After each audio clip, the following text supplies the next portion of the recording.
Honourable members, prayers.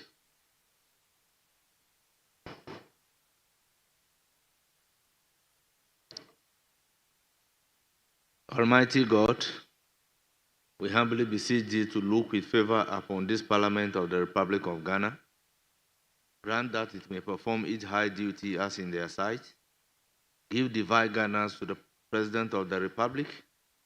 Endow members of Parliament and ministers of state with discernment and vision, integrity and courage, that through the labors of government this land and people may be well and truly served, and their good purposes for the common human life be realized in our midst. O God, grant us a vision of our country, fair as it might be, a country of righteousness, where none shall wrong his neighbor, a country of plenty, where evil and poverty shall be done away with, a country of brotherhood, where all success shall be founded on service, and honor shall be given to the deserving, a country of peace, where government shall rest on the will of the people and the love for the common good. Bless the effort of those who struggle to make this vision a living reality. Inspire and strengthen our people that they may give time, thought, and sacrifice to speed the day of the coming beauty of Ghana and Africa. Amen.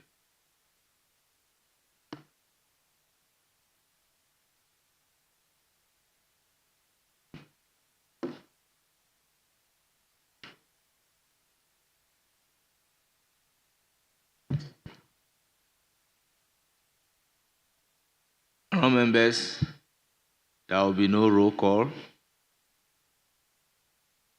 no message from the President, no formal communication from the Speaker. May we move to item numbered 5, correction of votes and proceedings, unofficial reports. Honourable members, correction of vote and proceedings of Tuesday, 24th June 2025.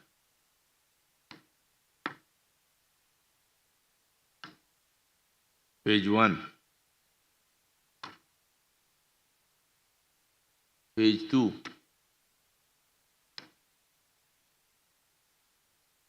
Page 3. Page 4. Page 5.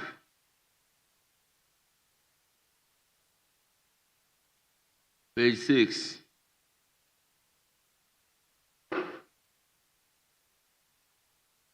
Page 7. Page 8. Page 9. Page 10. Yes, Honorable Frank Afriye. Speaker, thank you very much. Speaker, respectfully, permit me to take you to the 7th line under item 8. That's statement by the Speaker. And if you may, Speaker, kindly allow me to read. He further indicated that the initiative is a $1.6 million project. Which page are you talking about? That's page 9, Speaker. Page 9, item number 7. Item number 8 instead. Item number 8, okay. Yes, sir. Okay. And under the mini headline statement by the Speaker. Yes. Okay, so Speaker, I was reading. He further indicated that the initiative is a $1.6 million project that will run for 18 months. Because since we are dealing with official document, I pray that you consider that we write the 18 first in words, then put the number 18 into brackets. Thank you.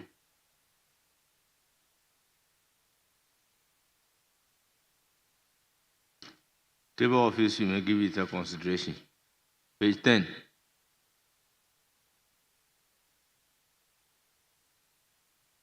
(11).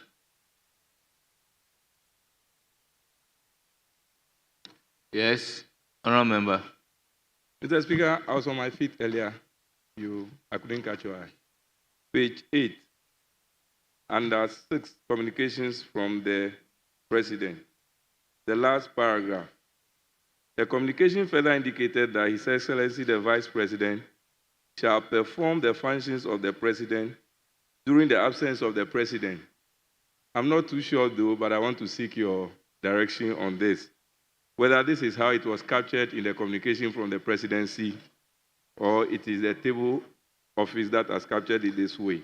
How do you expect it to be captured? Because my expectation is it says that the communication further indicated that His Excellency, the Vice President, shall perform the functions of the President during the absence of the President. My thinking is that it should be the President during the Vice President shall perform the functions of the President during his absence. Sometimes, yes, we repeat this for emphasis, but I feel that not to make it repetitive, we could make it the Vice President. As a drafter, this is the best way of putting it. This is the best way. I stand for your correction and direction, sir. Thank you, sir. Page 11.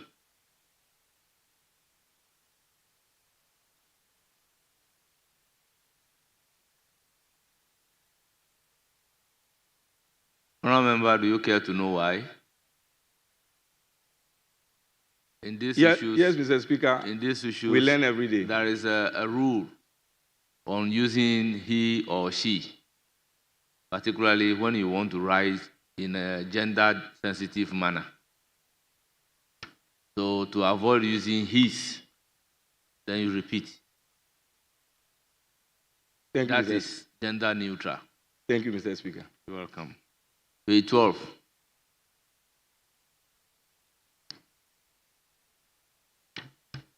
Page 13.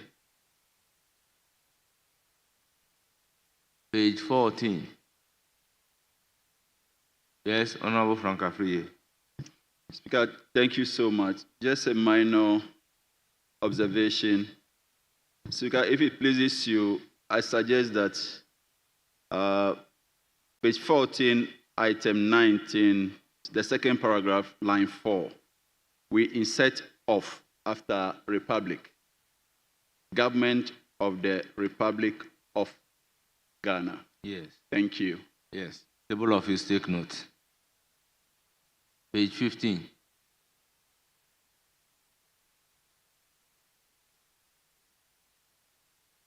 Page 16. Yes, Minority Leader. Speaker, with respect, on page 16,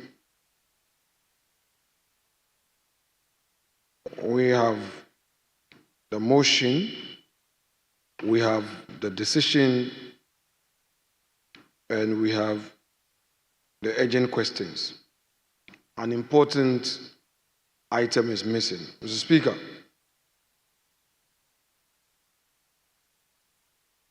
the member of Parliament for Tolom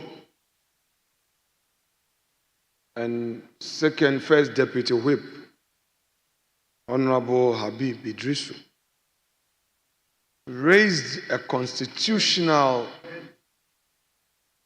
matter in respect of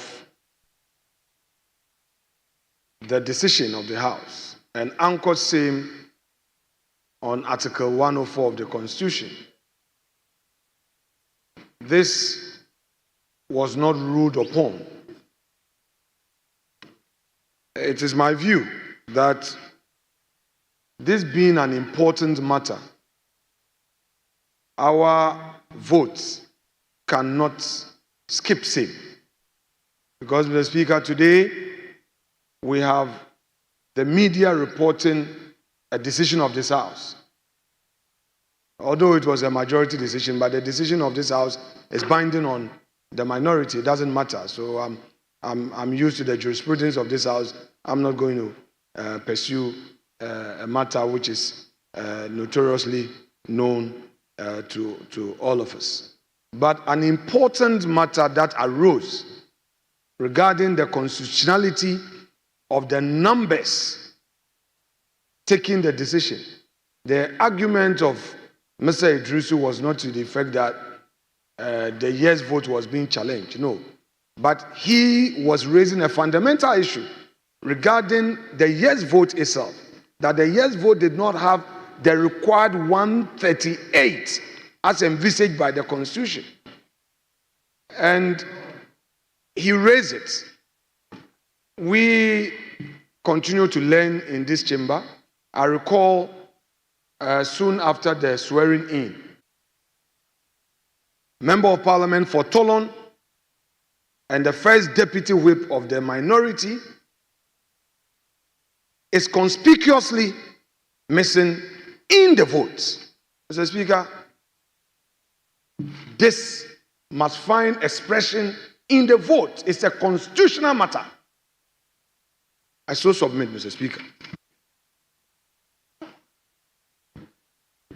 Yes, Honorable Minister for Education. Mr. Speaker, thank you very much. I've listened to the minority leader emphasizing a matter of constitutionality raised on the floor of the House by the Honorable Member for Tolong. Let me remind him that this House, the Parliament of Ghana, is not the forum for the resolution of constitutional matters. The appropriate forum in law on matters of constitutionality where there is a breach of the Constitution guided by Article 2 of the 1992 Constitution, the appropriate forum is the Supreme Court of Ghana.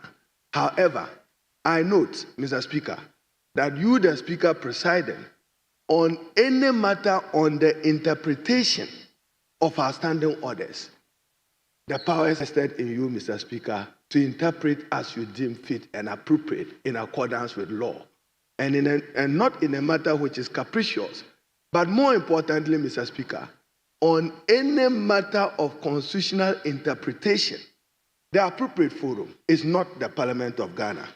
Mr. Speaker, votes and proceedings of yesterday, the leader has come, so I'm sure I was holding forth for him. I may yield to him.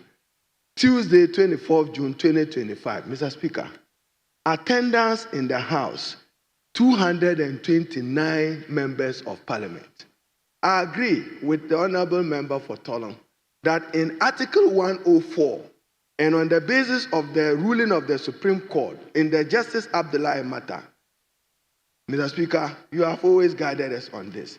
There's a distinction between quorum to do business and quorum for a decision in Article 104. Mr. Speaker, I'm surprised he's raising it. Yesterday, your report, Mr. Speaker, and you are chair of the committee. In fact, we should commend you. I haven't seen today. If any of you have one since 1993, share it with us. To the extent that back and forth, the minority leader is accommodated, even to have preliminary views as part of your report, concluding views as part of the report. So, Mr. Speaker, yesterday you were six members here. You didn't take part in the vote. Why are you interested in the outcome of the vote? If you wanted to vote, even though you didn't take part in the vote, you were counted because you were present here. And that's what Article 104 indicates. Those present and voting. You registered your protest where you belong. But Mr. Speaker, memory lane, interesting times, clerks at table, you recall, even post e-levy, we were not recorded in the votes and proceedings, e-levy, including our walkout, which was conspicuous to the Ghanaian people. I still recall, even that day, 6 of our members who were present in this chamber were marked absent. When I drew the Speaker's attention, if you recall, it was a day where we had State of the Nation address. But you, Mr. Speaker himself, presided and responded to you appropriately. There is no breach of the law. Supreme Court judges, this is not the first time they have been appointed. This is not the first time they have been approved by the House. They were approved with the minority registered in your report, Mr. Speaker, that they were not taking part in it. In any case, be informed that we have video record of what happened in this House. And Mr. Speaker, we were more than 139 on authority. We're more. Play the video at any time. Play the video. Thank you, Mr. Speaker. Honorable members, I don't think we should debate this matter, but we can provide solution for the matter looking at the standing order, the definition of vote and proceedings.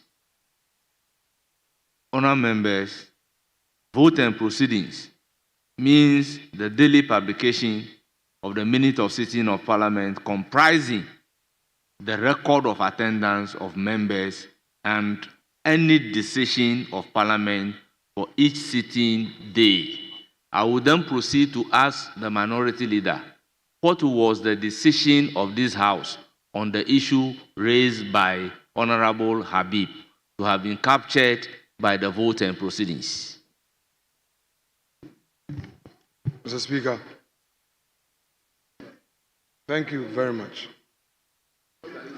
Mr. Speaker, first,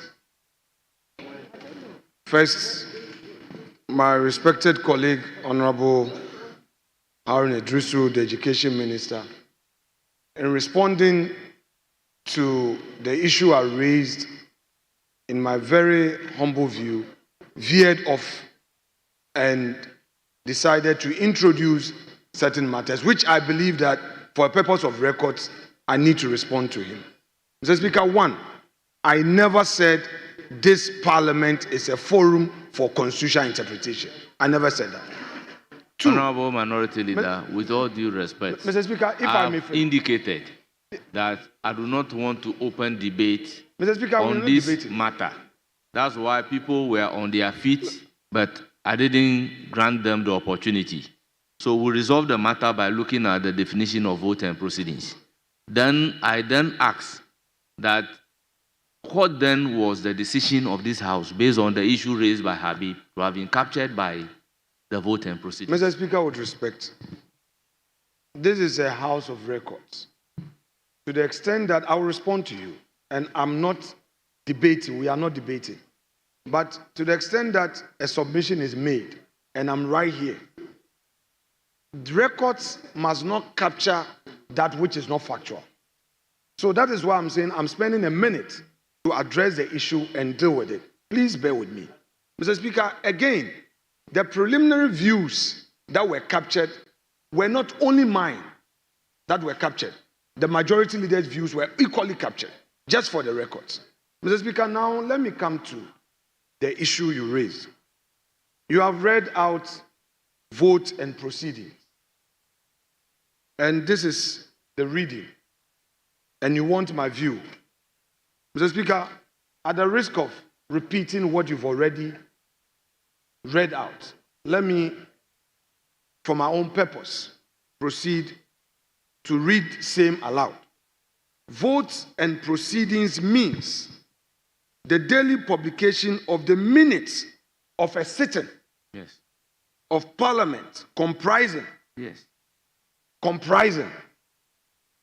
the record of attendance of members and any decision of Parliament for each sitting day. Mr. Speaker, I did not raise the matter as a matter upon which a decision was made. And if you look at our votes, even questions that were filed have been recorded. I am only bringing to the attention of the House that the matter that was raised is not part of the record of the vote. Mr. Speaker, if we attempt a narrow interpretation to mean that the vote only captures the decisions made, then with the greatest respect, we may not be doing justice to the issue. Because we have had the vote even recording attendance of non-members at committee sittings. So, Mr. Speaker, upon your own interpretation that you are giving, I do not think that the matter I have raised regarding the record of the constitutional issue raised by Mr. Habib Idrisu, which issue is not part of the Honorable record, Minority is Leader, misplaced. what is the difference between the vote and proceedings and the official report? Oh, Mr. Speaker. The official report capture everything verbatim, but the vote and proceedings does not. That's the difference. Mr. Speaker, may I respond to you? Mr. Speaker, with respect, I will yield to your ruling on the matter I've raised. If it is your ruling that the matter that was raised, it is not to be captured under vote, let that ruling enter our records, and I will yield. Because I am contending that to the extent that the matter he raised was a constitutional matter, our vote should capture same as such. I rest my case on that. But if you disagree, and that is I would yield. I'm not here to get into controversy with you. You are the presiding officer. My contention is that a matter that was raised has not been captured by the vote. If you rule that no, it is not to be captured, I will yield to it. It's as simple as that. Yes, Honorable Majority Leader. Mr. Speaker, I think that the minority leader should be guided by the indications that you have given. I think he has already ruled. Maybe you are refusing to accept the ruling. You are refusing to accept the ruling. The ruling is clearly governed by the definition of votes and proceedings and the official publications. It is obvious. So votes and proceedings is daily publication of the minutes of a sitting of Parliament comprising of the records of attendance and decisions. Attendance and decisions. Attendance and decisions. Attendance and decisions. So that is what has been captured. In any case, my recollection is that he was not even allowed to raise that issue. He was not even allowed to raise that issue. The Speaker disallowed the issue. Yes, the Speaker disallowed it. The Speaker disallowed it. The Speaker asked him what he was doing when he was speaking and asked him to read the relevant standing orders to try and draw his attention to the fact that he ought not to even have been on his feet at the time when his speaker was speaking. So his attempt to raise the issue was disallowed. So please, let us proceed. In any case, whatever it is, the Hansard, which is what posterity will look at, definitely captures everything that was said, to the extent that there was no instruction for it to be expunged from the record. So whatever it is you are trying to achieve has been achieved. So I don't even know why you are belaboring the point. Because what he said yesterday, we didn't insist that it should be expunged from the record. Because so far as we were concerned, nothing was going to stop the approval of the 7 judges. No matter what you said or did, we had approved them. And as for the numbers, it was obvious that we had the numbers. And you decided not to vote. And I want to commend you for not walking out. Because my understanding was that you were going to walk out. But you didn't walk out. You sat there. You didn't vote. And we voted. We clearly had the numbers to vote. So let's move on. And you are not even against the individual judges. You like them. You clearly praise them. That they were very erudite, very competent and capable. And you believe that they will be able to uphold the rule of law and the Constitution. No.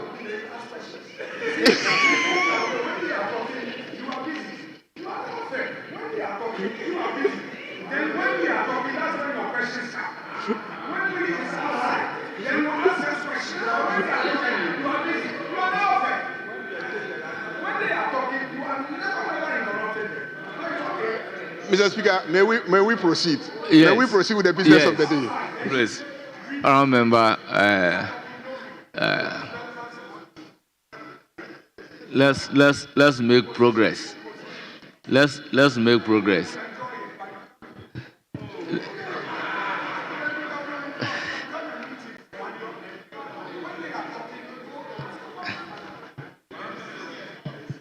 Well, You raised the issue. You raised the issue. And I want us to have the understanding of it. That if you look at the definition of vote and proceedings, it states clearly what should be contained in the vote and proceedings. And the vote and proceedings is quite different from the official report. So with that understanding, can we make progress?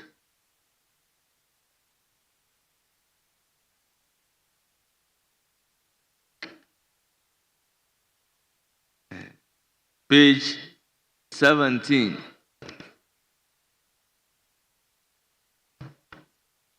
Page 18.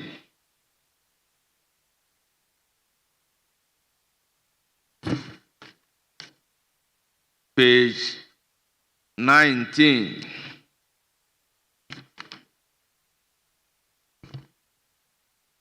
Page 20.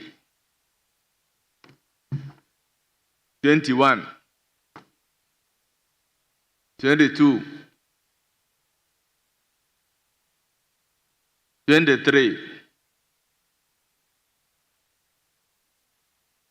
24. 25. 26.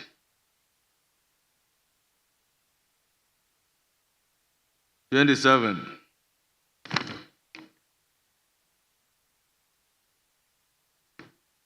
28.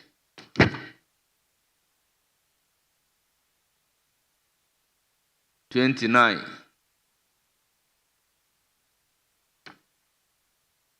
30. Yes, page 30.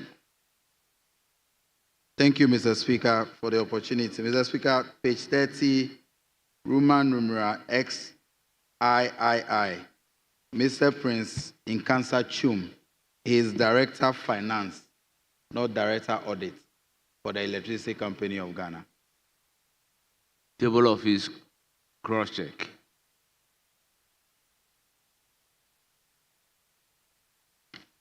Page 31. 32. And 33. Honourable members, in the absence of any further corrections, the vote and proceedings of the 1616 dated Tuesday, 24th June 2025 is hereby adopted as the true record of proceedings. Honourable members, official reports. The official report of Friday, 13th June 2025. Under correction.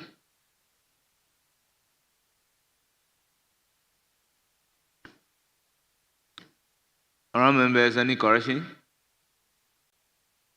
Yes, Frank Afriye. Speaker, utmost gratitude to you. Speaker, I refer to column 19, paragraph 2, line 5. Particularly, I make reference to District Assembly Common Fund. That is how it's written over here. I recommend that we delete assembly and insert the plural version of same, assemblies. And it has occurred in subsequent distance. So if Very the table well. will Table take of notice his and are directed correct to use the constitutional language. consequentially. Consequentially for District Assembly's Common Fund. Any other correction?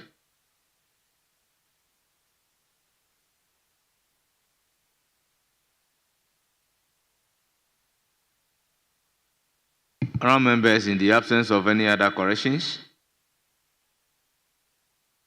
the official report of Friday, 13th June 2025 is hereby adopted as the true record of proceedings.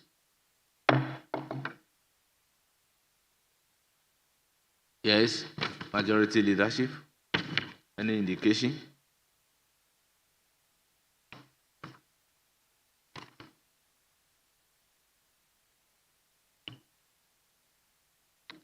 Yes.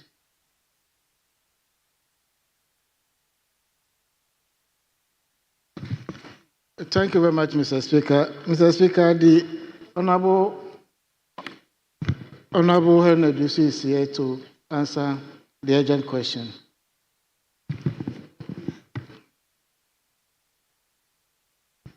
Honourable members, question time. The Minister responsible for education is here to provide answers to urgent question. Honourable Minister, you are welcome. Honourable members, item number 7. Urgent questions. Question number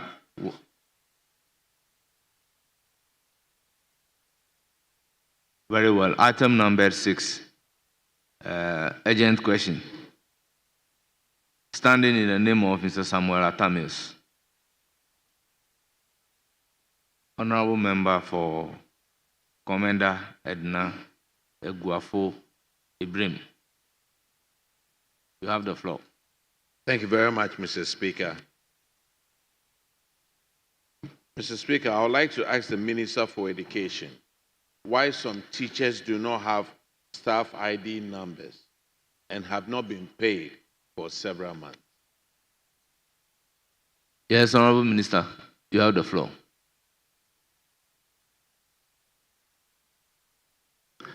Mr. Speaker, let me thank you for the opportunity to respond to the Honorable Samuel Atta Mills and to appreciate him because, Mr. Speaker, this matter is burning at the moment at the Ghana Education Service headquarters and the Ministry of Education.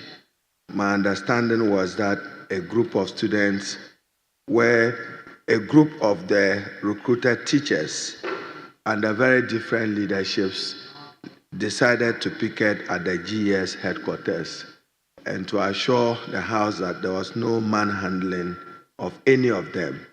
But regrettable that some of our countrymen and women who have subscribed to and are willing to contribute to the training of our citizens as teachers, especially those at the pre-tertiary level, do not have staff numbers and thus have not been paid their salaries. Mr. Speaker, it is that they are undergoing some validation of their information in order that we deal with this problem of ghost names under the payroll. The Ministry of Mr. Speaker, the Ministry of Finance in the year 2024 issued financial clearance for the recruitment of teachers. However, the GS was unable to complete the process for the entire recruits to be placed on government payroll prior to the expiration of the financial clearance at the end of the year 2024. The expiration of clearance prior to the completion of the recruitment process, Mr. Speaker, was partly due to delays caused by inconsistencies in SNIT numbers. And Mr. Speaker, if you indulge me, I'll explain. There are some who have dates of birth on their national ID cards not consistent with their SNIT details.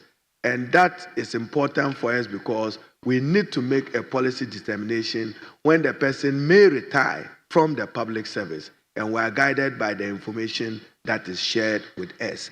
So validation became an inescapable necessity, and there were also issues of self-reposting by some of the affected teachers, he determining where he should be and not where the GES have directed them to be. And then also some inconsistencies with their Ghana card numbers. Mr. Speaker, our data reveals that a total of 5,643 newly recruited teaching and non-teaching staff do not have the staff IDs.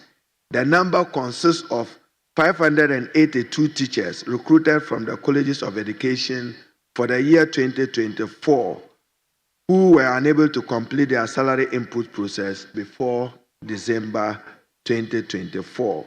2,650 teachers were recruited from the universities but could not complete the salary input before the year ended.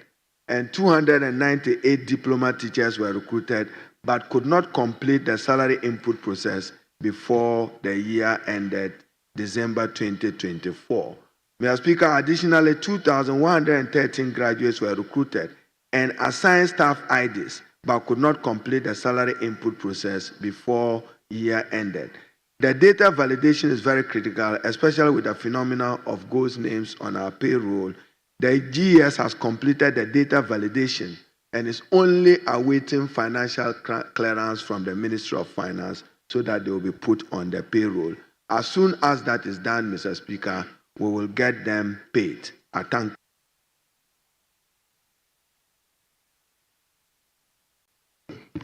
Mr. Speaker, this is not a supplementary question. I know per the protocols, Mr. Atamils should get done before we come in. But Mr. Speaker, I need your guidance. The Honorable Minister, before answering his question, preceded it with a statement, which statement has gained national prominence. That has to do with teachers who picketed at the ministry and were manhandled. And in fact, the media is reporting that one of them died as a result of the situation. Mr. Speaker, he volunteered. I just want to ask, because, Mr. Speaker, you are a man who believes in the rules and the text. So I want to ask you whether, in view of the statement is made. So observe the rules as soon as he is done with his supplementary. Mr. Speaker, then you can then have the floor. Mr. Speaker, that's why I wanted your guidance. Yes, so my guidance is that you need to observe the rules. Let the questioner exhaust his supplementary question. So I can recognize you, whatever question you want to ask. Mr. Please, Speaker, can it then come in as a supplementary? Mr. Speaker, can it then come in as supplementary? Very well, if that is your pleasure. Yes, Honorable Atamis. Thank you very much, Mr. Speaker. I would like to ask the Honorable Minister and let him know that I have two people from my constituency who work somewhere in Western region. They've been teaching for 2 years and they have offer letters. And when I took them to the ministry, surprisingly, their names were not on the register. How did this happen, and what would be the solution? Honorable Minister, you have the floor. Speaker, it will be important that I respond to the minority leader in order that what he has thrown to this House and the public, Mr. Speaker, is despicable lies that someone died. I challenge him to produce any dead body that he may have in his possession or the possession of any person. It's despicable lies. Nothing of that sort happened. There was no injury, no hurt. Mr. Speaker, this morning, even before coming to this House, I met with the president of the petitioners by name Dafor Eric, and their concerns noted as follows. Despite having received our appointment letters and fulfilling all professional administrative obligations, including assuming our respective posts and performing our duties diligently, a significant number of us have still not been issued staff identification numbers. Their main concerns. I assured him that it will be addressed as soon as the Minister for Finance issues financial clearance. We intend to recruit as many as 50,000 teachers, which was provided for in the 2025 budget statement of the Honorable Minister for Finance. So, Mr. Speaker, there is no such thing occurred at the GES or the ministry headquarters. And then to the Honorable Sam Mills. Mr. Speaker, like he said, 2 years without being on the payroll, probably a product of a fraudulent recruitment scam. 2 years, not possible. I mean, those category of the petitioners we are dealing with, I know that they got clearance in May. They were supposed to assume office in August. They assumed office in September. It's my prayer that we don't get to the 1 year mark before they have their IDs and are paid. And that we will do. I gave them the assurance. I discussed this with the Honorable Minister for Finance, and he assured me that once the Auditor General is done with the validation of some data, he would give clearance to many other ministries to do recruitment. So some 50,000 teachers will be recruited this year. and we'll begin the process any moment after the mid-year review of the budget. I thank you. Any further supplementary? No, Mr. Speaker. Thank you very much. Honourable members, before, yes, you have a supplementary. Mr. Speaker, this is a House of Records, and the Minister of Education is a respected member of this House with integrity. I know that in the exercise of our public duties, there may come a time that we may not have the information.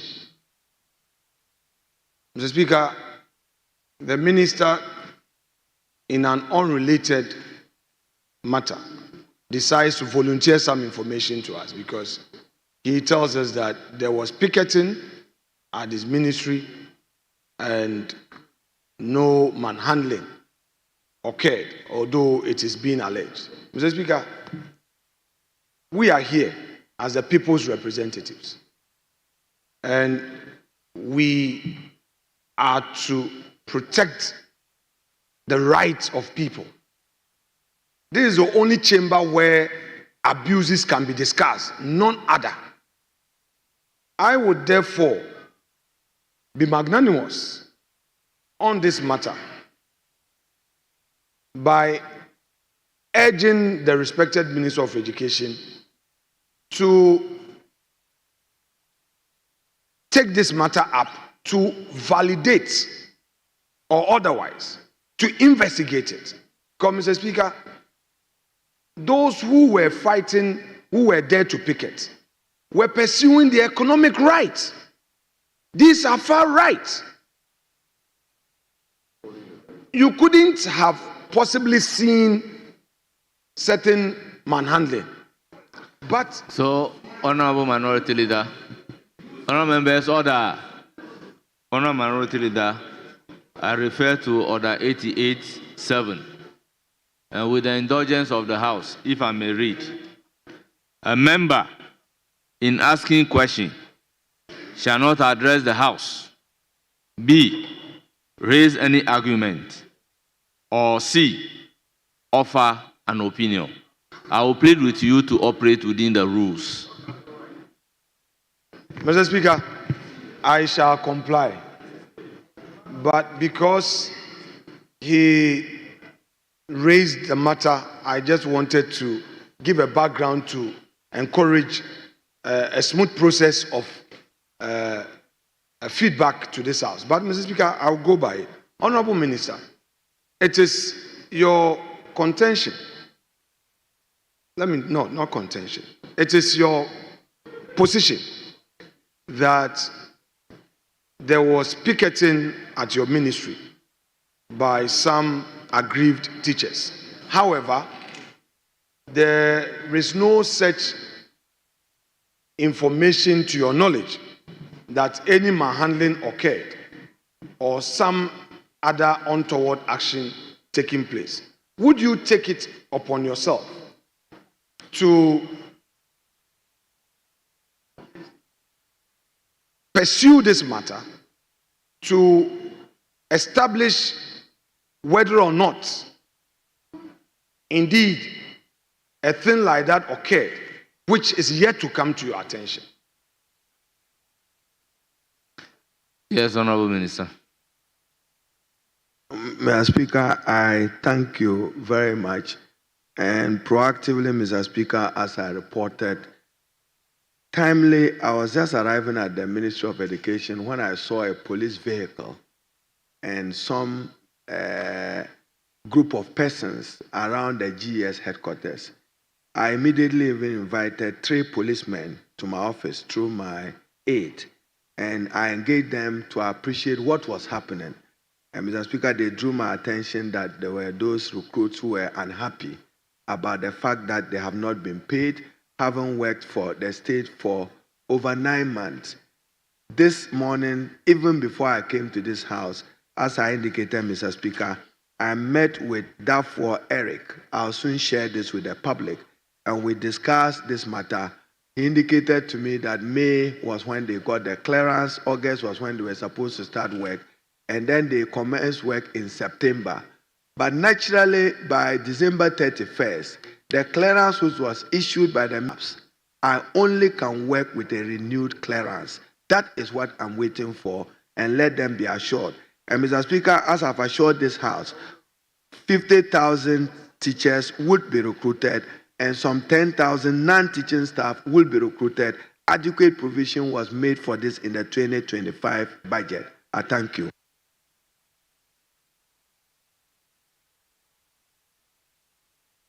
Any further supplementary? Rightly so.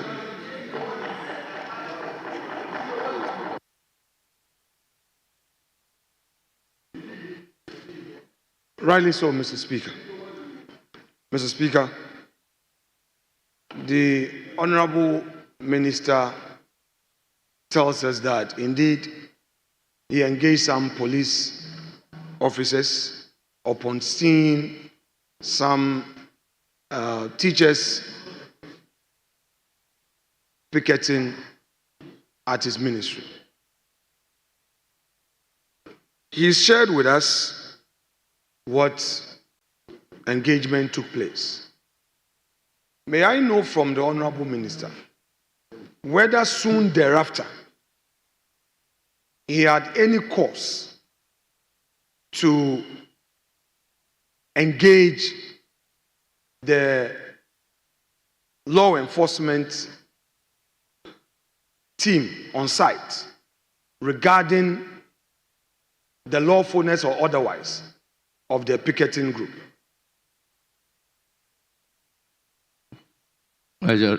Minister. Mr. Speaker, picketing is lawful, protest is lawful. We will respect fundamental human rights and freedoms, we would uphold them, and we would not tolerate any act of high-handedness on behalf of the security agencies that will affect the enjoyment of those freedoms guaranteed under the Constitution. But the police also have a duty to protect law and order and to protect lawful persons who are working at the GS. And they simply did just that. Thank you. My respected senior colleague and minister, on the 23rd June... That's the third supplementary question. It is so. I'm within... Mr. Speaker, it is so. Mr. Speaker, it is so. On 23rd June 2025, this is what the report says. An incident occurred at the GES headquarters in Accra, where newly posted teachers picketing over unpaid salaries were forcibly dispersed by personnel from the Ghana Police Service, including a SWAT team. The teachers were demanding payment for salaries that, in some cases, had been outstanding for up to 10 months. It is described that the police action was aggressive, with terms like manhandled and treated like quote, and treated like criminals, and unquote, used to characterize the treatment of the protesters. Mr. Speaker, the report also says that the deployment of the SWAT team under the direction of the GES in response to the picketing has become of grave concern. Mr. Speaker, what I know But that is that your report? Mr. Speaker,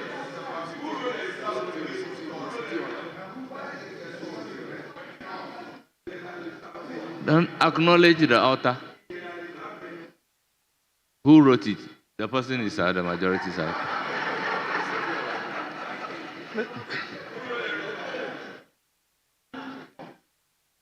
Mr. Speaker, Yes. what my colleagues opposite me and are just 6 months in this chamber should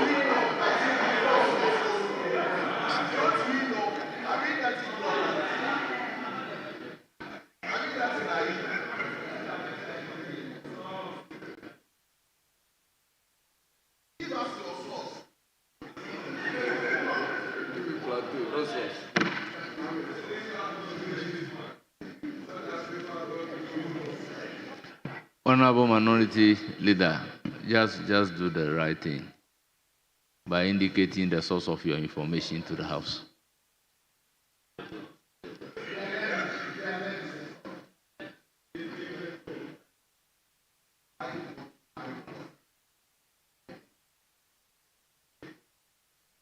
Mr. Speaker, with respect, if my colleagues are insisting, obviously, this is my 4th term in this House. I would not pursue a matter. Mr. Speaker, I was reading from a news report, and I would definitely provide that to fortify me. I needed to give the minister the background to it. In any event, the minister is the one who introduced the issue of picketing and said, Mr. Speaker,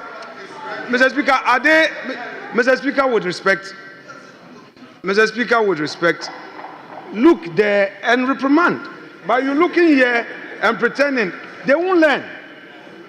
Mr. Speaker, it was the honorable minister who introduced the subject matter that there was picketing and a reported manhandling. That is what the minister said. He is my source. The minister introduced it. This is not coming from me. The minister, you see, that is why when you come into this chamber, you must learn.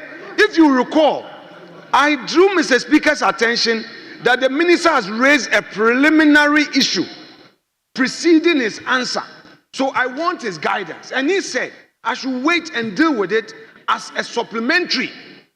So all I am saying is that the minister himself said there is a reported manhandling of teachers who were picketing and that it is not so.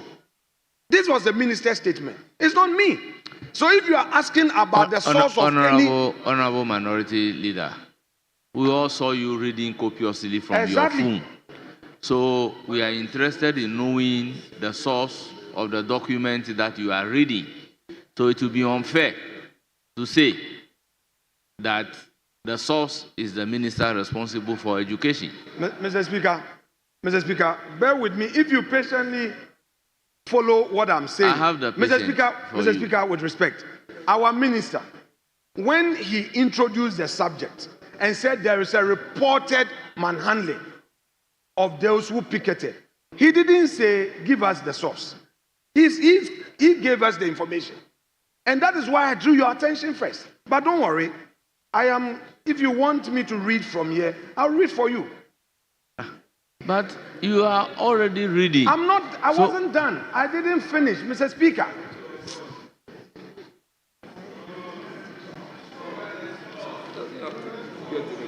You see, honorable members, the rules are very clear as to what we should do in Mr. asking Speaker, if you a read, supplementary Mr. Speaker, question. this is in graphic. I am reading for you. Take your time. Mr. Speaker, I will never Mr. Speaker, I will never misinform this House. The minister himself, colleagues, it's not about shouting. This is an important matter. Mr. Speaker, the minister himself introduced the subject matter that there is a media report. And I am quoting the media report that is graphic that has carried the story. City Online has also carried the same story. So how on earth do you think that a minority leader will come and raise an issue when he doesn't have his source? So graphic has raised the matter. If you were saying source, graphic. Honorable Minority Leader. Yes, Mr. Speaker. What is your supplementary question? My supplementary question is simply that in view of this reported manhandling of these teachers who were pursuing their economic rights, will the minister upon becoming aware that indeed it did happen, will the minister proceed to fully investigate the matter and report to the House? Yes, Honorable Minister. Mr. Speaker, thank you very much. Mr. Speaker, whatever it is, neither Graphic nor City Online reported any incident of death. My colleague may be relying on some exaggeration of the incident. What the picketers are concerned about is getting onto the payroll and getting paid. And that assurance, Mr. Speaker, we give them that as soon as the financial clearance is issued by the Minister for Finance, we will ensure that they are on payroll. The Honorable Minority Leader, no incident of death, unless you are saying that Graphic or City Online reported as you earlier claimed. Thank you. Yes, supplementary question number 4. Yes, Mr. Speaker, I think that no, I've addressed that one. So, Mr. Speaker, I only want the Honorable Minister's assurance that having become aware that no less a media portal like Graphic and City, having taken this matter up, he will pursue this matter and ensure that those teachers aggrieved of such manhandling are at peace. Honorable Minister for Education.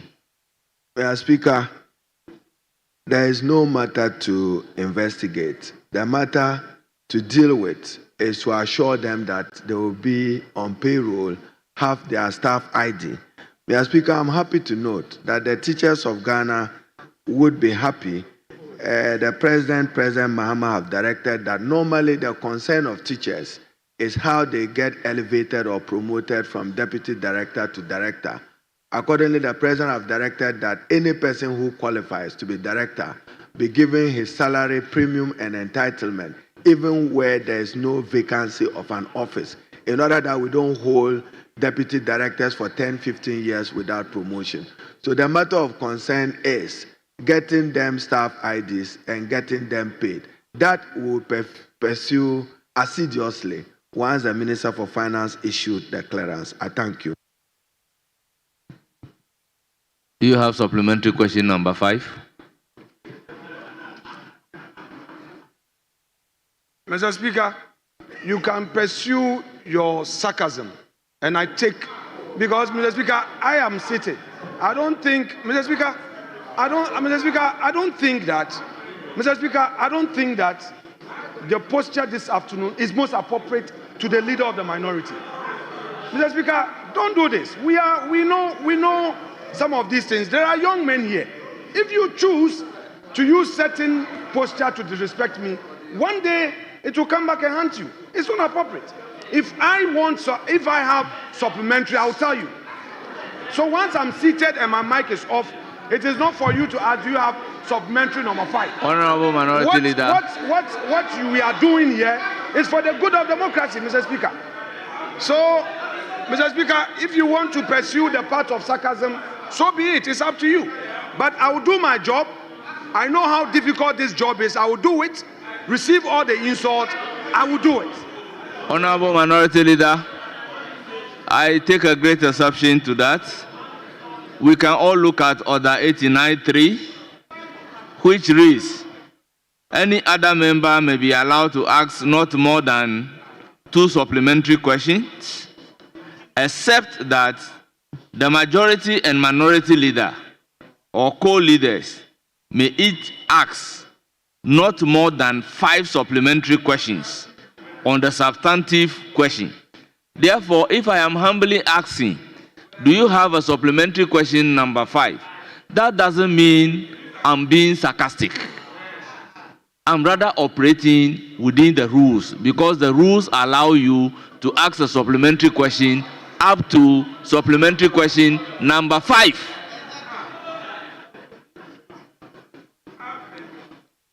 unless, of course, the rule doesn't permit you so to do. Then you can take offense for me asking, do you have the fifth question?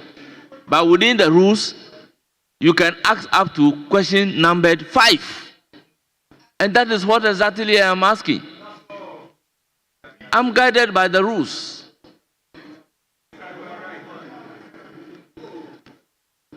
Honorable members, let me acknowledge the presence of our revered visitors in our midst this afternoon.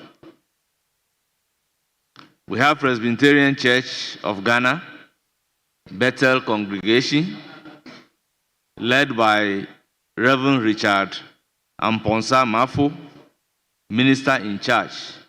They are from Ebuakwa South. They are 68 in numbers. We also have Presec Staff 5 Basic, led by Doreen Addy, a teacher. They are from La Nkwantana, Madina, 60 in number. We have Madina Demonstration Basic and Special Unit, led by Amaxon McDaniel, Assistant Headmaster, La Nkwantana, Madina. They numbered 63. Honorable members, on your behalf, I welcome them to Parliament of Ghana. May you have a fruitful visit to Parliament of Ghana. You are welcome. Honorable members, in the absence of any other supplementary question, can we move to question numbered 150, item 7? Also scheduled for Minister responsible for education.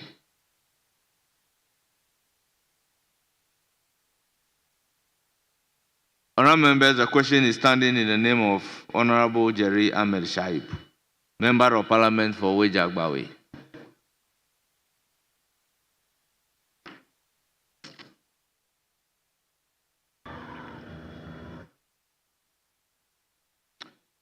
Speaker, thank you for the opportunity. I also wish to thank the Honorable Minister for availing himself to respond to this question. Honorable Minister, I rise to ask the Minister for Education when the following stalled GET Fund projects and STEM school in the Wejagbawe constituency will be completed. 1, the Gbawe Methodist Basic 3, 2, St. Jude RC Basic School, the Weja Presbyterian Primary, and the final one, the Gbawe Cluster of Schools Fence Wall. Thank you. Yes, Honorable Minister, you have the floor.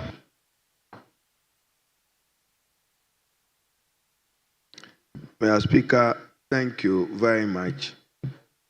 The STEM school within the Wejagbawe constituency was awarded in October 2019 to Measures Construction Logistics and GR Construction. The project has stalled as a result of funding constraints. The consultant at the instruction of GET Fund has recently submitted cost to complete estimate for the remaining works. This will allocate the allocation of funds to ensure completion of the work. But Mr. Speaker, a contract awarded in 2019, 6 years on, there will be cost variations. It's only proper and appropriate that we do an assessment and evaluation of it in order that the contractor does not operate at a loss. A number of these GET Fund projects are being reviewed for contractors to be remobilized to site. Mr. Speaker, the Gbawe Methodist Basic 3 School is one of the 4 schools situated within the Gbawe Methodist cluster of schools, which collectively have a total enrollment of 2,124 people. The school alone has an enrollment of 506 learners, comprising 245 males and 261 females, with 18 teachers. There is currently one GET Fund project ongoing in the school. That is the construction of a 6-unit classroom block with ancillary facilities.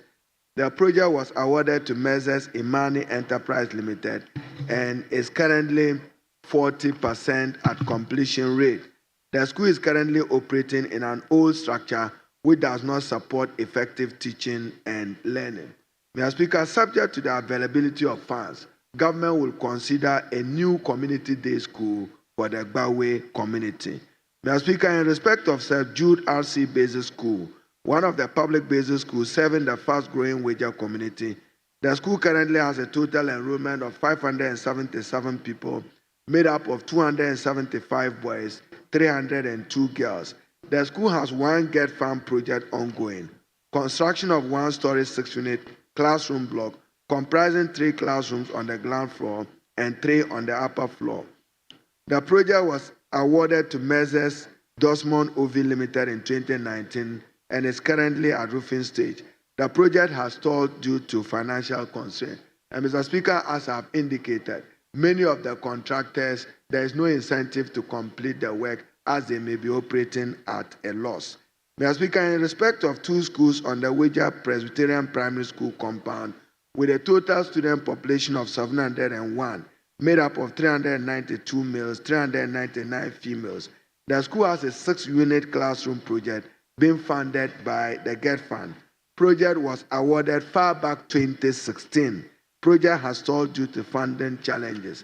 And Mr. Speaker, 2016-2025, the contractor would only, with the escalation in prices and cost of building material, would be operating at a loss.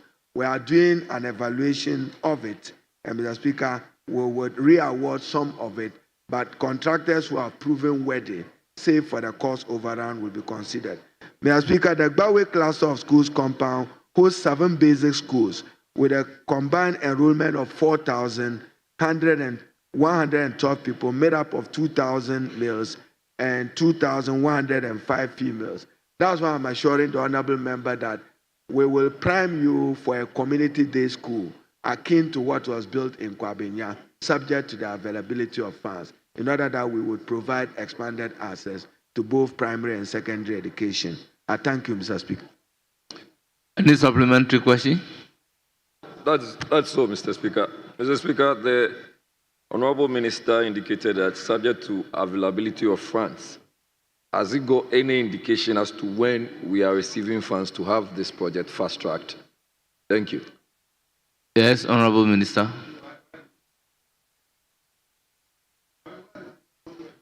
Mr. Speaker, there's about 62 uncompleted projects that is receiving the priority attention of the ministry.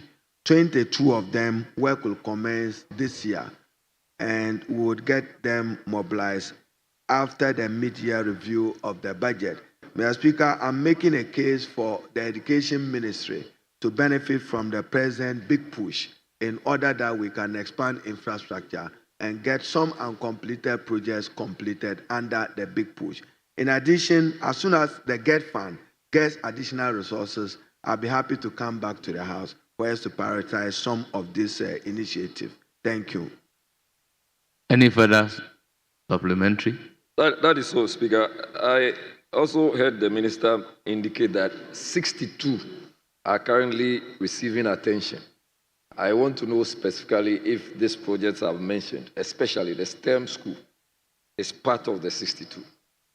Yes, Honorable Minister.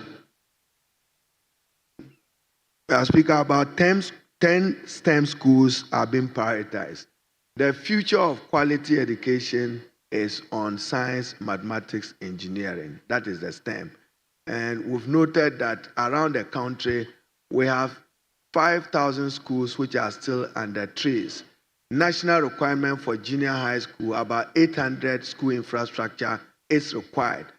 At the free senior high school, we necessarily must expand access in order to end the double track with expanded infrastructure. We are working at it, subject to the availability of funding. Thank you, Mr. Speaker. Yes. Speaker, I think my question was more specific. And my mentor tried to respectfully evade the question. My question was whether or not the STEM school in Wager is part of the 62. Yes, Minister.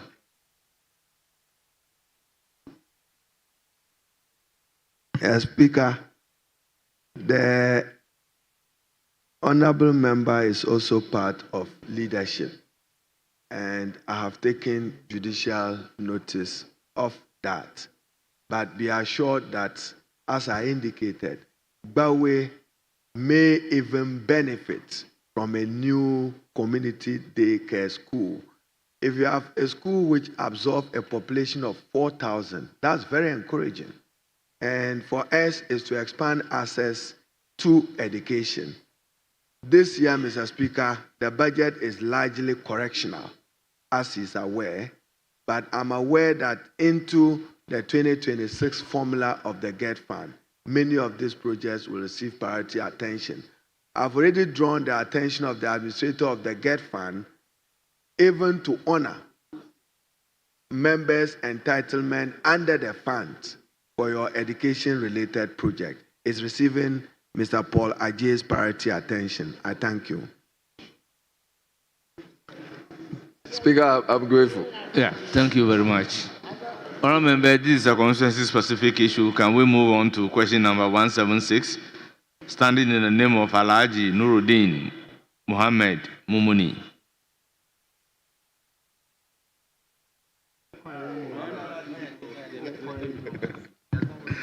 Right Honourable Speaker, thank you very much for the opportunity. Mr. Speaker, I rise to ask the Honourable Minister for the Education the state of the new campus of Gambaga College of Education, which started in 2016. Thank you. Honourable Minister.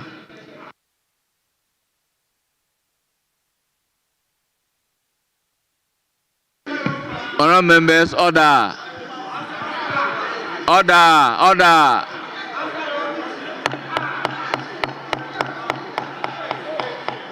Mr. Speaker.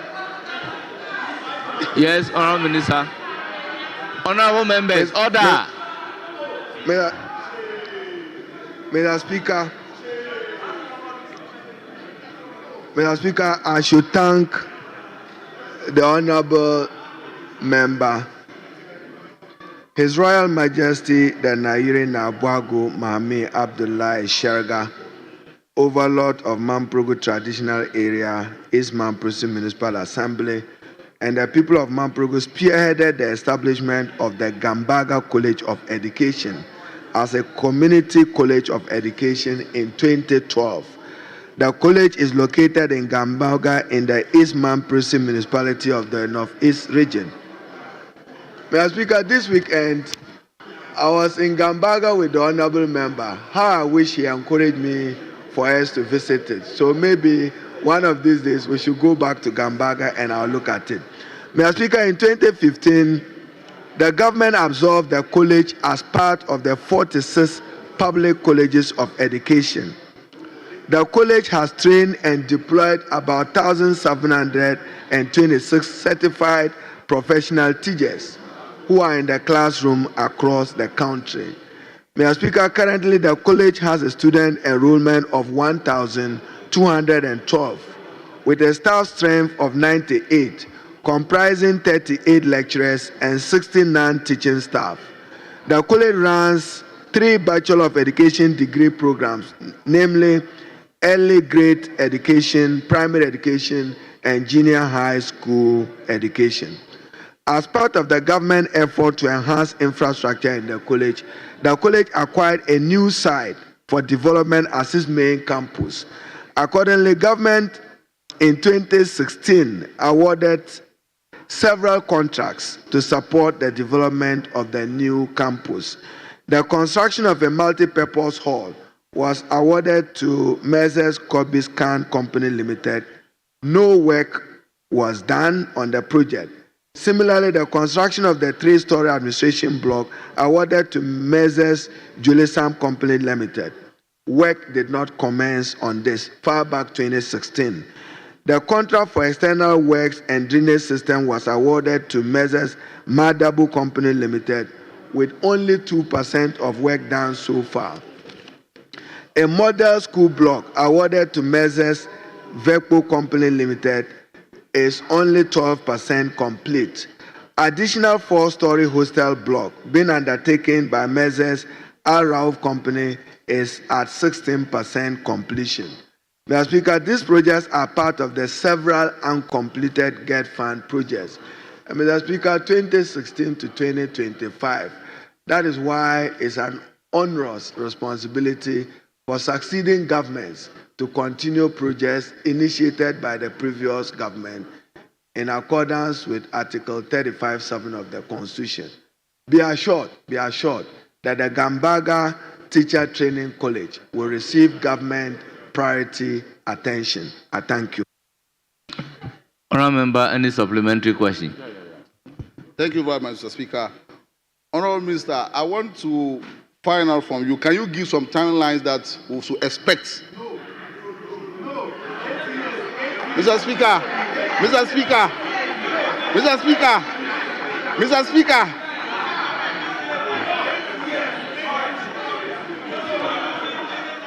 Honourable members, order. Honourable members, order. Honourable members, order. Honourable members, don't push me into mentioning your name into the record. Mr. Speaker,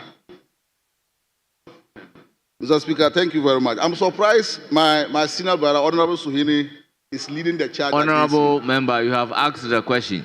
Honorable Minister. The question is that I want to find out from the Honorable Minister for Education, when should the people of Gambaga and Nalero Gambaga constituencies expect a contractor to go back to the site again? Yes, Honorable Minister.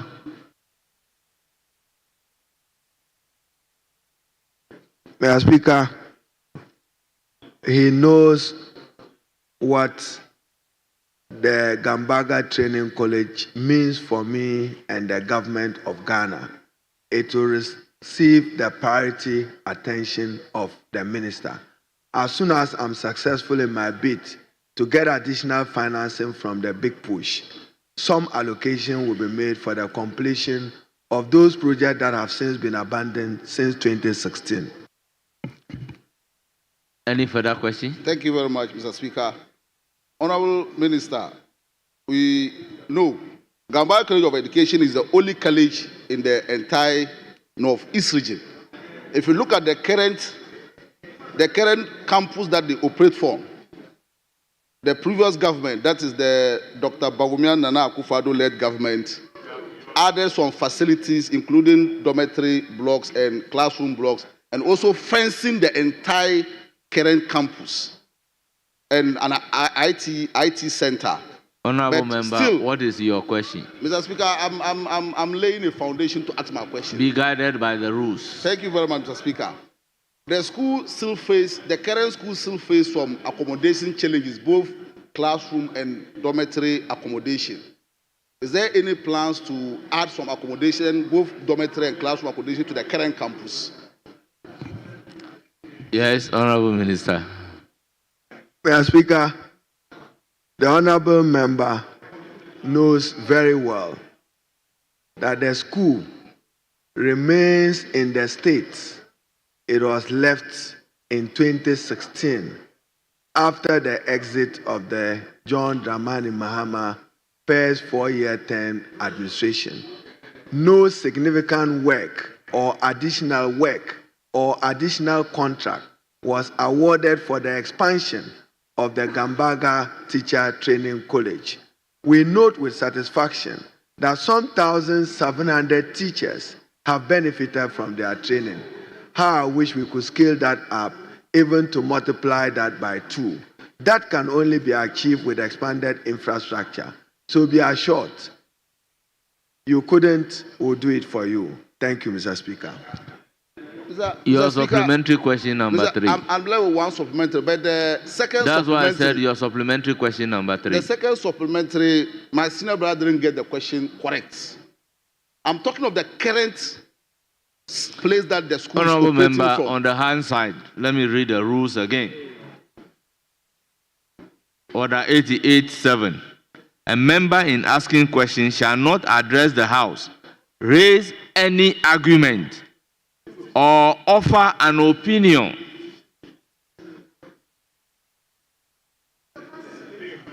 Thank you very much, Mr. Speaker. I'm guided. And I have trust in my senior brother that he will prioritize the Gamba College of Education. My final question has to do with, Honorable Minister, these days it's very difficult to get admission into the College of Education because of the quota system.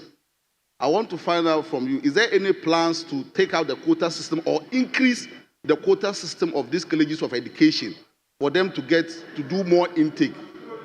Thank you very much. Honorable Member, I believe with this question, it must be a full question to the Minister. Your question under consideration is to ask the Minister of Education the status of new campus of Gambaga College of Education, which started in 2016. Now, your supplementary question is on the quota system. Yes. Mr. Speaker, for those of us who are your colleagues, if you pinch us to the rule, it's fine. Mr. Speaker, these are young men who have just come. Mr. Speaker, I'm not saying that don't get them to comply with the rules, Mr. Speaker, but the approach, when you hit them, Mr. Speaker, the man is not an experienced lawyer like you. If you now say the rule says, Mr. Speaker, you get him off guard. Mr. Speaker, our duty as seniors is to help the young ones. If you do that to me, I don't have a problem. But Mr. Speaker, this is a young man. It is a constituency base. Mr. Speaker, I would encourage the chair.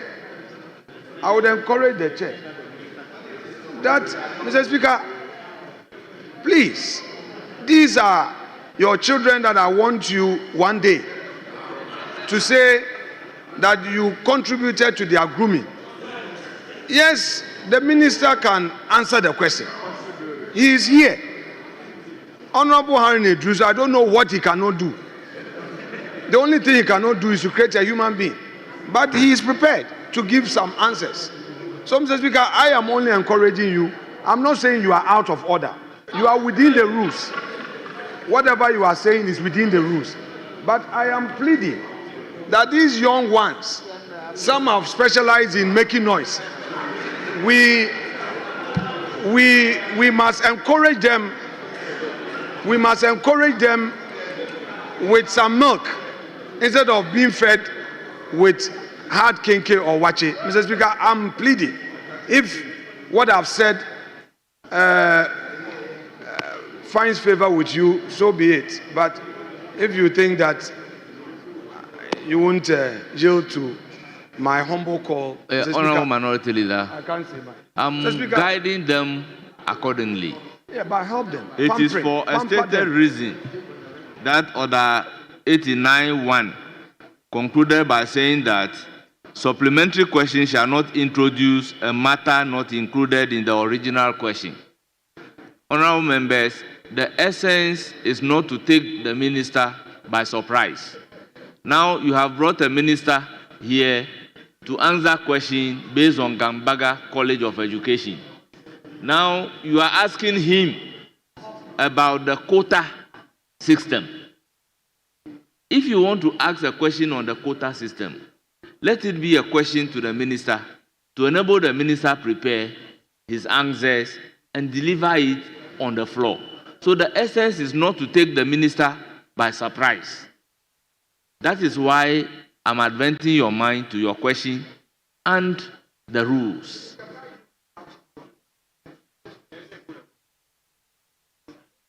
So, if you want to base your last supplementary question on Gambaga College of Education, I'll give you the floor.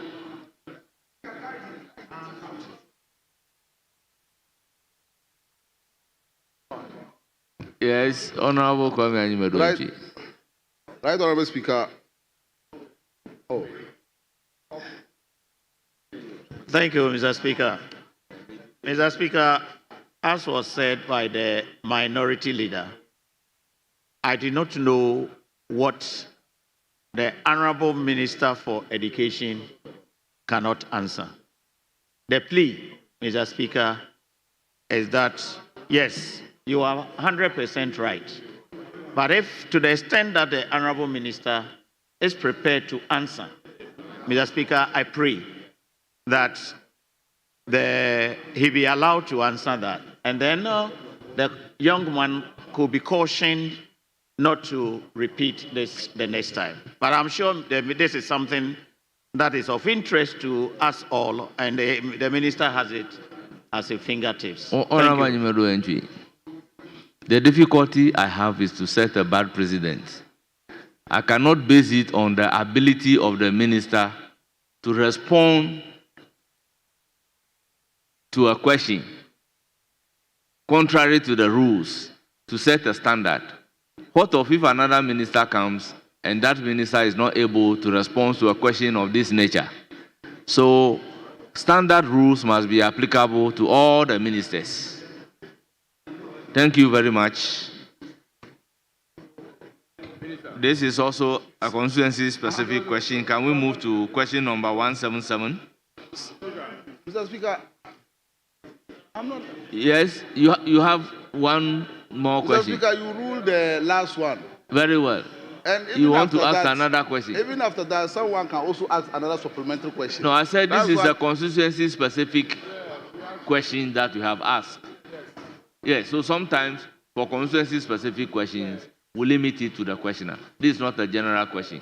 So if you don't have any other supplementary Mr. question Speaker, to ask, yes. Mr. Speaker, limiting it to the questionnaire, is it part of the standing orders? I want to learn something from you. Well, by practice that I have noted in this house, when you have a lot of questions, Speaker has the discretion that once this is a constituency-specific question, you limit it to the questioner. I am not the first Speaker to limit the constituency question to the questioner. All right, Honorable Speaker, thank you very much. I want to thank the Minister for Education for the answers and thank him again for having the Gambara College of Education at heart, and we are in his hands. We expect him to do something for us in Gambara College of Education. Thank you very much. Very well. Question number 177, standing in the name of Alfred Ni Kote Ashi Odododiodio. Thank you, Mr. Speaker. And Mr. Speaker, as a first-timer, I am guided by the advice given the House. Mr. Speaker, I rise to ask the Minister for Education updates on the stalled Ayalolo Cluster of Schools project in Odododiodio and steps being taken to complete it. Thank you. Yes, Honorable Minister. Mr. Speaker, thank you very much for the opportunity to respond to the question posed by the Honorable Alfred Ni Kote. Mr. Speaker, the Ayalolo Cluster of Schools is located in the Accra Metropolitan Assembly of the Greater Accra region. The school has a student population of 1,614, comprising 786 males, 828 females. The school has a staff strength of 64 teachers, of which 20 are males and 44 are females. Mr. Speaker, the contract was awarded to Measures Flexcom MB Limited in 2016 to construct an 18-unit classroom block for the school. Due to financial challenges, the project stalled. Lack of commitment and will by government at the time to get it done. However, the date for completion of the project cannot be determined now, but prompt release of funds from the Ministry of Finance will greatly help us to speed up the early completion of the stalled project. Mr. Speaker, let me assure the honourable member that I've requested GET Fund to prioritize the completion of this project. I thank you. Honourable member, any supplementary question? Not on this very one. Thank you very much.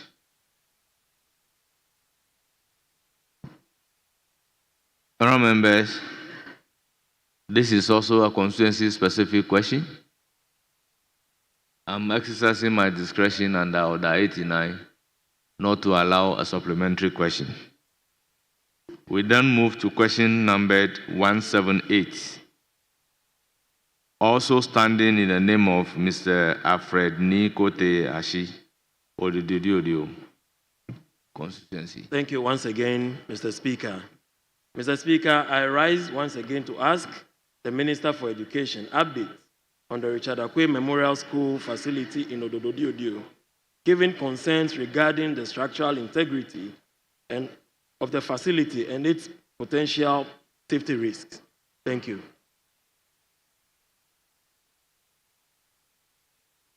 Yes, Honorable Minister. Mr. Speaker, thank you very much. The Richard Akwe Memorial Basic School was founded 1st October 1930, one of the oldest pre-independent schools.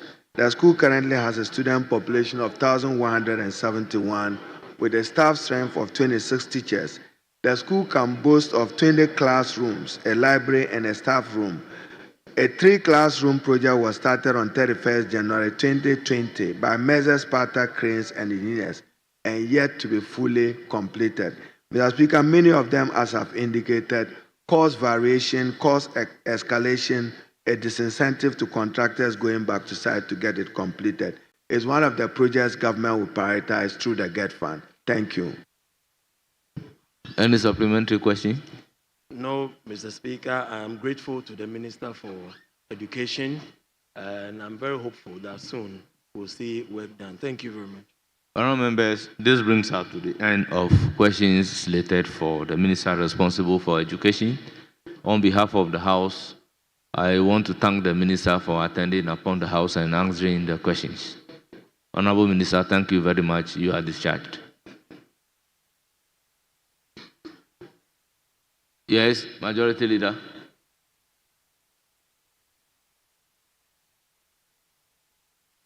So, Speaker, the chairman of the Interior Committee, Defense and Interior Committee, indicated that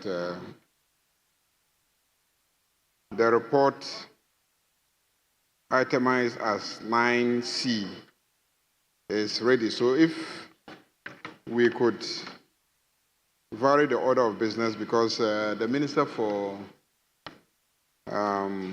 Tourism, Culture and Creative Arts was flying in from Kumasi, and I was hoping she'll be here by this time, but she hasn't arrived yet. But the day is still young by our schedule. So if we could vary the order of business, and then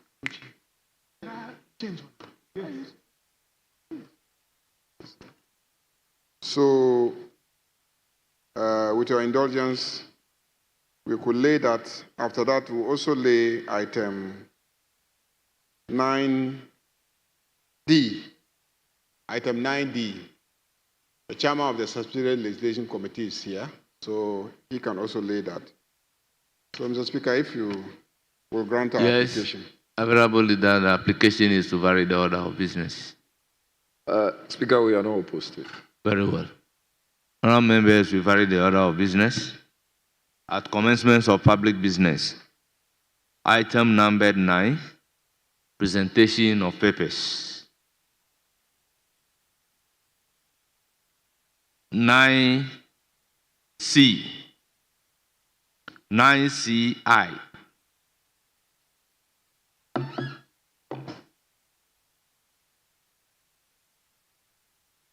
And Interior on the determination of the urgency of the public holidays and commemorative days Amendment Bill 2025. Honourable members, report has been duly presented. It is for the distribution to honourable members. 9D, Mr. Speaker. What of 9CII? 9CII, is that also ready? Oh, that is also ready, Mr. Speaker. Report of the Committee on Defense and Interior on the Public Holidays and Commemorative Days Amendment Bill 2025. Honourable members, report duly presented, and it is for the distribution to the House. Majority Leader. Yes. Honorable 9D. Honorable Kwame Anyimadu entry. Mr. Speaker, I rise to seek your guidance. Yes. Something small. Mr. Speaker, on the public holidays bill, yesterday, when the bill was laid, the constitutional legal was asked the leadership to join.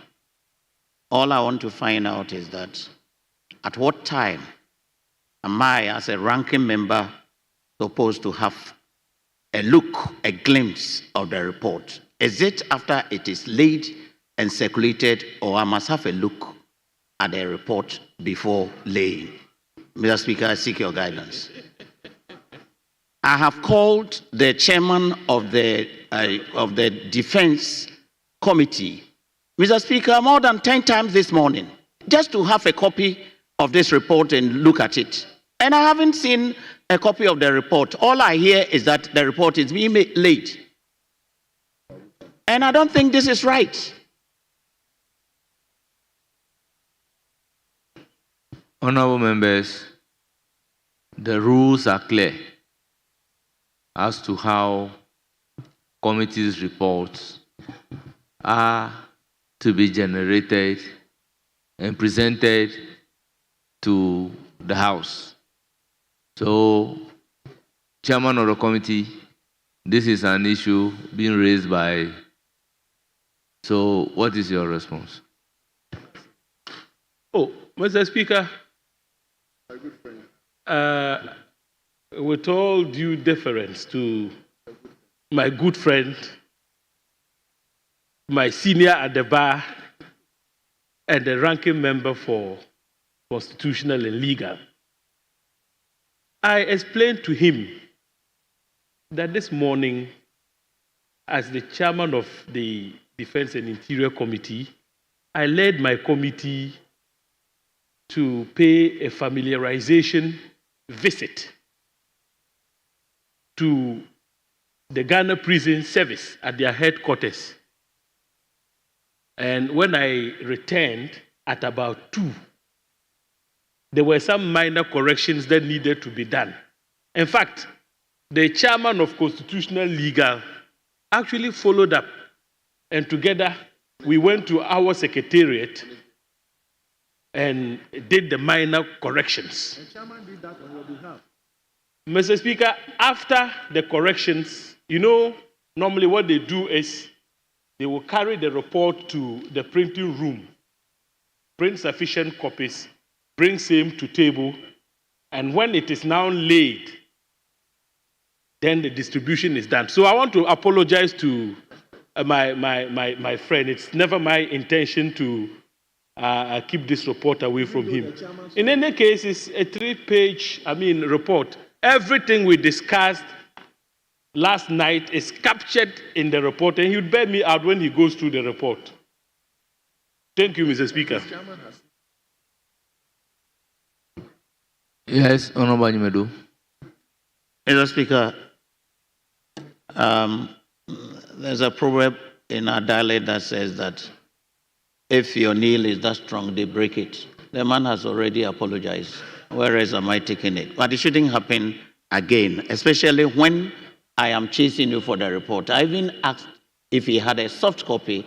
I want to peruse through, but it's been laid. We'll go through. If there is any mistake, we'll point it out. Thank you. I agree perfectly with you. I have been your ranking.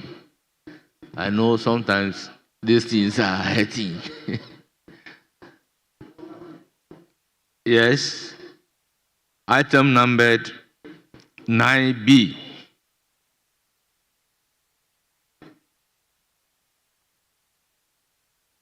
Oh, is the D rather that is ready?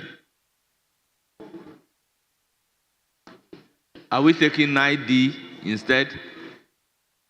D. Very well. Report Item of numbered 9D. Report of the Committee on Subsidiary Legislation on the Corporate Insolvency and Restructuring Regulations 2025. Honourable members, the report has been duly presented. It is for the distribution to honourable members. Yes, Majority Leader. Mr. Speaker, can we take item 15? Item 15.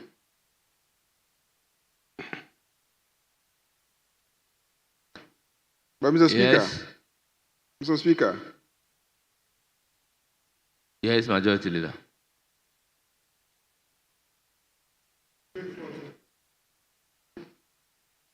But Mr. Speaker, before you proceed to 14,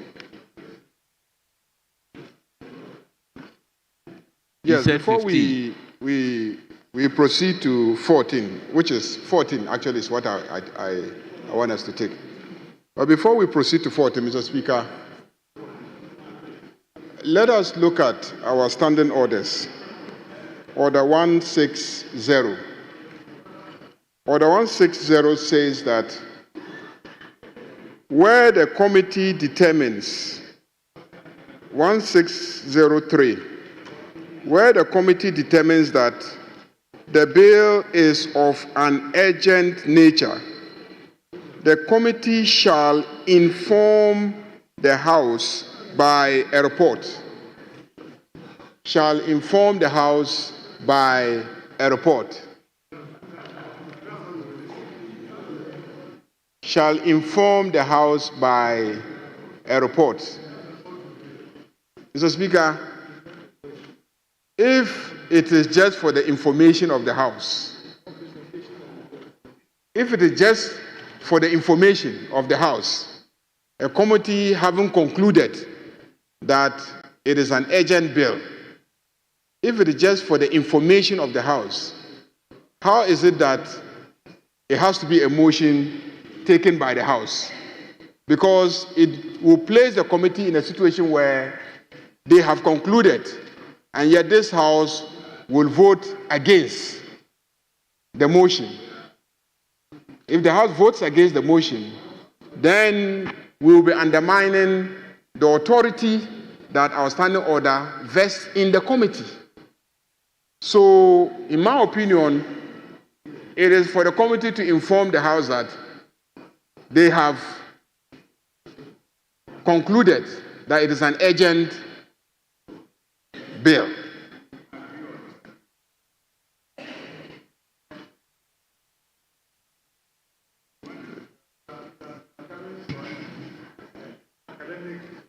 Mr. Speaker, I just noticed that it says inform the House. So I don't know if a matter for information is a matter that we must approve if their job is just to inform the House. Let me take the view of, yes, Honorable Patrick Yawoma. After that, I will come to Honorable Anyimedu. Thank you very much. The Majority Leader wants an academic debate, and this is not a law faculty, Mr. Speaker, unfortunately. Mr. Speaker, the combined effect of all the rules apply. And let me refer the leader to Standing Order 101 on motions and amendments. It sets out motions that ought to be debated. And there are exceptions created here that notice. If you look at the other paper, this is a notice of a motion. Where an exception is created for a motion not to be debated, it is created for in the standing orders. For example, under Standing Orders 101, notice shall be given, no, let me read the head note. Notice of motion. Notice shall be given of a motion intended to be moved except a motion A for the adoption of the report of the business committee, and so on and so forth. It doesn't include such very important government motions which are being originated by a bill. Bills are very important to the extent that the Supreme Court ruled that we didn't even debate on certain clauses in the Narcotics Control Act. The Supreme Court struck out some of the provisions that we did not debate and take a vote on. So it's very important that such a bill emanating from the executive ought to be debated, and it's not part of those bills or motions that are exempted under the rules. That's my response to the leader. Thank you. Yes, let me hear the Minister for Interior. Thank you very much, Mr. Speaker. Mr. Speaker, that's why I was saying that the leader was drawing us into an academic exercise in the chamber. Mr. Speaker, the principle about committee is that whatever committee does is to guide the House. The House can disagree with the committee. So that's why, if you remember, when there was this issue in the 8th Parliament about the report of the was it 7th?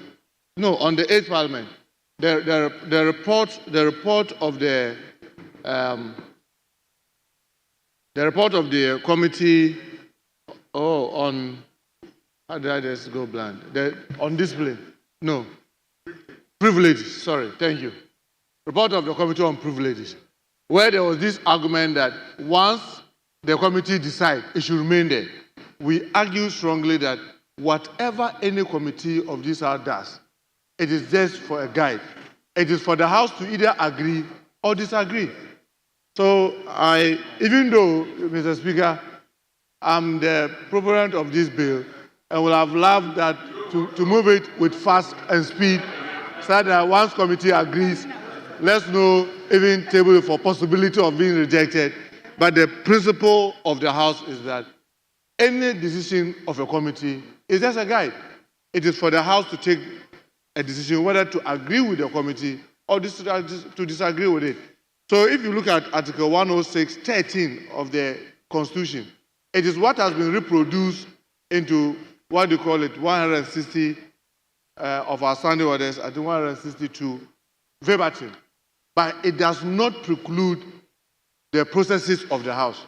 It is there for them to inform us that, oh yes, we've seen that this is of agent nature. The House will say, okay, since you are advising on that, we agree with you. Or no, we disagree with your logic. Either go back or we are disagreeing completely. So, Mr. Speaker, I want to submit that for the committee of the House, regardless of the assignment that is given them. That is why if you look at, even on emergency, Finance Committee, the Constitution says that if the House is on recess, they will take the decision, and when the House is in session, they will come and report, because anything that you do at a committee is just a guide for the House to enable the House to take decisions. So, Mr. Speaker, I believe that how we've been running this is right, and probably we should not introduce new things that may create difficulties in the future. Thank you, Mr. Speaker. Thank you very much. Honourable members, Article 106(13) says that where it is determined by a committee of Parliament appointed for the purpose that a particular bill is of an urgent nature, the provisions of the preceding clauses of this article, other than clause 1 and paragraph A of clause 2, shall not apply, and accordingly, the President shall give his assent to the bill on its presentation for assent. Honourable members, the Constitution is saying the committee shall make determination.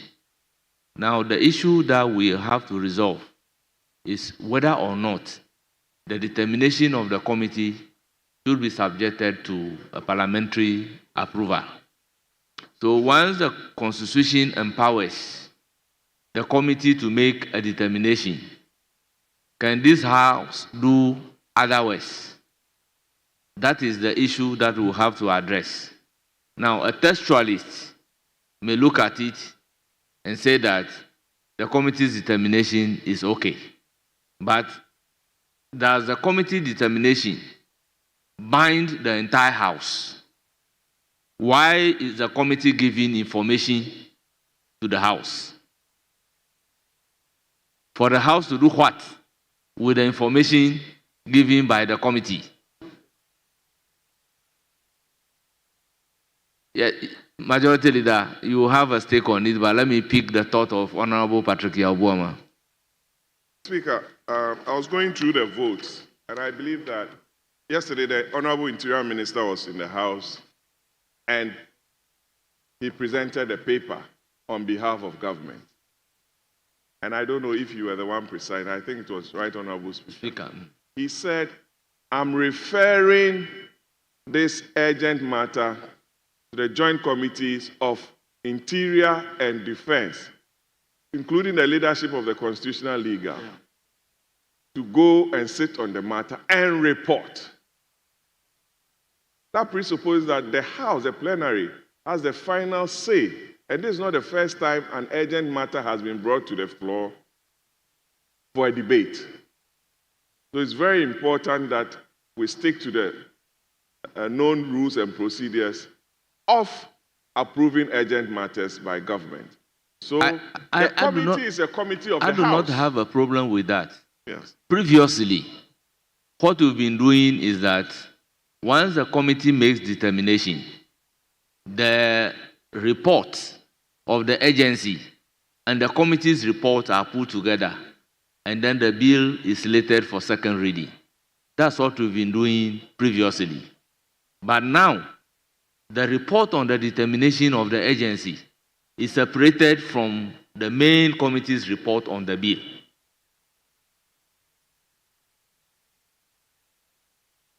Honorable Wanyimedu, I'll come to you. Thank you, Mr. Speaker. Mr. Speaker, as you have rightly said, the closest we had come to, and especially from last Parliament, was if we had to decide on the agency, and the matter was of urgent nature, we tried to fuse the report together. But we report to the House that this is what the committee had done. And we assume and that the House would go with us, and then we take the two reports together. That's what we have done in the past. But specifically yesterday, when the bill was laid, Mr. Speaker directed us to report on the agency nature of the bill. And that's why, Mr. Speaker, in the committee's wisdom, we decided to submit two reports. Thank you. We'll go by that. Yes, Honourable Member, I'll come to you. Mr. Speaker, this is a very interesting academic debate, Mr. Speaker. You have invited us to deliberate upon. But, Mr. Speaker, very respectfully, I would respectfully not look at Article 106 in isolation. Mr. Speaker, I would want us to consider Article 106 together with 103 being the work of committees of this House. Mr. Speaker, when you look at the work of committees, Mr. Speaker, they don't take away the work of the plenary, which is the work of this House. There is no express provision of the Constitution that says that, Mr. Speaker, when they are done with their work, there will be no debate. There's nothing like that.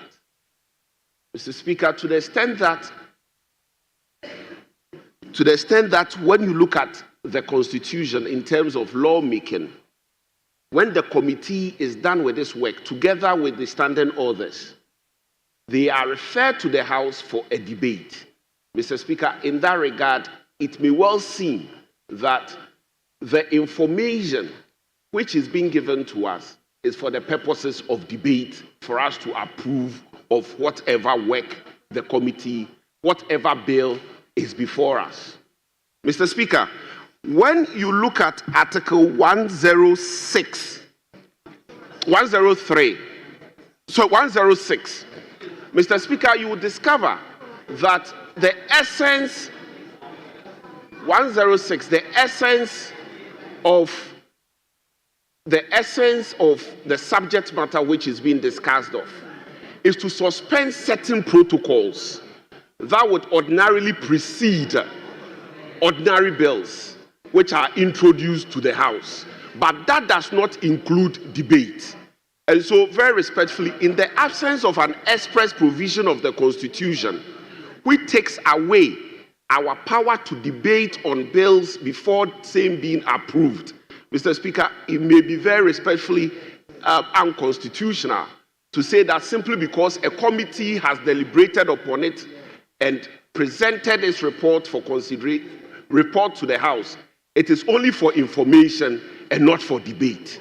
Mr. Speaker, very respectfully, I think that if we go along those lines, it will be problematic. It will be problematic in the sense that, Mr. Speaker, it may potentially lead to an absurdity. The absurdity being that we are likely to see a lot of bills being brought to the House under urgency. Mr. Speaker, when it so happens, that could be the way by which debates are precluded or excluded from taking place in this House. And that can be serious. So, Mr. Speaker, in my humble opinion, going along the lines of the debate, of the argument of the distinguished majority leader may lead to an absurdity, and I don't think it's going to augur well for this House. Yes, Honorable Soini.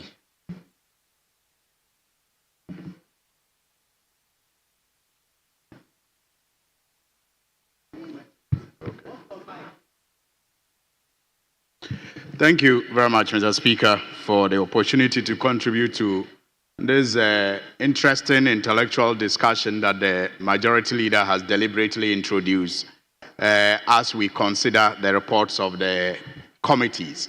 Mr. Speaker, I think this discussion began yesterday when the former defense minister requested from the Speaker to guide the House on whether or not the report had to come for us to decide on the urgency of the Minister of Interior's request before we look at approving the request.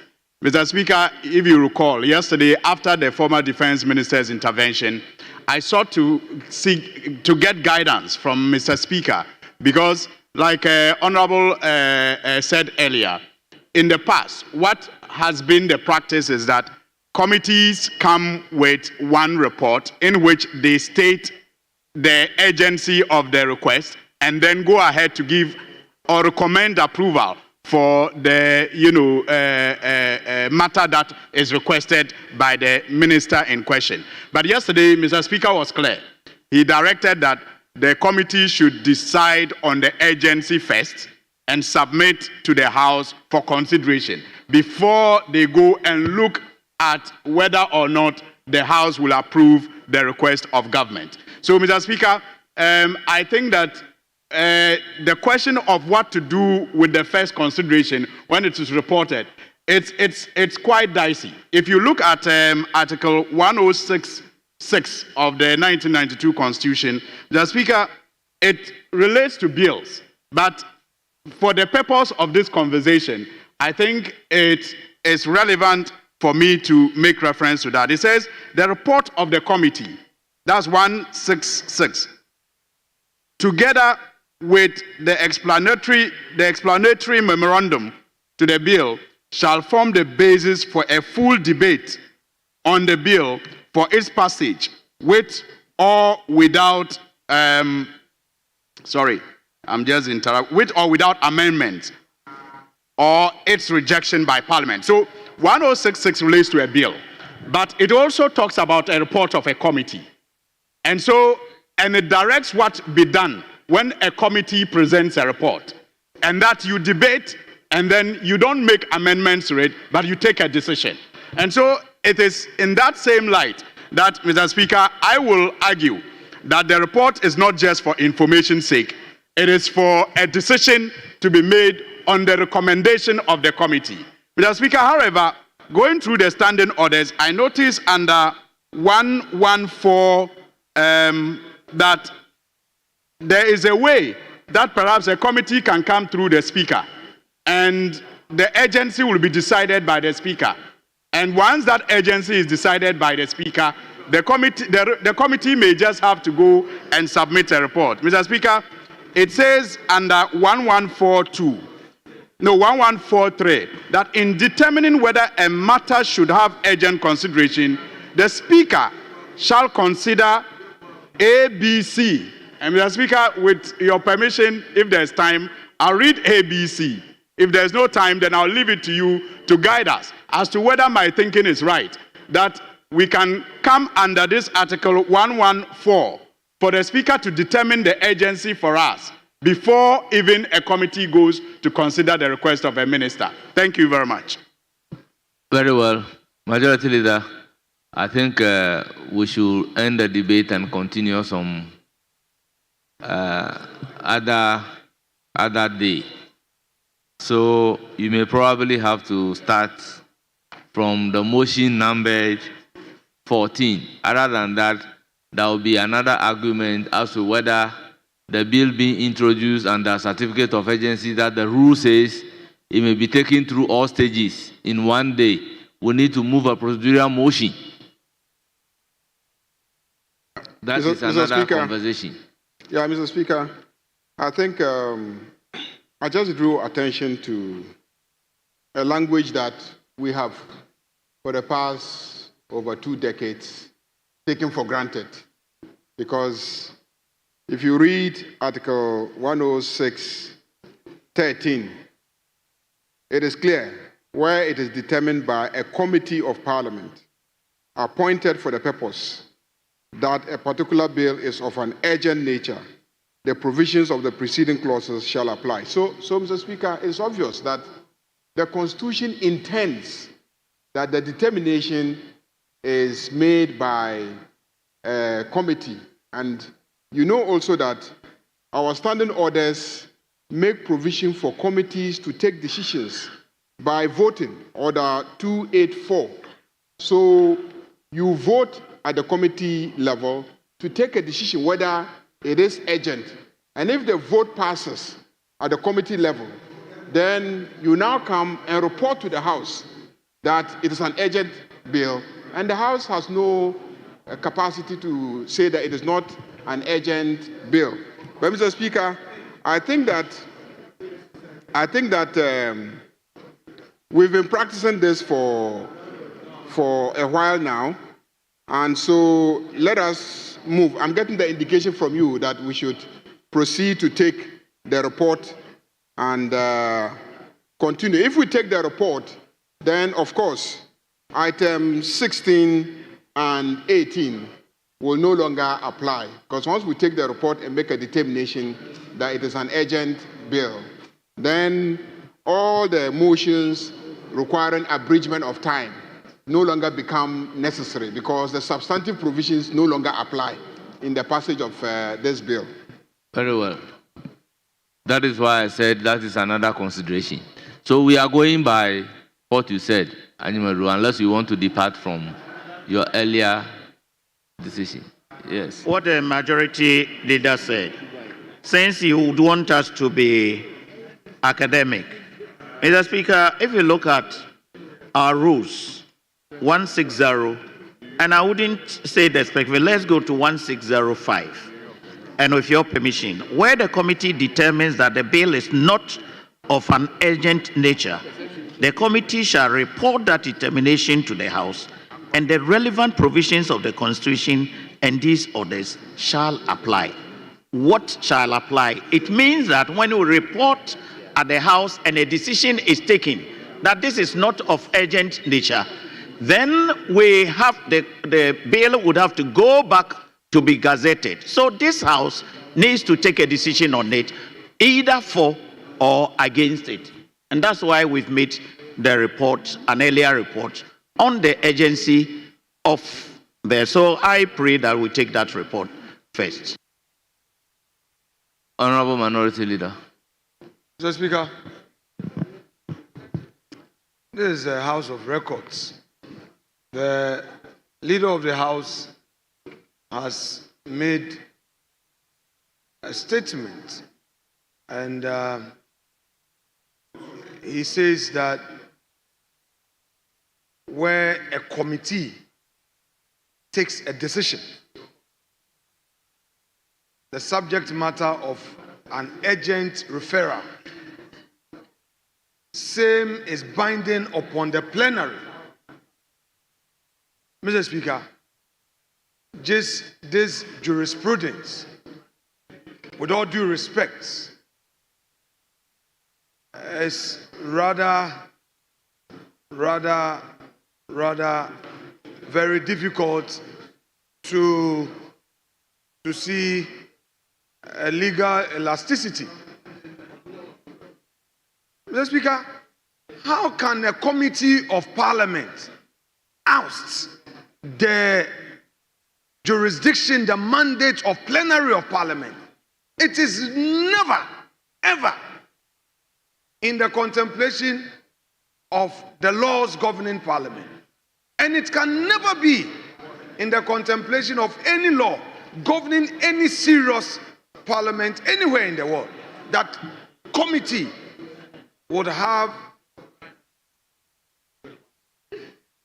its decision binding on plenary. Mr. Speaker, at the risk of repeating what Honorable Muntaka Mubarak had earlier said, Mr. Speaker, when the matter of Adjournment came up, the argument of the leader of the House was to the effect that once the decision has been made, what that means is that the House is bound because the Constitution does not expressly mention the plenary. The Constitution mentions the committee. Mr. Speaker, the Right Honorable Speaker in ruling on this matter disagreed with the textual approach to that interpretation. That was very limited. Mr. Speaker, the Honorable Patrick Boama a moment ago was referring to the situation where we refer to all the rules that govern our processes, proceedings in this House. So, Mr. Speaker, I just want Hansard to record me as having said that the strange proposal from the leader of the House cannot be seen to be meeting our expectation in terms of the precedents we know and the very jurisprudence that has governed this House. A committee of parliament cannot have its decision binding of plenary. I so submit, and I want that to be the record. If for any reason there is any provision anywhere in our laws suggesting that, Mr. Speaker, I beg to say that should never receive the blessing of this House. Honourable members, motion numbered 14 at page 4 of today's order paper. Yes, Chairman of the committee.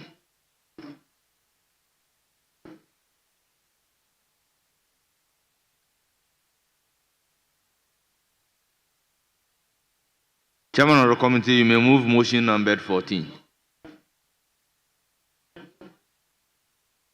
That the motion, that notwithstanding the provision of Order 1041 of the standing orders, which requires that a motion shall not be debated until at least 2 sitting days have elapsed after the notice to move the motion is given, the motion for the adoption of the report of the Committee on Defense and Interior on the determination of the agency of the Public Holidays and Commemorative Days Amendment Bill 2025 be moved today. I move accordingly. Honourable members, motion moved. Any seconder? Mr. Speaker, I rise to second the motion. Honourable members, motion moved and seconded, and it is for the consideration of the House. This is a procedural motion. Therefore, the question is, as many as are in favor of the motion say aye. Those against say no. The ayes have it. The motion is carried. Item numbered 15. Motion. Chairman of the committee. Mr. Speaker, I beg to move that this honorable House adopts the report of the Committee on Defense and Interior on the determination of the agency of the Public Holidays and Commemorative Days Amendment Bill 2025. In so doing, Mr. Speaker, I shall present the report of the Committee on Defense and Interior. Mr. Speaker, the Public Holidays and Commemorative Days Amendment Bill 2025 was presented and read the first time by the Honorable Minister for the Interior, Mr. Mohamed Mubarak Muntaka, on Tuesday, the 24th June 2025, in accordance with Article 106 of the 1992 Constitution and Order 160 of the Standing Orders of the Parliament of Ghana. Mr. Speaker, I would entreat the Hansard Department to capture the report in its entirety, whilst I present only the highlights. Honourable Member, go to the conclusion. Mr. Speaker, the Honourable Minister, and I am reading from 6.0, the justification. The Honourable Minister for the Interior informed the committee that the next envisaged holiday under the bill is 8 days from today, on the 1st July 2025. The day is earmarked for the observance of Republic Day as a public holiday. Notwithstanding the significance of Ghana's Republican status, the day is presently celebrated as a commemorative day. The government therefore intends to amend the existing arrangement to declare the day as a public holiday to allow all Ghanaians to actively participate in the activities of the Republic Day. Conclusion. Mr. Speaker, the committee has thoroughly examined the bill and is convinced that a delay in the passage of the proposed bill would deny Ghanaians a unique opportunity to participate in the upcoming Republic Day activities on 1st July 2025. The committee in its deliberations therefore considered the bill to be of an urgent nature and should be taken through all the stages in one day in accordance with Article 106, Clause 13 of the Constitution and Order 160, 3 and 4 of the Standing Orders of the House. The committee unanimously recommends to the House to adopt this report in accordance with Article 106.13 of the 1992 Constitution of the Republic of Ghana and Order 160 of the Standing Orders. I respectfully move. Thank you. Honourable members, motion move, report presented. Any seconder? Right Honourable Speaker, I rise to second the motion ably made by the Chairman for the Defense and Interior Committee. But Mr. Speaker, one thing I find a bit disturbing, that from January 7th, 2025, we knew that July 7th was going to come. July 1st was going to come. And if you look at the report, this obviously was a campaign promise, a promise that needed to be fulfilled. And we knew July 1st was going to come. And so what I find a bit interesting is that why did we sit all this while only to rush in with this bill? It is something which I find very, very disturbing. Mr. Speaker, I believe that in going forward, we don't need to sit, rush with the bill, only to get members to pass. That will not augur well for this House. Mr. Speaker, with these few words, I will once again second the motion made by the chairman of the committee. Honorable members, motion moved and seconded, and it is for the consideration of the House.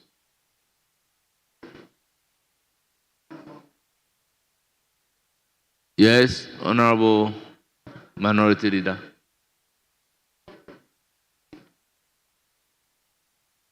Mr. Speaker, the Honorable Minister of Interior is seeking an urgent amendment to the Public Holidays and Commemorative Days Act 2001, Act 601, under a certificate of urgency. At the outset of my own views on this matter, let me make it clear that we do not trivialize Ghana's heritage or the importance of inclusive celebrations. However, we must question government's sense of priority in according a certificate of urgency to a bill about public holidays. Mr. Speaker, with our country facing serious socio-economic challenges and unfulfilled reform promises, this push to fast-track a holiday amendment is frankly perplexing. It gives the impression that the resetting the calendar, as we were told, has been taken to a point where the resetting of the economy and governance is merely a symbolism, and the government is not in any way determined to rescue us. Mr. Speaker, certificate of urgency is an extraordinary tool intended for critical, time-sensitive legislation, typically reserved for matters of national security, economic emergency, or dire public need. We in the minority find it difficult to accept that tinkering with public holiday meets this threshold. What exactly is the emergency, Mr. Speaker? By rushing this bill, government implies that declaring new holidays or renaming existing one is as urgent as tackling, say, an epidemic or financial crisis. Mr. Speaker, if you look at the promises that the government made, I have a tall list of them. Our NDC friends made promises on their campaign platforms of social intervention, and they termed it Reset Ghana. And Ghanaians were promising some sweeping changes that will require urgent critical attention. Yet after 6 months, the changes that we expect remain unfulfilled. Mr. Speaker, the government promised that the proper human and sexual right bill will be pursued. Mr. Speaker, it's been 6 months. Our friends then in opposition used the anti-LGBT bill as a major campaign tool. They made strong public declarations in support of its passage. They staged press conferences, issued statements, and gave Ghanaian people every assurance that they were committed to defending family values and enacting the bill into law. In fact, some of the loudest voices championing the bill came from this very house on their side. But today, when they have the power to act, when they have the mandate and the numbers, the same people have gone mute. There is no government-sponsored bill, no clear position, no timeline, no urgency. Where is the principle? Only silence. This is not just disappointing, but we see it deliberate. You are coming here with an urgent bill. What has happened to that anti-LGBT? You told Ghanaians that you are against this surge of LGBT, you would enact a law. Now, we see people kissing at Independence Square, and it is on social media. Men are practicing it, and it's all over. Mr. Speaker, we are not seeing urgency there. Mr. Speaker, this is the same government in opposition talking about this law, and then the only urgent bill the Minister of Interior brings is that he wants to now amend the Holidays Act. Why? Mr. Speaker, no action on Galamsey. We were told that Galamsey will be tackled as a national emergency. Yes. We are telling you that there are other urgent matters that you need to bring to this house.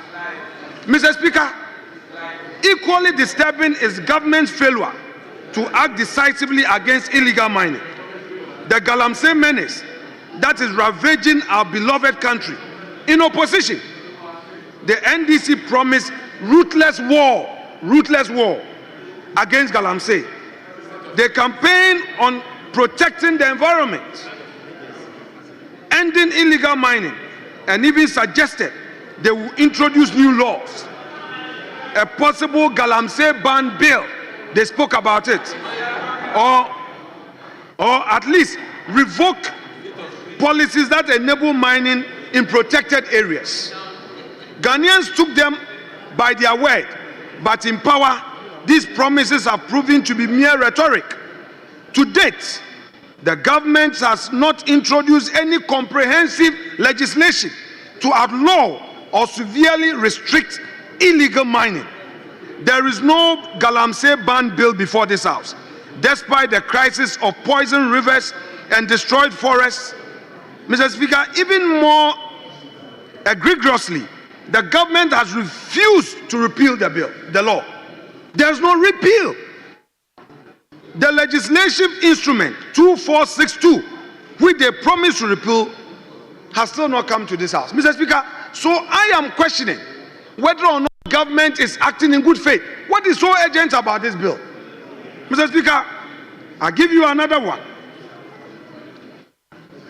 They promised the domestic workers bill. They promised property rights of spouses bill. They promised a new scholarship scheme law.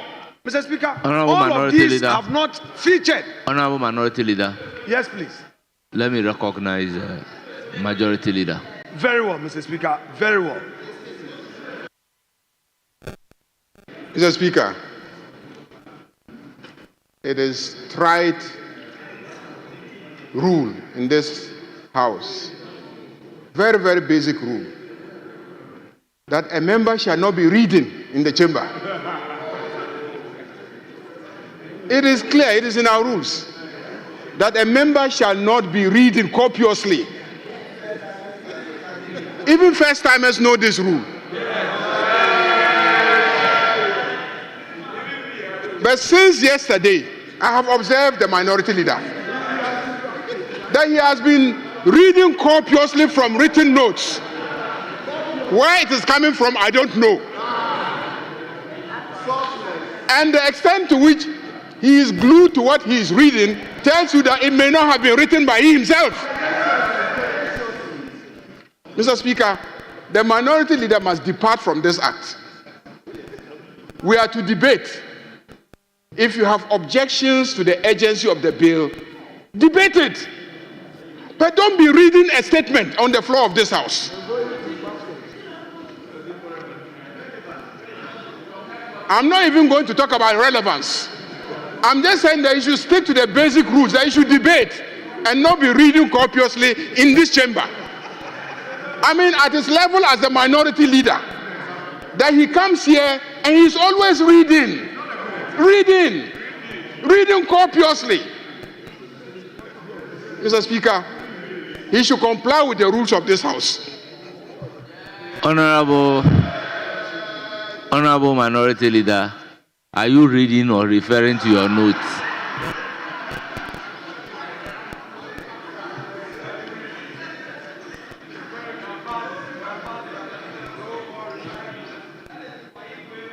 Are you referring to your notes or you you are reading. Please proceed. Mr. Speaker,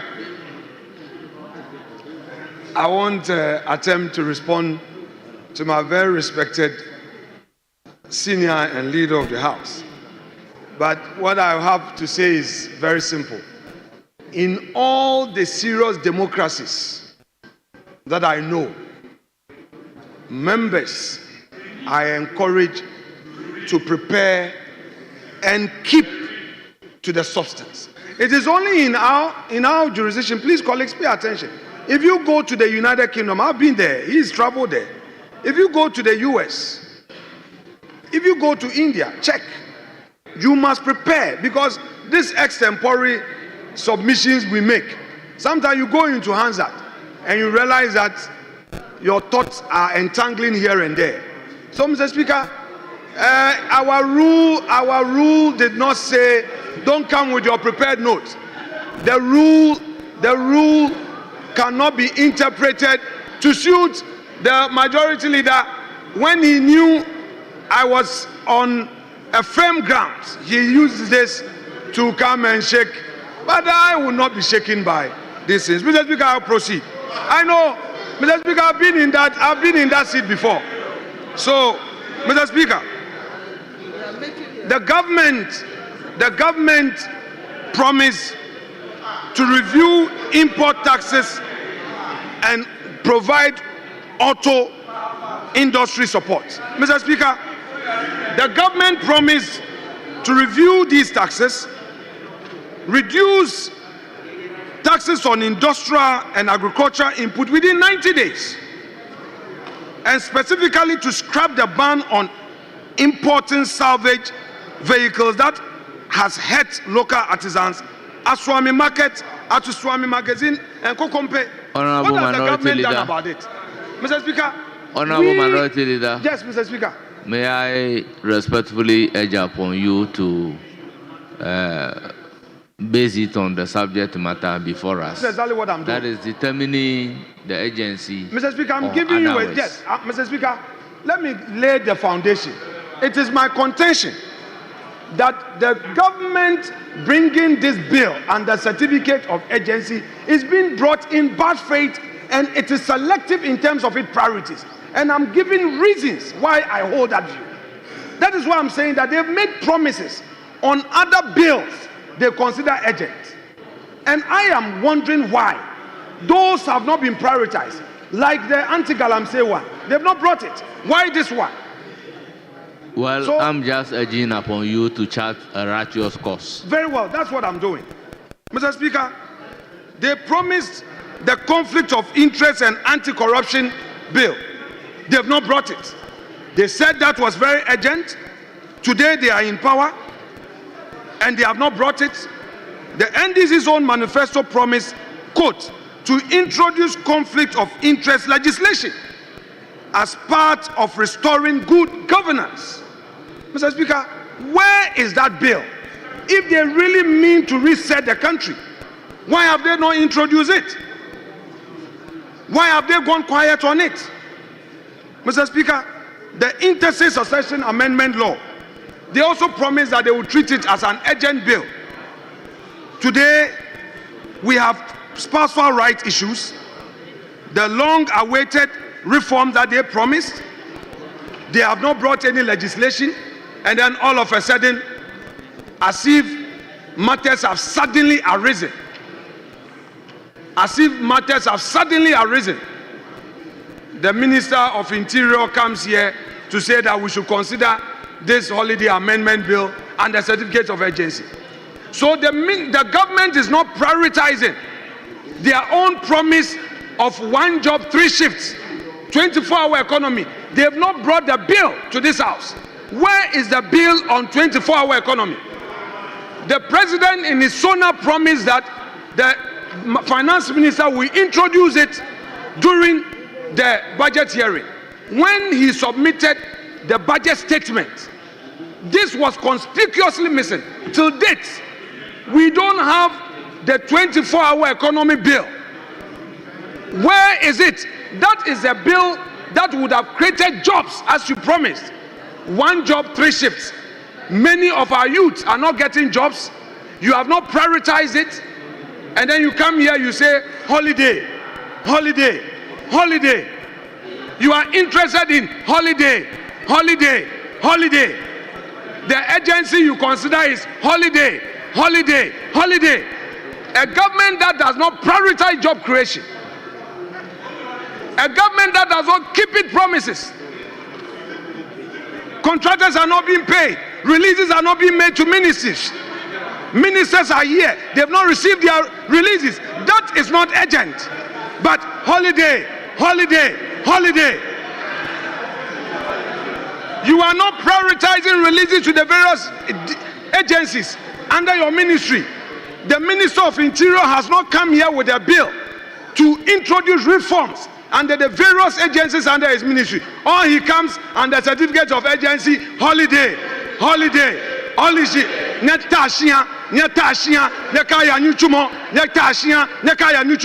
Stay at home, don't go to work.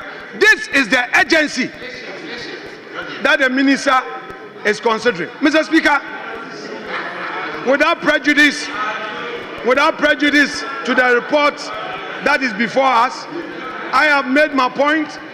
They are in government. If the majority, after taking the people's mandate, will not consider bringing the anti-LGBT law here, they will not prioritize the anti-Galamsey bill that they themselves promised, they will not bring the 24-hour economy bill, and they want to prioritize holiday, holiday, holiday. Go ahead and do it. We are not part of it. Mr. Speaker, I so submit.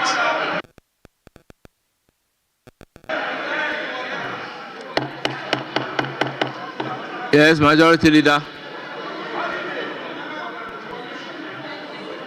Yeah, Mr. Speaker. Mr. Speaker, I am surprised that the minority leader will be so vociferous against this particular bill, because this particular bill affects all the Muslims in this country. Mr. Speaker, I am surprised that he has so voiced his opposition to treating such a bill with this level of urgency that this side of the House wants to give it. We promised Muslims in this country that we will give an additional holiday. And this bill is to fulfill that promise. And it is obvious that the minority leader is against it. He's against it, and I'm surprised. How could you be opposed to Muslims being given an additional holiday? Honorable Afenyo Makin, how could you be opposed to Muslims? One additional holiday to Muslims and you are opposed? With this level of vehemence. And you have Muslims in your constituency who queue to vote for you.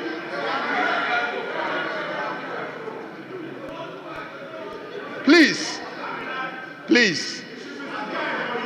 withdraw your opposition to this bill. Please, withdraw your opposition to this bill.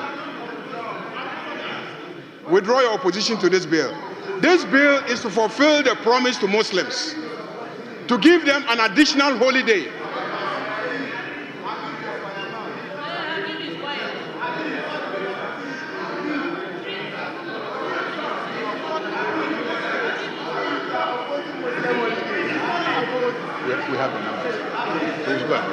So, Mr. Speaker, the committee has given a clear indication that it is urgent, and we have debated the report. Mr. Speaker, I think you should put the question and let's move on. Yes, Minority Leader.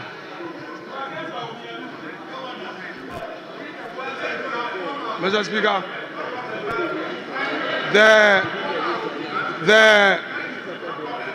The majority leader is completely out of order.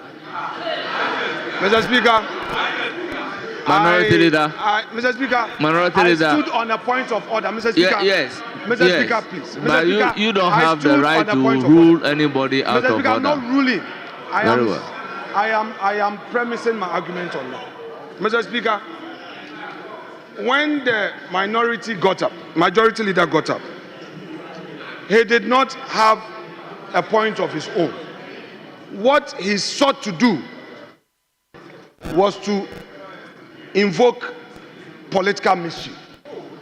Mr. Speaker, and I will explain to you why. My submission was to the effect that government should prioritize its economic and social promises to the people, and that the prioritization of the promises they made should have been long pursued.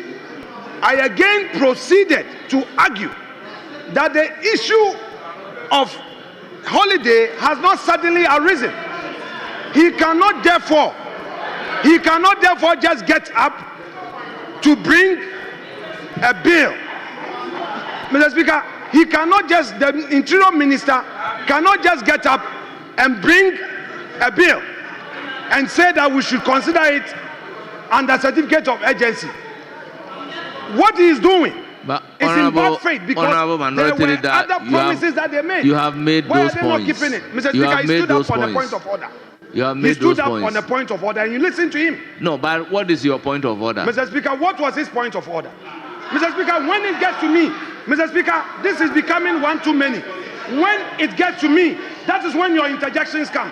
Don't do this. Don't do this. Mr. Speaker, don't do this. He stood when he was doing the mischief. You could have intervened to tell him that what he was doing was wrong, but you were listening. So I am intervening to make my point clear that I am against they sidestepping all the socio-economic promises that require urgency. And they have failed to bring that one.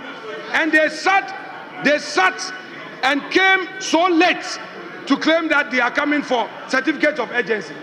I am against they coming under certificate of urgency at this late hour because a government must prioritize. What they are doing lack priority. And that is the point I've made. Honorable Minority Leader, his point of order was based on the rules that you were reading copiously. That is why I am asking you, what is your point of order?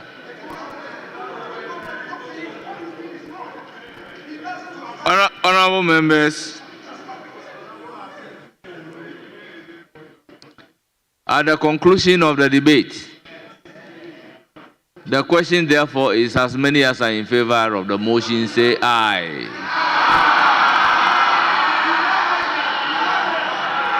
Those against say no. Honorable members, the ayes have it. The motion is carried.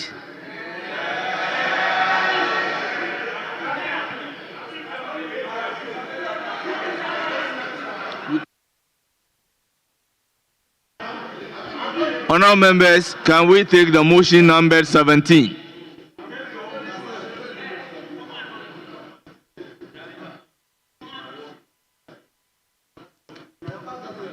Motion number 17. Yes, Minister for Interior. Thank you very much, Mr. Speaker.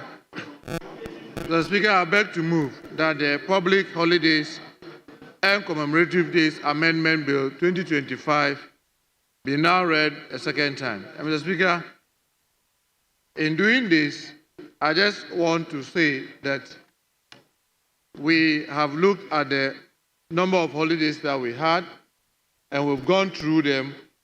And as a new government, having in mind some of the promises that we made with regards to the holidays, have restructured the holidays to take away those that, in our view, were controversial, so that we keep those that, as a country, we are unanimous and rallied around. Mr. Speaker, we are keeping 1st January as New Year Day, 7th January as Constitutional Day, 6th March as Independence Day, March or April for Good Friday for our Christian brothers, March or April as for Easter Monday for our Christian brothers, 1st May as Labor Day, 1st July as Republic Day. It was pushed to commemorative. We believe that this is a very significant day in the life of Ghana that we should not just relegate to the background. And therefore, we are bringing it back as a full holiday. And we believe that as a country, we are united around the 1st July. The 21st, we've taken out the 4th August as the then being termed as Founders Day, because we believe that as a country, we are not unanimous around it, and it's served as a divisive day for us as Ghanaians. So we've taken that out, and we have maintained the 21st September, and now we term that as the Founders Day, which is the date of birth or the birthday of Osadifo Dr. Kwame Nkrumah, the founder of our country, the one who led us into independence.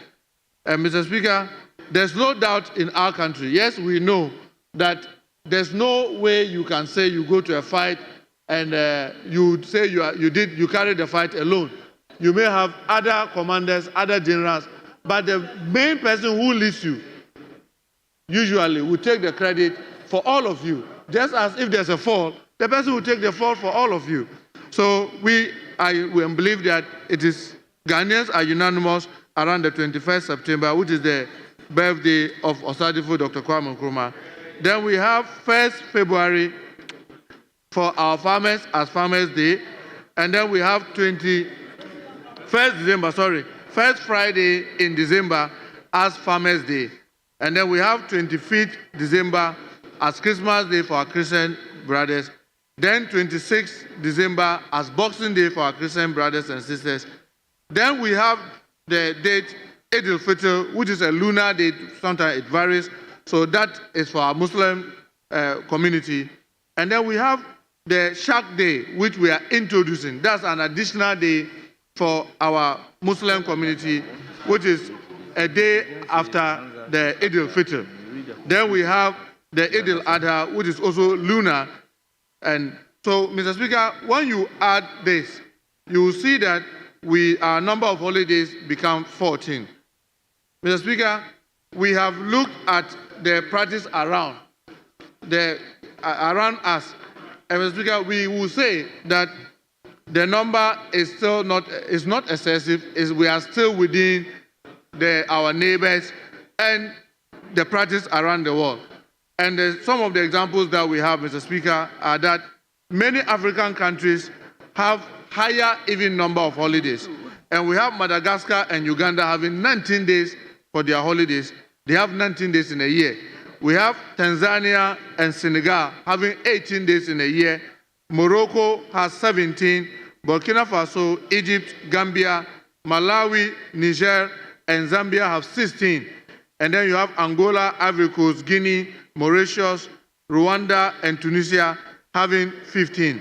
So, Mr. Speaker, when you compare this, you see that our number is still even lower than all this that we have. Mr. Speaker, one other significant thing that is found in this amendment is that we believe that we need to boost tourism in our country. And Mr. Speaker, you will notice that some of our holidays happen in the middle of the week.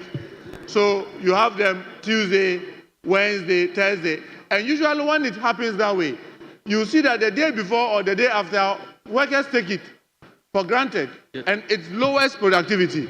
What we intend to do with this amendment is simply to say that if a holiday falls in the middle of the week, that is Tuesday, Wednesday, or Thursday, it should be observed on a Friday. If it falls on Saturday and Sunday, it should be observed on Monday, so that there will be some certainty, and that gives us longevity in the weekend. That will enhance our tourism industry and the Creative Act. Mr. Speaker, Lastly, as demanded by the PFM Act, we did the financial analysis and we realized that with what we are doing and pushing some of the holidays towards the weekend, it is rather going to even enhance our economic activity, and we didn't find that financially it is going to affect our country in any way. So, Mr. Speaker, this is what we have, and I hope that members will support this amendment so that it will be carried out just as the committee recommended. Thank you very much, Mr. Speaker. Honorable members, the motion has been ably moved. I will call on the chairman of the Committee on Defense and Interior to present the report of the committee on the bill. Mr. Speaker, I associate myself with the motion ably moved by the Minister of the Interior. Mr. Speaker, in so doing, I'd crave your indulgence and submit the committee's report. But, Mr. Speaker, for brevity's sake, I would pray that the Hansard Department captures the report in its entirety, whilst I touch on the salient observations the committee made. Mr. Speaker, on page 5 of the report,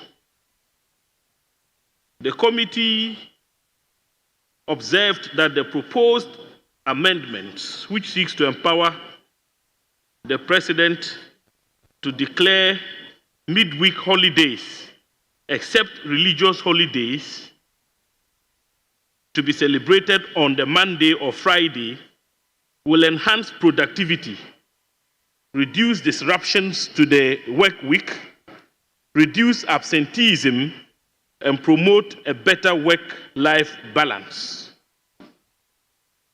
The committee also noted that the proposed amendments reflect an effort to promote religious equity in the country by ensuring balanced recognition of diverse religious practices, thereby avoiding partiality toward specific religious groups in the celebration of religious holidays.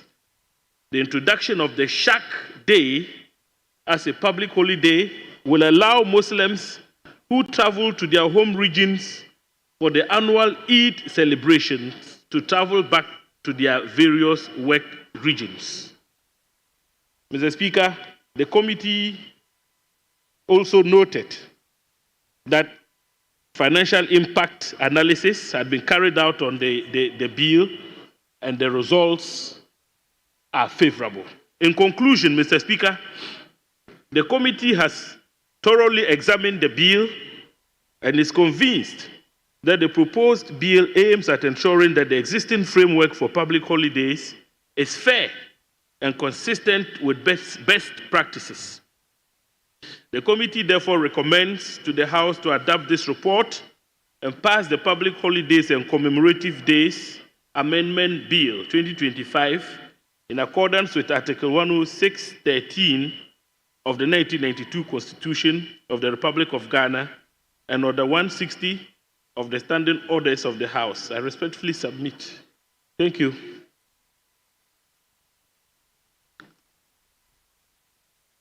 Honourable members, first one to Standing Order 127.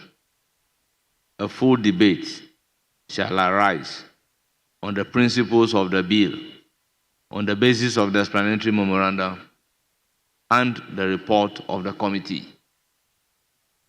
Honourable member, before taking the debate, let me suspend the House for 2 minutes. Suspension for 2 minutes.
Yes, Honourable Majority Leader.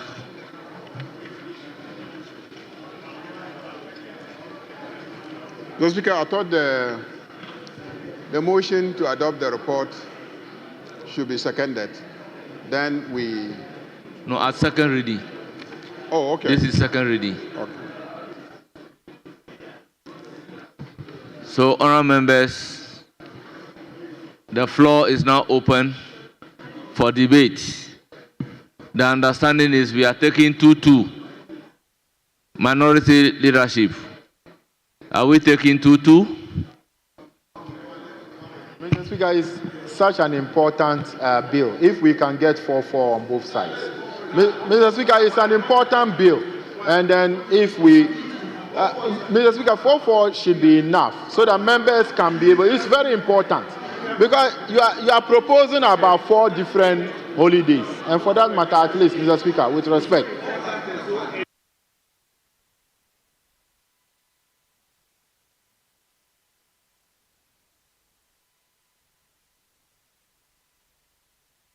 Yes, Deputy Whip. Mr. Speaker, please should be 2-2 with leadership. Making So, 3. 2-2 with leadership making 3-3. I think, Habib. Mr. Speaker, They say 2-2 including leadership, you say 4-4. And also agent. So if 4 members are having a bite, it shouldn't be a problem. Mr. Speaker, he can do 3-3 and leadership 4. 3-3 and leadership 4. Well, Honourable Ranking Member, you have the floor. Thank you very much, Mr. Speaker. Thank you for the opportunity to speak on this issue. First of all, Mr. Speaker, I want it to be placed on record that nobody from our side is against any religious grouping having any holiday. To the contrary, Mr. Speaker, we do support. In fact, the promise made to our Muslim brothers was that they were going to be given holidays anytime they celebrated their festivities. That is Eid al-Adha and Eid al-Fitr. Here we are having only one holiday being added, that is the Shad. Mr. Speaker, the Honorable Minister found it very convenient to compare our country's number of holidays to other countries in Africa. I was expecting the Honorable Minister to rather compare our level of productivity, because that is what should inform the number of holidays we're going to get. But as it is, he found it very convenient to just compare the holidays. Again, Mr. Speaker, for me, it is sad that year in and year out, we come to this chamber and we debate the contentious issue of honoring our heroes. A country that does not honor its heroes is not a country worth dying for. No member in this chamber, Mr. Speaker, can or will underestimate the role played by Osagyefo Dr. Kwame Nkrumah in our journey for independence. Much the same way, nobody can underestimate the role played by other Ghanaians in our quest for independence. I believe that we should give honor where honor is due. Yes, Dr. Nkrumah played his role. Every Ghanaian is so grateful. And so are men like Akwaje, J.B. Dankwa, Oforiata, and the rest. They also played a role. Mr. Speaker, we are going to celebrate the birthday of Dr. Nkrumah. Well, that I believe was a campaign promise. But I have always maintained that as a country, there should be a time where we come together as a people and look at the collective interest of the generality of the country and not just a section of the country. And so I am of the view that yes, today, the Founders' Day is being changed from 4th to 21st, which is Dr. Nkrumah's birthday. Are we going to come back to this chamber when the tables turn to change the day again? Well, Mr. Speaker,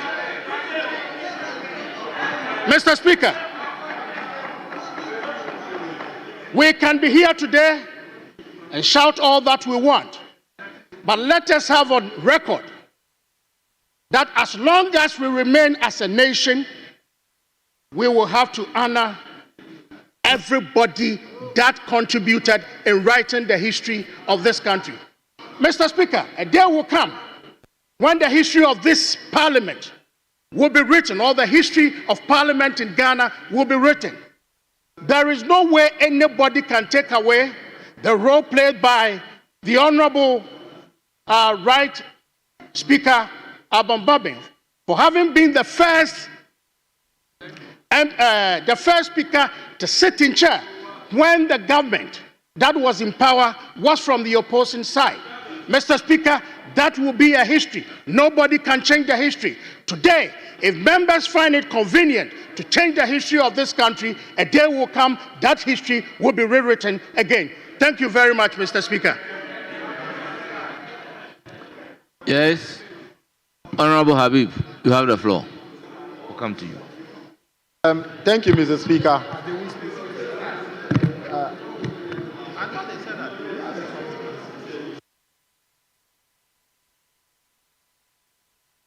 Please, you have the floor. Thank you, Mr. Speaker. Mr. Speaker, I would like to add my voice to this matter before the House. Mr. Speaker, and also to state categorically that no one from the minority side is against the holidays or the bill. So, Mr. Speaker,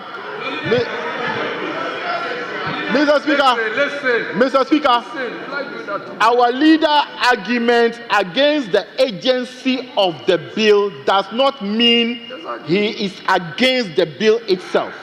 It was clear when he was speaking on the principle of the agency of the bill under Standing Order 163. But it is not the case that we in the minority are against the bill. Mr. Speaker, among many other things on this bill, I think this is the only part that I'll give a 50% commendation to the President of the Republic for fulfilling at least a campaign promise.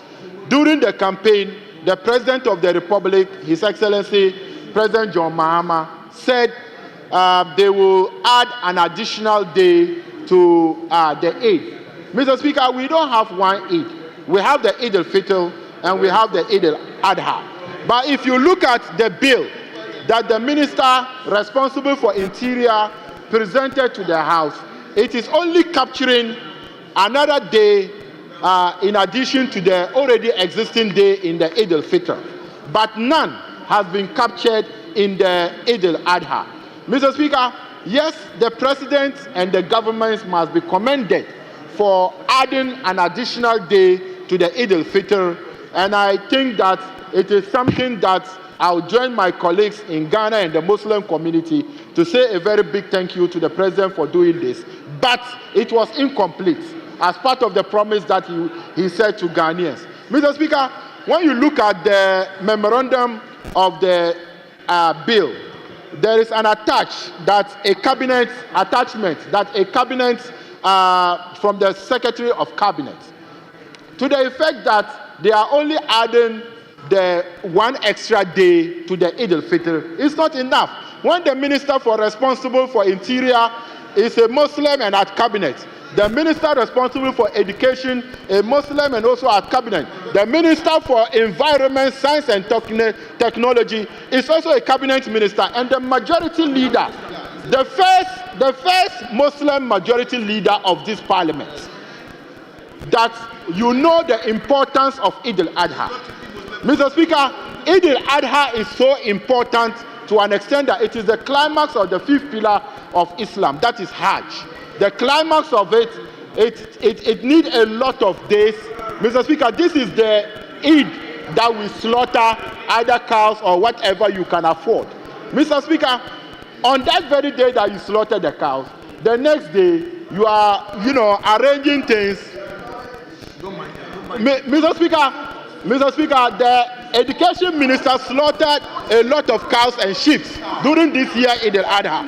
He spent a lot of days in preparing it. Mr. Speaker, the Eid al-Adha is so important to Muslims as though the Eid al-Fitr is equally important. Mr. Speaker, and when we come to the consideration stage, I will be proposing an amendment, and I'm calling on my colleagues to join me in this amendment. And that amendment also seeks to add the Tashriq, which is the day after the Eid al-Adha, because this amendment in this current form intend adding Shak Day, which is the day before the Eid al-Fitr. So we can amend, because it's an act of Parliament, and Parliament is within the law to amend it so that we can add Tashriq to the day, that is the day after Eid al-Adha, so that we can have the Shak, which is the day before the Eid al-Fitr, and the Tashriq, that is the day after the Eid al-Adha. The Muslim community will be happy. Mr. Speaker, the Muslim community wrote to the President through Cabinet to inform him that we will be very happy if he give us the extra day for these two Eid. Yes, the President has fulfilled one, and we think that it is very necessary that he add the other one. My senior colleague, Honorable Mutala, is a very he's a scholar when it comes to many Islamic things, and he's a member of Cabinet. I'm very surprised that he could not raise this matter at Cabinet. I'm very surprised that the Majority Leader could not add his voice on this. Mr. Speaker, in Islamic jurisprudence, recognize Eid al-Adha as a greater part of the two Eid. Mr. Speaker, aligning a public holiday to include an extra day in the Eid al-Adha will be a very significant to the Muslim community. The President, when he was opening or cutting short for the construction of the Hajj village, he said, I am adding extra day to the Eid celebration. So the Muslim community said, Eid, mean both Eid. That is how the Muslim community is taking it. So to add only a day to Eid al-Fitr without adding an extra day to Eid al-Adha, the Muslim community will think that it is a half promise that is being failed. And I want to call on my colleagues and indicate, Mr. Speaker, that when we get to the consideration stage, I'll be proposing an amendment to add the Tashriq to the Eid al-Adha. And Mr. Speaker, the other holidays that the Interior Minister, the name changing and the name calling, to the effect that you are cancelling Founders Day, and they are introducing our President Kwame Nkrumah Day, it is definitely that's not going to be a consensus. The UGCC, if you are talking about Founders Day, that is part of it, the Founder Day. And now you are going to single out it to an individual, our former President Kwame Nkrumah. But there were other important people throughout the struggle of our independence who have contributed their quota to the development of this country. Where we are and where we have reached, a lot of people. So, Minister, changing the name will not be a consensus building. Changing the name to say that it is going to be called Kwame Nkrumah name, it is something that's not going to do. Mr. Speaker, I think that the Interior Minister should look at it again. Rather than that, we will be changing names and continue to change names. And in 3.5 years' time, when we come on this side, we will also change the name. I thank you so much, Mr. Speaker. Yes, Honorable Muntala. Thank you, Mr. Speaker. And I rise to support the motion, the bill. Mr. Speaker, I thought we were going to engage in this debate without some of the political nuances or partisan nuances that we have heard from our friends. It is true that when we are talking about the political history of this country, we need to talk about it to the fullest. I agree. I did some history, level 100, level 200 in University of Ghana. And I had the privileged opportunity to be taught by no less a person than Professor Adofeni. And as part of the definitions of history, there are some scholars who have defined history as concocted lies to form facts. Go ahead. And I think that that is what concocted lies to form facts. I think that there are some scholars.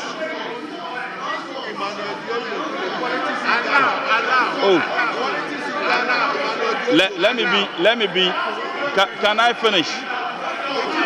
Oh, so you want the source? Mr. Speaker, they should go and read the SHS history book. They should go and read that. And in fact, topics in West African history, written by no less a person than Professor Edu Boahin. They should go and read their writings. But you see, but what other source do you want? So, Mr. Speaker, that is the source. So I think that what we have seen today is a perfect description of history could be defined as concocted lies to form facts. And we have seen that across the aisle, that they have focused on that aspects of definition of history, which is roundly condemned by many historians. But let me be very clear. Mr. Speaker, the reason why we talk about Nkrumah, and the reason why when we talk about the history of this country, we do so because there is always an effort by our friends from the other side to rewrite the political history of this country. Need I remind you that even after Nkrumah was illegally and unjustifiably overthrown, Nkrumah's mother, who was barely blind over 80 years, the woman was dragged to appear before commission after commission. And you know what they wanted the woman to say? That the woman should say Nkrumah was not her biological son. These are historical facts. And that Nkrumah was a librarian. These are historical facts. You can check it from the Hansard of even Parliament. You don't read, and it is not my fault that you do not read. I'm saying that Nkrumah's mother was dragged. Mr. Speaker, I'm giving a time when they were speaking. You see, there is a popular Honorable prophet Muntala. that when you take... Honorable Muntala, I will recognize Honorable Animedu Enchi. Thank you, Mr. Speaker. Mr. Speaker, this matter is very serious. And I think my brother is misleading the House. He can't go and read any uncredible story from anywhere and come and make allegations, wild allegations, and there's no source. And he's just saying Nkrumah's mother was being coerced into saying that is this. I've never heard it. Where did he get it from? He should prove it. prove it and give us a source. Honorable Mr. Mutala. Speaker, Mr. Speaker. Honorable it is Mutala not- Mohammed. Mr. Speaker, it is With not my all fault. due respect, the debate must be centered on the principles underpinning the bill and the committee's reports. So please stick to the report and the memorandum underpinning the bill. Mr. Speaker, part of what we are considering today is the Founders' Day. And you cannot talk about the Founders' Day of this country without talking about the founder, the only founder of the present day Ghana. And I'm saying that the reason why emphasis is put on Nkrumah, because there have been several attempts. And when I say appear before commission after commission, this was not done in some bush somewhere.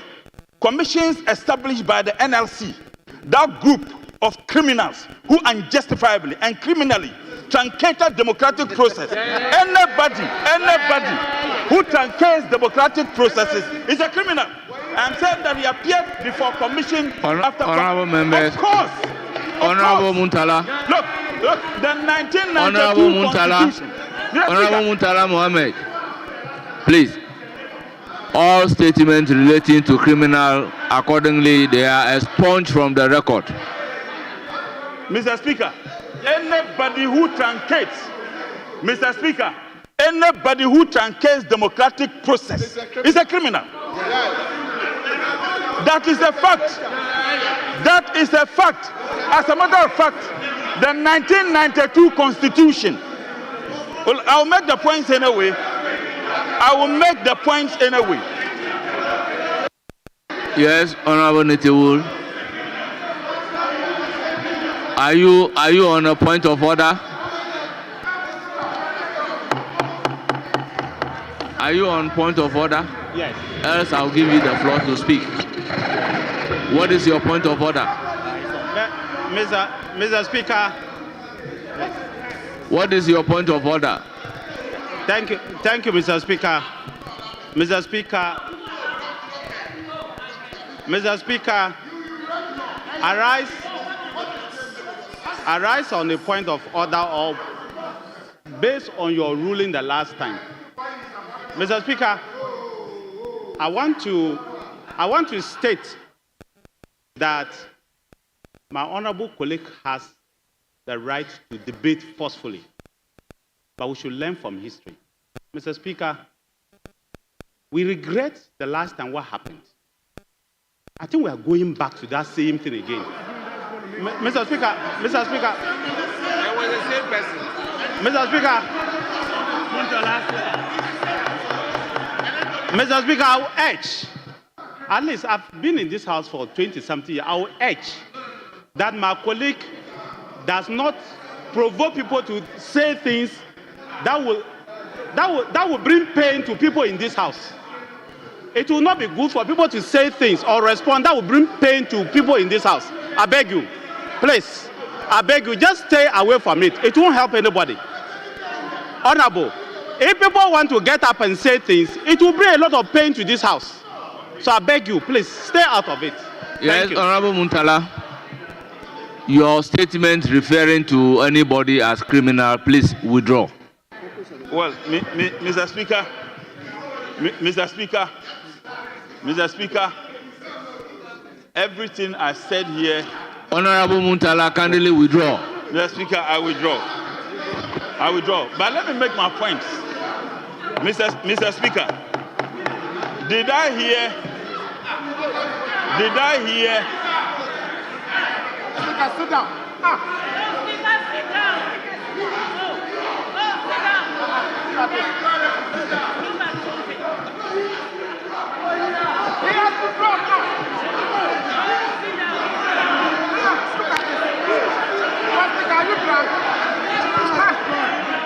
Mr. Speaker.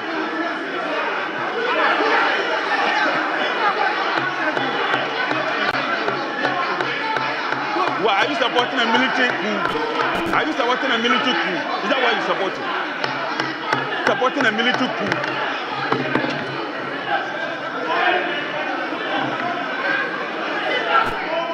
Honorable members, may you resume your seats.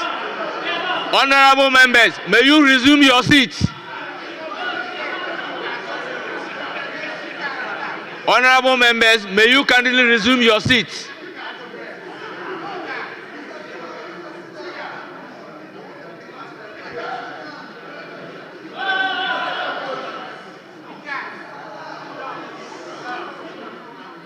Honorable Muntala, once again, limit yourself to the memorandum accompanying the bill and the report of the committee. Mr. Speaker, Mr. Speaker, I think that I remember when I was a student at Kulukuli School.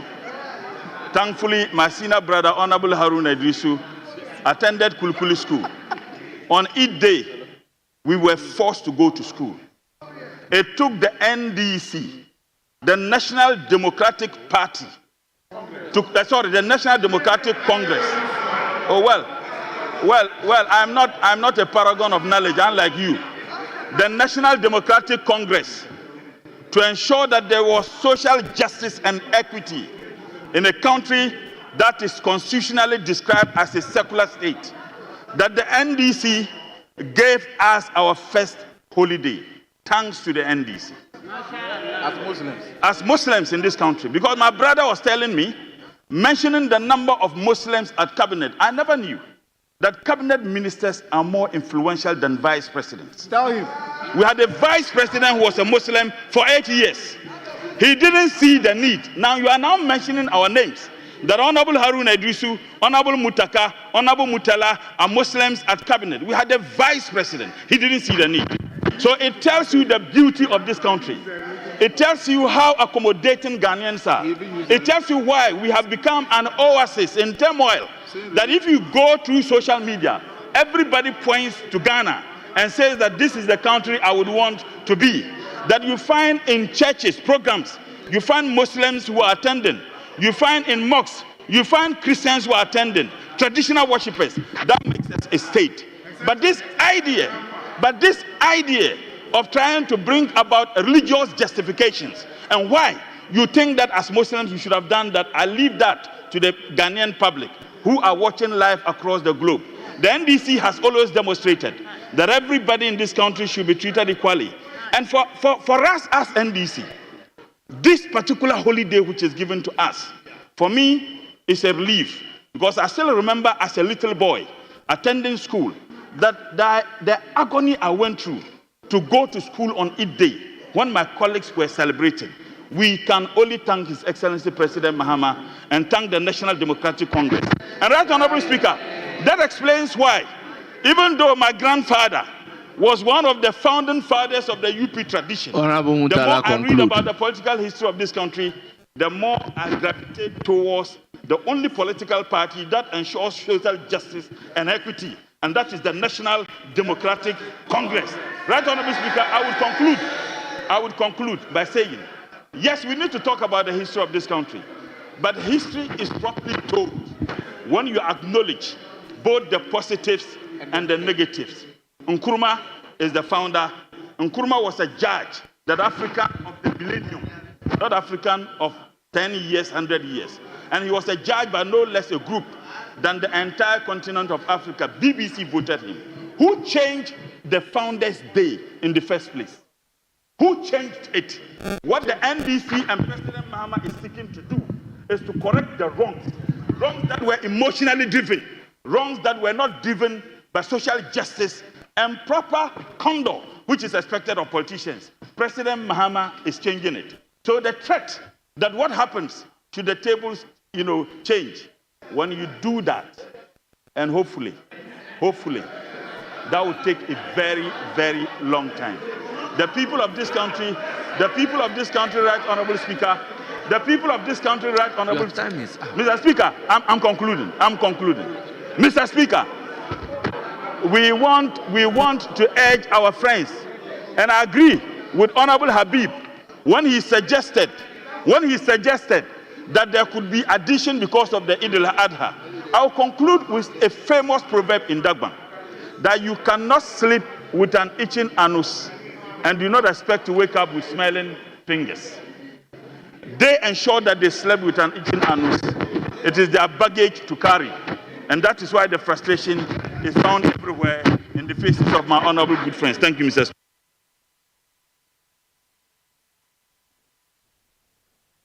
Yes, Honorable Sohini. Well, thank you very much, Right Honorable Speaker, for the opportunity to contribute to the motion. Mr. Speaker, I was taken aback when I listened to the minority leader, and like Pontius Pilate, he sought to disassociate his side from the decision that this House was about to take in relation to these holidays. Mr. Speaker, I would have taken it lightly, perhaps if it was coming from one of their colleagues, Honorable Stephen Amua. Yes, Honorable Minority Mr. Leader. Speaker, I was Please, shocked. Honorable Sohini, I recognize Honorable Minority Leader.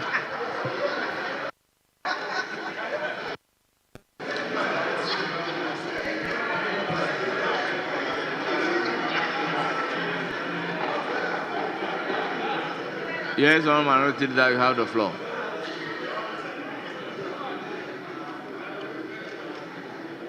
Mr. Speaker, for the avoidance of doubt,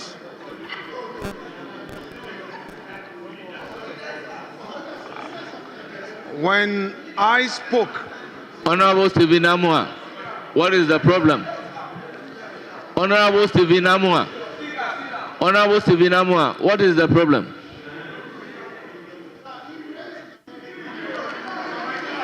When your leader is up, and you are also up, please, Minority Leader, you have the floor. Hamza should, you can come. Mr. Speaker, I am right here in this chamber, and I will not sit for any member of parliament to attempt an interpretation of what I have said and try to spin it. Mr. Speaker,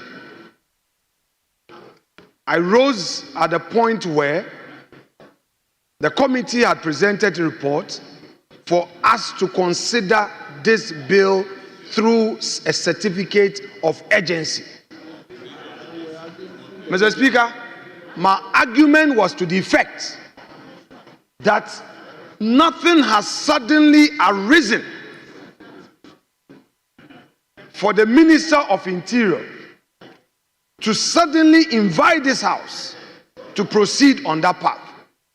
Indeed, the Minister has always known that this law existed. And if the government was minded, it would have proceeded ahead of time. I then went on to say that if indeed the government intends to make priorities, there are promises, socio-economic promises, and I went ahead to list them. So, Mr. Speaker, earlier the majority leader made a submission. I took it as the usual politics. When we talk, sometimes these things happen. But, Mr. Speaker, the path the colleague, the deputy minister, has taken to say or to suggest that I got up to oppose the bill is unsupported by my submission. My submission was in opposition to the agency that he has introduced to say that these things have always been there and that he should have moved on the path far earlier than coming now. Honorable Minority Leader, if you was, Mr. Speaker, on that score, you are right. You are right. So, Mr. Speaker, please Honorable direct him to do the right thing, not to misquote. We are supposed to debate the principles, not to misquote, the rationale accompanying the bill as well as the report. You shouldn't misquote me. Please, let's stick to the rules. Thank you very much, Right Honorable Speaker, for your guidance. Mr. Speaker, I was speaking to the principles. I just thought that I should respond to a few things that he said. But, Mr. Speaker, I take the we have passed the stage of the determination of the agency or other words of the bill. I take the restating of his position.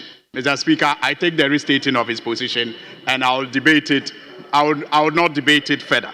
But Mr. Speaker, I will want to also say that I am particularly excited that this bill is going to ensure that another holiday is added to Muslims as we celebrate Eid in this country. Mr. Speaker, and it is urgent.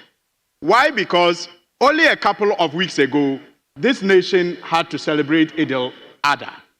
And because this bill had not been considered, the president had to issue an executive instrument for that to be done. So, Mr. Speaker, to say that he doesn't see the urgency is to miss the point that this bill is even late. Honorable Soini, please be guided.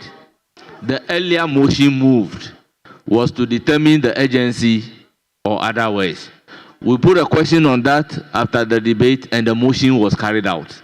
Now, this motion was for the second reading, and at the second reading stage, nothing is supposed to happen than debating the principle, the rationales accompanying the bill, as well as the report of the committee. So please.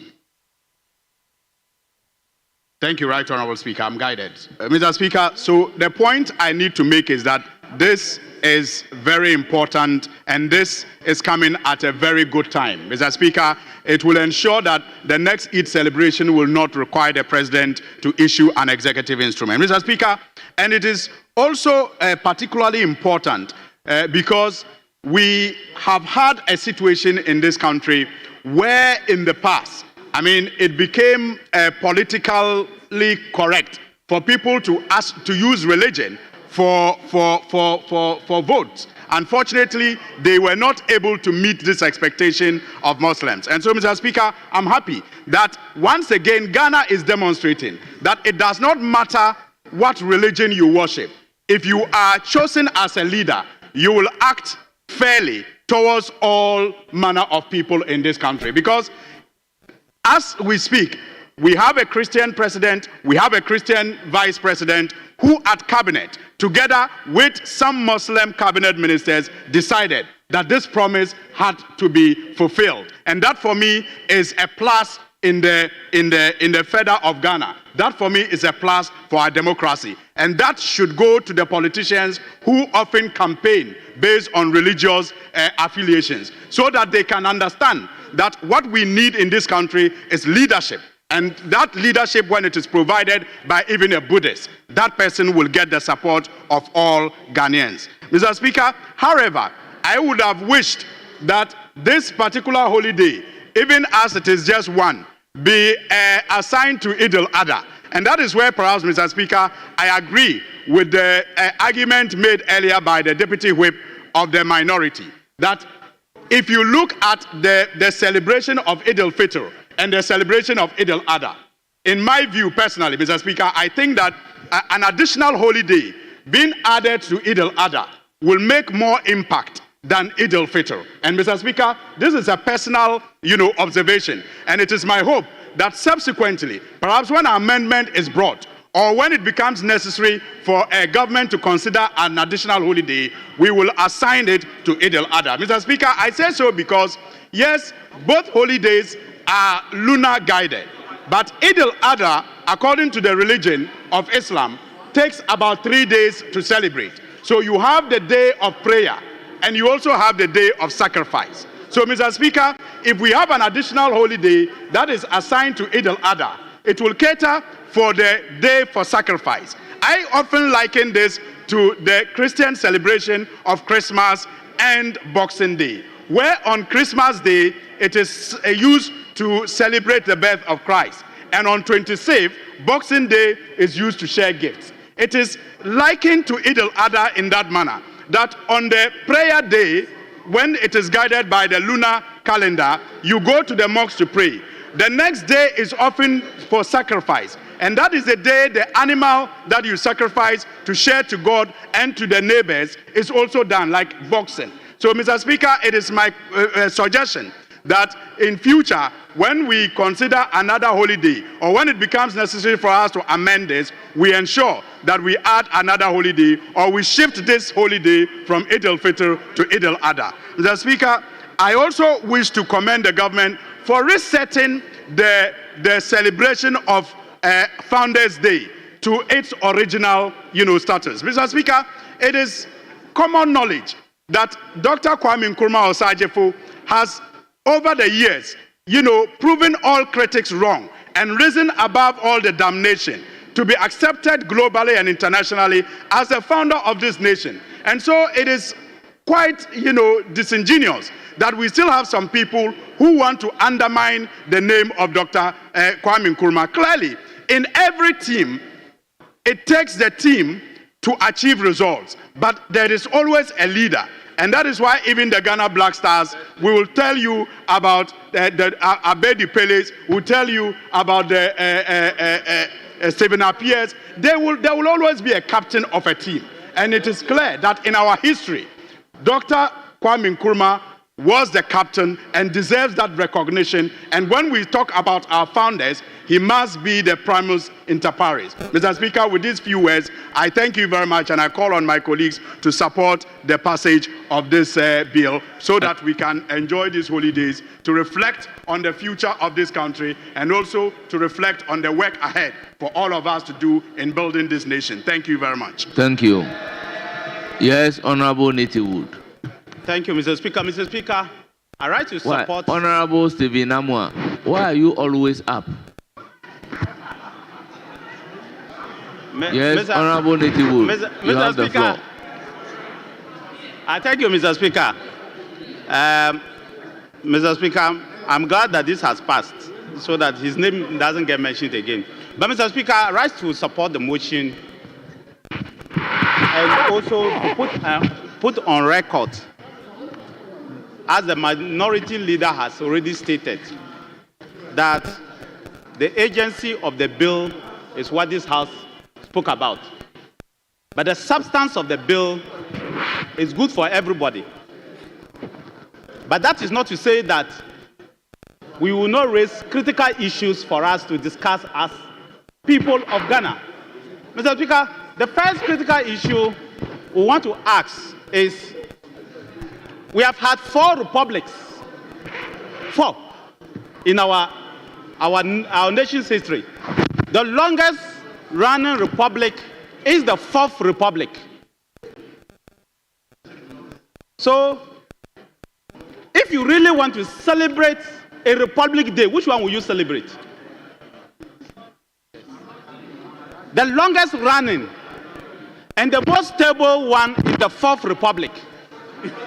We have the 1st republic, we have had the 2nd republic, we have had the 3rd republic, and this is the 4th republic.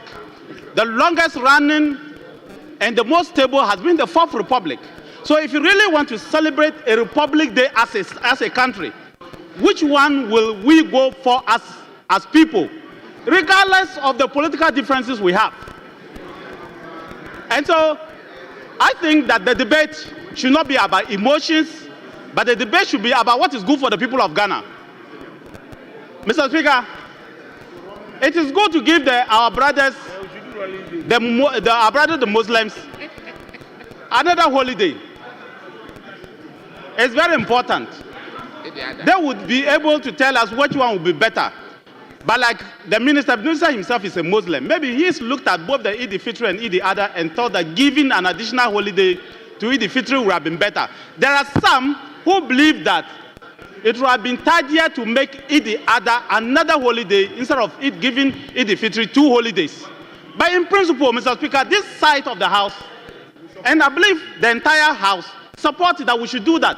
After all, there are 2 major religions. It's not about the numbers that are involved. It's about the fact there are 2 major religions in this world.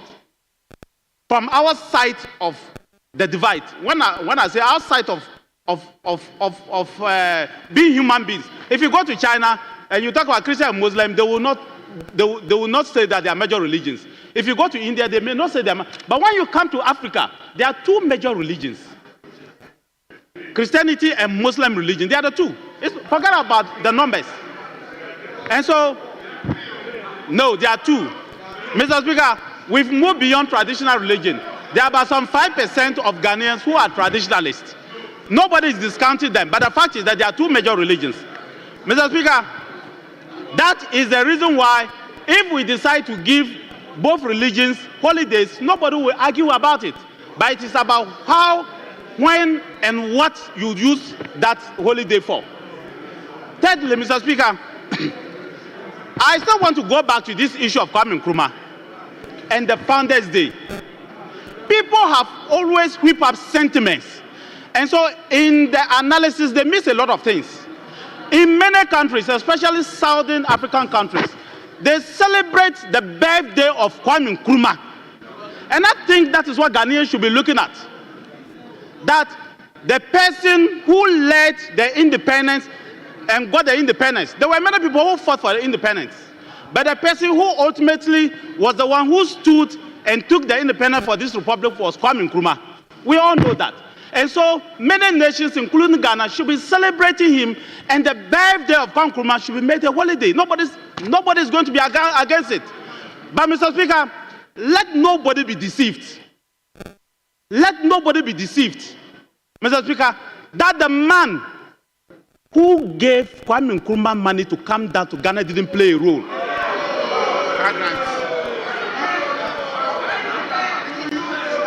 Mr. Speaker, let nobody be deceived.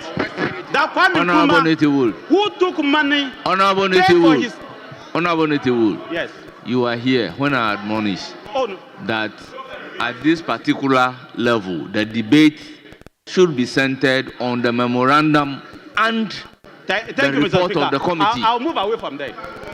Thank you. Mr. Speaker, I'll go back to the memorandum, but I just wanted to set some records straight. I wanted to set some records straight, but I'll move away. I'll take your advice and move away. Mr. Speaker, I think that it is good to honor our heroes. So honoring Kwame Nkrumah is a very good thing for all of us. And I believe that when we're all kids, we sang the praises of Kwame Nkrumah. Even as adults, we are all singing the praises of Kwame Nkrumah and all the people who suffered. And we are still honoring everybody. I will honor every one of them that suffered for Ghana, including you, Mr. Speaker. We all do that. And so for me, I'll give honor to everybody.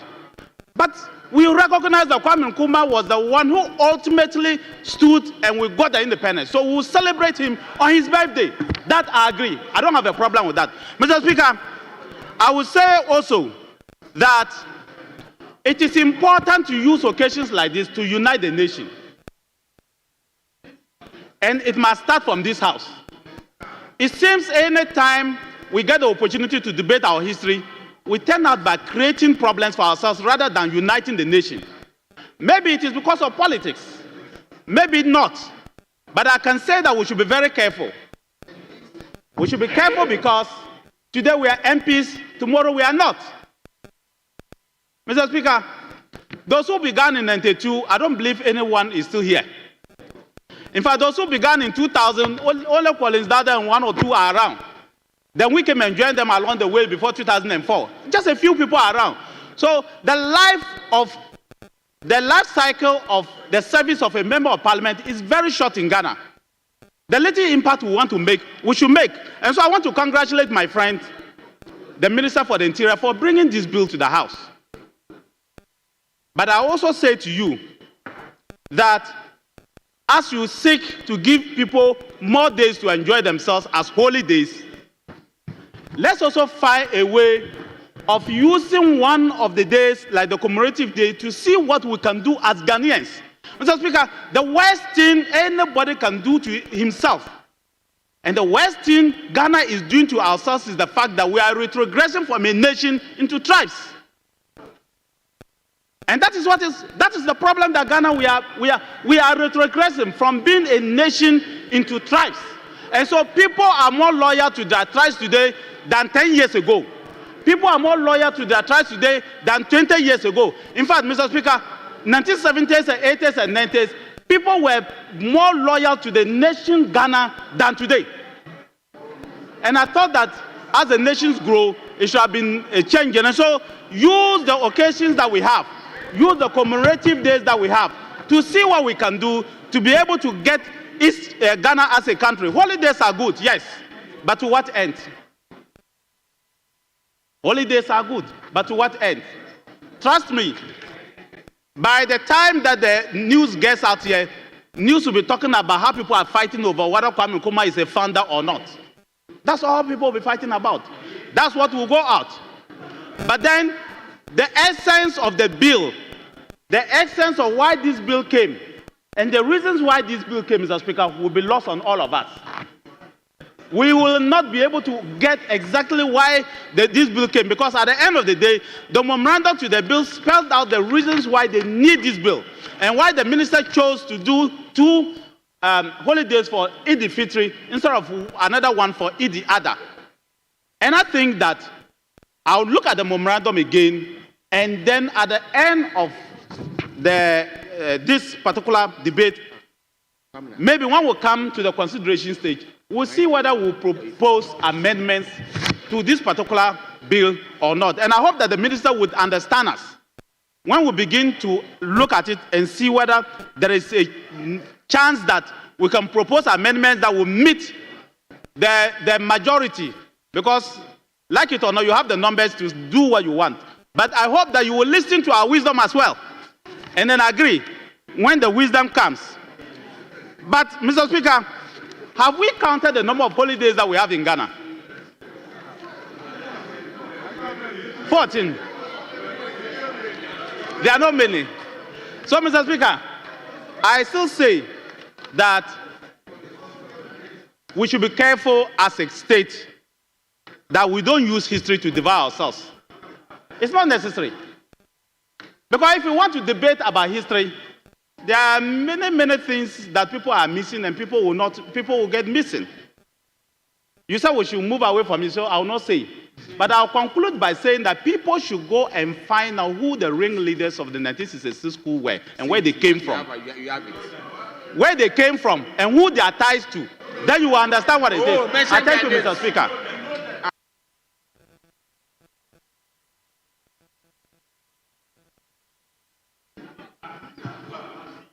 Yes. So, Honorable Leader, will you yield to Honorable Anyimedu Entry? Right. Minority Leader, will you yield to Anyimedu Entry? Mr. Speaker, thank you very much. Mr. Speaker, with your leave, I would want to go back to the report that is under consideration. And, Mr. Speaker, when we discussed the financial impact analysis, I think what should have been added, and the minister said it, amongst other things, that when we shift the holidays from the middle of the week to a weekend, it brings or promotes productivity. This is omitted. If we are talking about tourism alone, then we must as well say that all vacations, we should forget about everything and do holidays alone. Then we could go by tourism. But the minister said, yes, we are moving this to a weekend, and that promotes productivity. So with your leave, Mr. Speaker, I would want that to be added. Then again, at page 7 of the report, conclusion, the last sentence, Mr. Speaker, after therefore, I would want the word unanimously to be inserted. The committee therefore unanimously recommends to the House to adopt this report. Now, Mr. Speaker, finally, there is a point that I would want to draw our attention to. After what had been said by my colleague, I will associate myself with the honorable member who spoke lastly. But, Mr. Speaker, if you look at the bill itself, the memorandum to the bill, how come? I wouldn't, something comes to mind. Something comes to mind that my paper is lost. Yes, the memorandum to the bill, the minister had said, Mr. Speaker, that and I read the last but one paragraph to the memorandum. It says, in addition, the bill seeks to provide for the removal of the celebration of Founders Day, which is founder, singular, apostrophe S, on 4th August as a public holiday and rename Kwame Nkrumah Memorial Day as Founders, apostrophe after S, Founders Day, which is to be celebrated on 21st September. Mr. Speaker, as a committee, since we couldn't correct the memorandum, I would have thought that we followed suit with the substance of the bill. Here we are, debate, a whole debate on apostrophe, where to place it, either after R or after S. Mr. Speaker, what are we doing to ourselves as politicians? There is this house that now Ghanaians are not sure whether we call it Jubilee House or Flagstaff House. Up to date, this party comes in and says it is Flagstaff House. Another person comes and says that it is Jubilee House. Can't we settle it? Probably you will come Speaker, and say Animedu House. Mr. Speaker, on Founder or Founders Day, I would have thought that if we can come to consensus, it is agreed that the 21st September would be a day which is Kwame Nkrumah's birthday. But if we say it is a Founders after the apostrophe being placed after S, I think we'll be doing ourselves good as a nation. Thank you. Yes, Honorable Minister for Lands and Natural Resources. Thank you, Honorable Speaker. Thank you very much. Let me thank the Interior Minister for pushing this through Cabinet and to this House. So, Speaker, this bill effectively corrects historical distortions and sets us on the path to ensure that our children and future generations will get Ghana's history right. First, the bill observes the Republic Day on 1st of July, as a public holiday and not a commemorative day. And this is very, very important, Mr. Speaker. That Republic Day is what sets Ghana as truly a country that is truly independent, that can assert itself diplomatically around the world. And you can't talk about Republic Day without understanding what it took to get us on that July 1st. Mr. Speaker, secondly, it talks about the bill renames Kwame Nkrumah Memorial Day as Founders Day. The Speaker has often said that history cannot be distorted. Today, what President John Mahama and the NDC is leading this House to do is to set Ghana's history right. And today, what we are all agreeing is that, yes, we had a lot of leaders who contributed to Ghana's independence. But the man of the millennium, the African of the millennium, the man who has been described as your Sajifo, is really the founder of modern Ghana. And that's what we are doing today. Mr. Speaker, let me read briefly what the bill says here. And it's clear. It says, it is intended to restore historical integrity and national consensus regarding the leadership of His Excellency Osajifo Dr. Kwame Nkrumah in the attainment of the independence of this country. Mr. Speaker, I think that on a yearly basis, I've stood on this hallowed ground to call for this day to come, to ensure that we as a country will accept collectively that the role of Osajifo the man who stands tall, his statue at the AU, the man who galvanized the African continent on a forward march to independence, the man that called Africa for economic emancipation, the journey that was derailed, the reason we struggle today. Today, we are collectively recalling history, and I know Sajifo will be smiling in his grave that on the 21st of September, the people of Ghana will break and honor his leadership. I know his poor mother, Nyaniba, who was brutally abused and died in pain, will look back. Honorable Minister, Honorable Minister, I have admonished very well. Honorable Speaker, Honorable Speaker, I think we must all agree that Ghana is finally on the right path in making sure that we correct our history. And in correcting our history, we are going to collectively agree that events that led to the independence of Ghana, those events cannot be rewritten by a regime. Those events have been cemented in history, and that future governments that will come must learn the lesson. Yes. That Ghana's history, the Republic Day, the role of Osajifo Dr. Kwame Nkrumah can never be revised. And that if we ever try to distort it, Ghanaians will always go back to the true history of Ghana.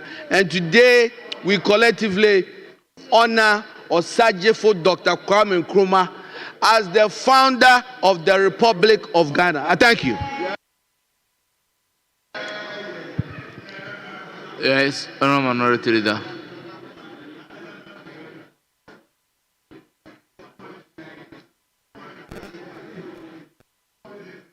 Mr. Speaker,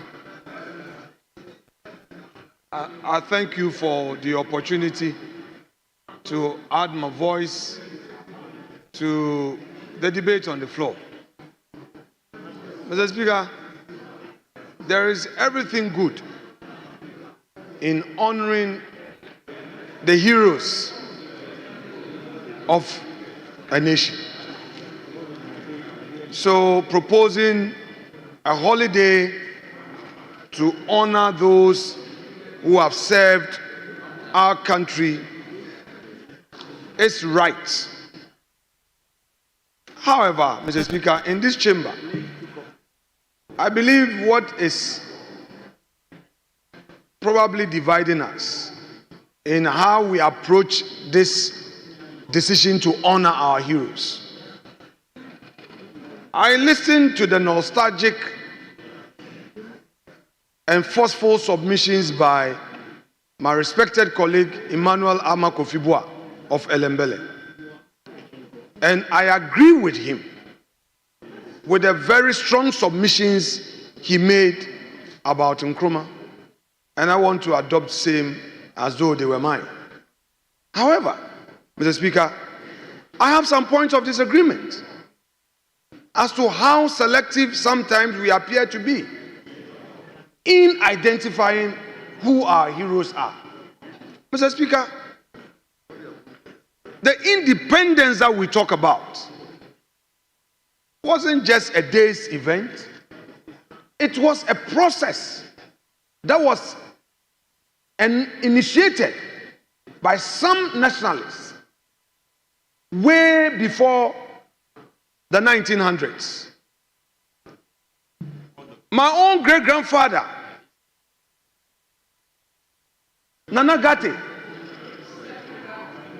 was part of the Fanti Confederacy, a nationalist. He was part of that movement for self-rule. So, Mr. Speaker, the argument that in honoring our heroes, let us look at it collective, cannot be misplaced. The argument is not to say that Nkrumah's contribution to history should be washed away. Never, never, and never. The argument on this side of the house is that there was a collective effort. What has become of the new boy Sikan, who actually was the brain behind the 1948, I will call it, the awareness, the uprising that led to the Big Six being arrested and being detained? What has become of him? Mr. Speaker, are we saying those who gave impetus to the whole movement are forgotten heroes? Mr. Speaker, if we continue to look at it from a partisan lens, we will continue to amend our laws on every electoral cycle depending on who wins. But let's pause for a moment. Look at us in this chamber, our various contributions in our various constituencies. And somebody one day comes and says that, oh, it is only one particular person who is to be picked out of the lot for recognition. Obviously, some people would express some dissenting opinions, views. So, Mr. Speaker, it's not all about those who are for or against Nkrumah. It's about a holistic approach, a nationalistic view of the matter.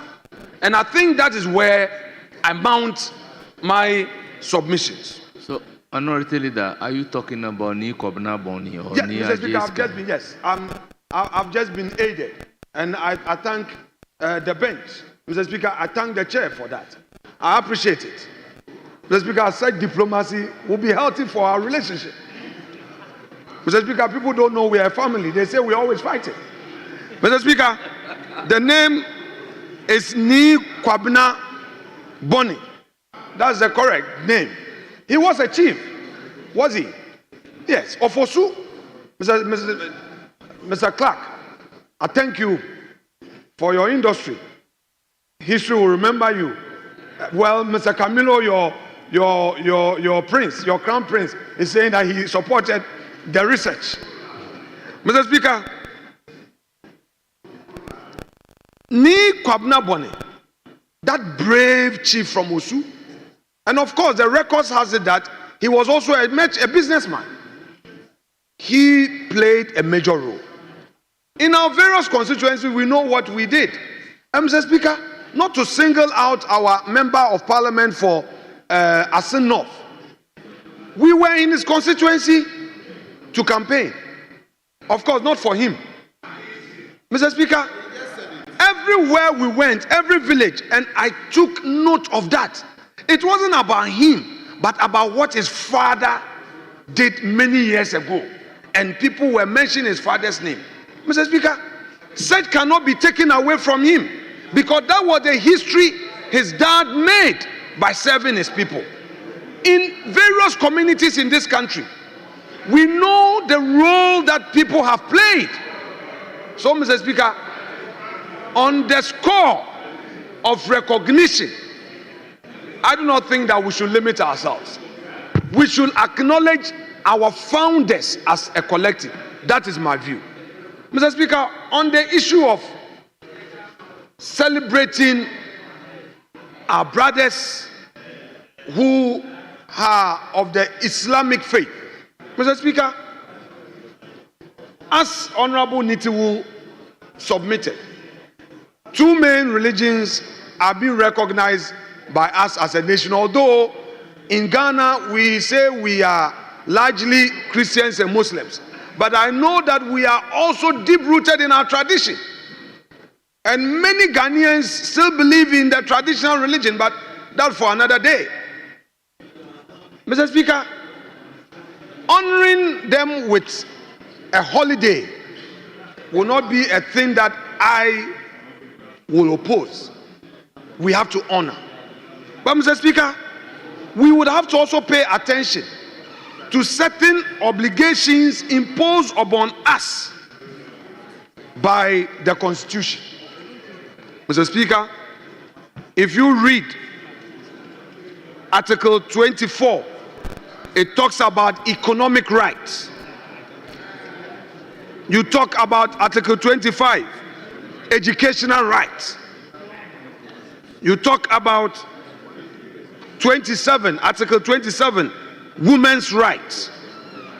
You talk about Article 28, children's rights. Mr. Speaker, for the purpose of this submission, I would want to argue with all the force in me that whereas we are desirous of coming out with these holidays through such enactment to honor those with different faith, we must equally focus on how we can empower our people, even as we give them the opportunity to enjoy the benefits of their faith. Mr. Speaker, in the end, if our Muslim brothers and sisters are impoverished, how would they even enjoy the holiday we are giving them? I would encourage that beyond this, let us create economic empowerment tools for them in the various Zongo communities, in the various communities where the Muslim community is very much populated. Our women Muslims, we should go beyond this and support them because they are suffering. Our children from Muslim homes where poverty is denying them the opportunity to have the better part of life, we should channel resources to support these communities. We shouldn't treat it as belated priorities. It should be part of the very governance. Because, Mr. Speaker, if we don't do this, we may be deviating from our raison d'etre, because we have a mandate not only to provide the comforts, the holidays, but the mandate primarily also deals with giving an opportunity for the realization of economic rights. Mr. Speaker, the poverty levels in the country are beyond imagination. The unemployment, it is a burden to all of us. We have a duty as a people. Even us, we have these holidays, we are recognizing Founders Day, we are adding on to holidays, we are amending. Whilst we see these as a priority, let us also be mindful of what the Constitution enjoins us to do. Equal opportunities for those who have graduated from our schools, the many youths who are looking forward to employment in both the public sector and the private sector. As a political class, we should also tell ourselves, what can we do to create an enabling environment in the private sector for businesses to thrive so that they can take on more and more of our people who are unemployed. For me, that is the burden of this call. That is the burden of my call. That is the burden of the call of this side of the house. So that in the end, whilst we enjoy our holidays, we will finish and go back to work. We will finish and know that we've also been economically empowered and not just being given a holiday. Mr. Speaker, without more, I would want to thank you for the opportunity, thank colleagues for their indulgence, and say that the minister may, in the end, pursue his bill, but should take all that we've said into consideration. Other ministers whose jurisdiction are related to some of the economic rights issues we've raised must also take these sentiments of the House on board and, without delay, introduce the appropriate legislations that will lead to the realization of the dreams of our people. Mr. Speaker, I shall thank you and resume my seat. Honorable Majority Leader. Thank you very much, Mr. Speaker. Mr. Speaker, let me thank the Minister for the Interior for bringing this bill and taking it under a certificate of urgency so that we can expeditiously approve it and have the President give his assent. Mr. Speaker, I will be very, very brief. There has been this debate about Eid al-Fitr, Eid al-Adha. If we're adding one day to Eid al-Fitr, why are we not adding one day to Eid al-Adha? Mr. Speaker, people have forgotten that year after year, we've always had a situation where some sections of the Muslim community will celebrate the Eid on a holiday, and another section will celebrate it on a working day. That has been a problem for so many years. Even when the Muslim community was given a holiday to mark the Eid, what usually happened was that because the determination of the day is based on the sighting of the moon, one Muslim leader will say that he hasn't sighted the moon yet. And because he hasn't sighted the moon yet, he will not pray on the date that government has designated as the holiday for the celebration of the Eid. So he will make his congregation observe the Eid on a different date from the rest of the Muslim community. And that different date invariably, unless it is a weekend, it invariably fell on a weekday. So that section of the Muslim community will be compelled to observe Eid on a working day. So it became inconvenient. So in the case of Eid al-Fitr, it is indeed appropriate that we create that allowance where it is 2 days and you can play with the dates and allow all sections at least to have a longer period within which to celebrate. So I endorse this vision. And in addition, it also came at the end of 30 days, sometimes 29 days of fasting and the last, 10 days of extensive midnight prayers. And the Muslim community got very exhausted at the end of it. And the last day, upon very short notice of sighting the moon, you had to expeditiously put in place a program to be able to observe the Eid and the celebrations. So that again has been very, very inconvenient. And so His Excellency, President John Dramani Mahama, whilst campaigning and on the entreaties of Muslim leaders, did promise that when NDC comes into office, we will add one additional day to take care of these inconveniences and the nature of Eid al-Fitr, which makes it commendable to have an additional holiday for that. Of course, I'm not opposed to adding another day for Eid al-Adha, just as we have for Boxing Day when it comes to the celebration of Christmas. Because we have Easter, which will be a holiday, and yet at Christmas, we also have a Boxing Day in addition to Christmas Day. But let's move progressively as a country, one step at a time.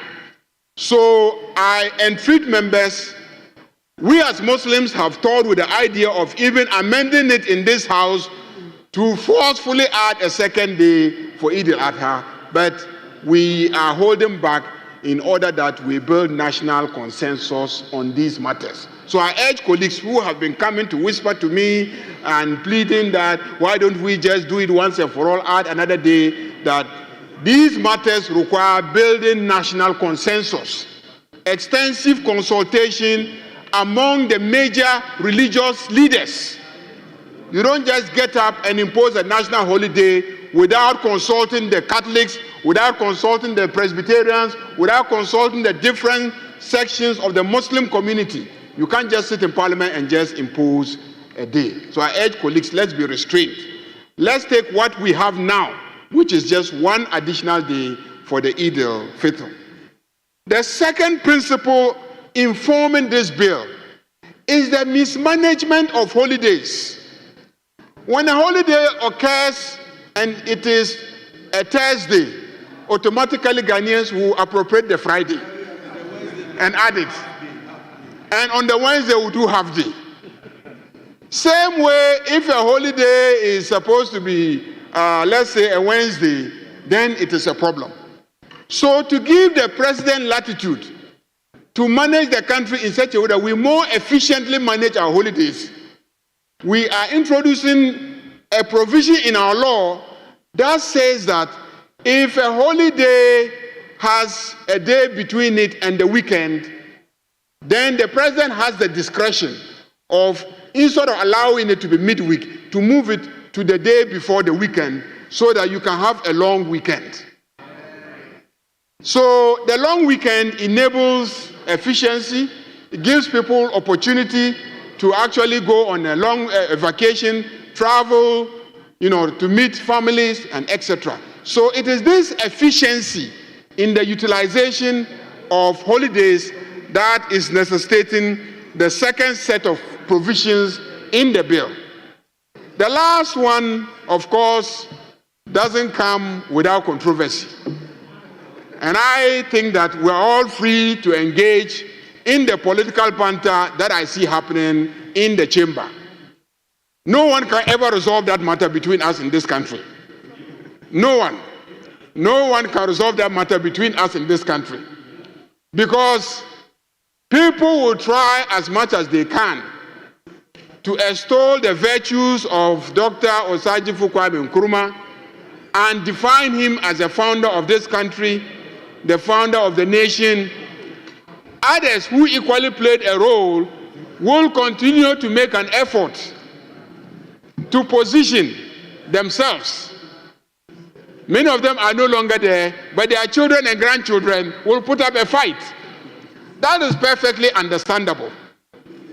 But the facts of history remain the facts of history. The facts of history remain the facts of history. So I urge colleagues to accept for this bill to go through the second reading so that we can move to the consideration stage and we can pass this legislation without much controversy. Mr. Speaker, I thank you and I urge members to vote in favor of this motion. Thank you. Thank you, Honorable Majority Leader.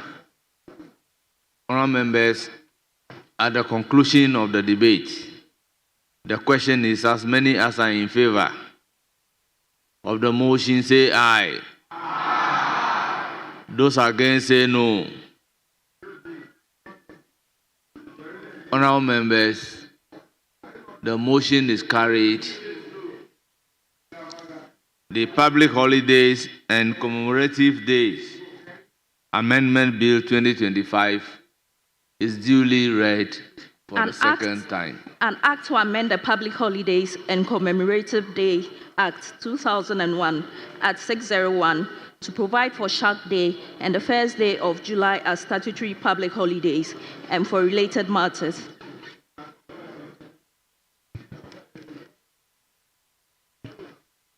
Yes, Honorable Majority Leader.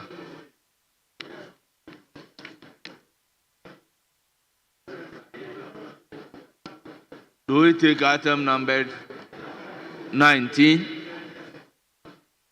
Granted, so Mr. Speaker, item 19.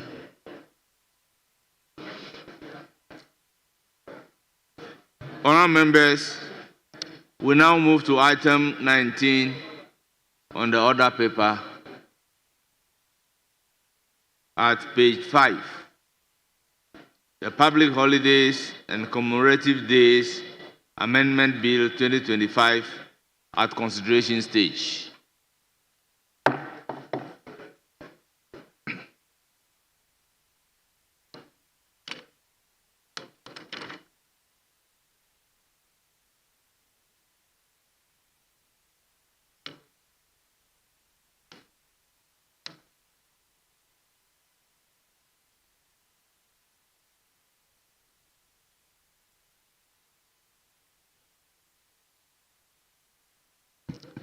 Clause 1. Chairman of the committee. Amendment proposed.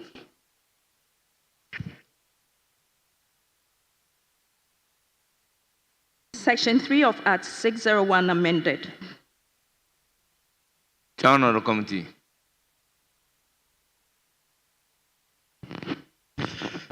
Amendment proposed.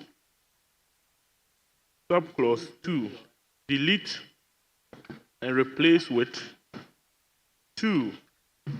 Where a public holiday provided under Section 1 is to be observed on a Tuesday, a Wednesday, or a Thursday, the President may, by executive instrument, declare the public holiday to be observed on the Friday immediately following the Tuesday, Wednesday, or Thursday. Mr. Speaker, the justification for the proposed amendment is that the 2 clauses that are found in the bill appear to be repetitive.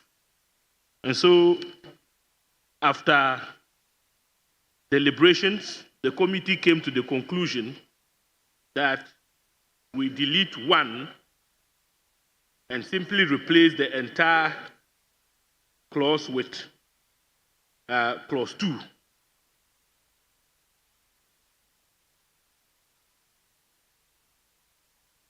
So what will be the new rendition? So the new rendition is the quotation we now have, which reads as follows: 2, where a public holiday provided, no, sorry. I'm talking about clause 1. So we would now have, we delete and replace. So it's a deletion and replacement. You delete 1 and replace the entire clause with 2. And so the quotation we find is what ought to be captured So as... which one are you deleting and which one are you replacing? Yes, Honorable Minister.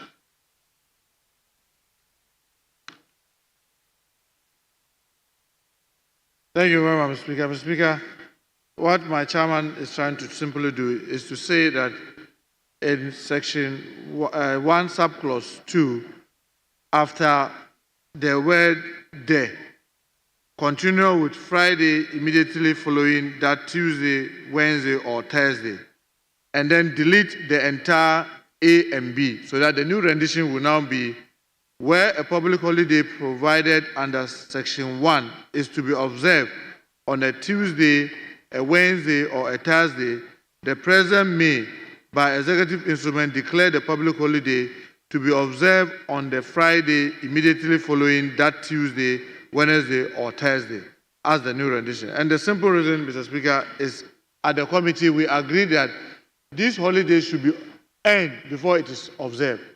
So, for example, if there's a holiday on Tuesday, if you try to bring it on a Monday, that means you are enjoying the holiday before it is really earned.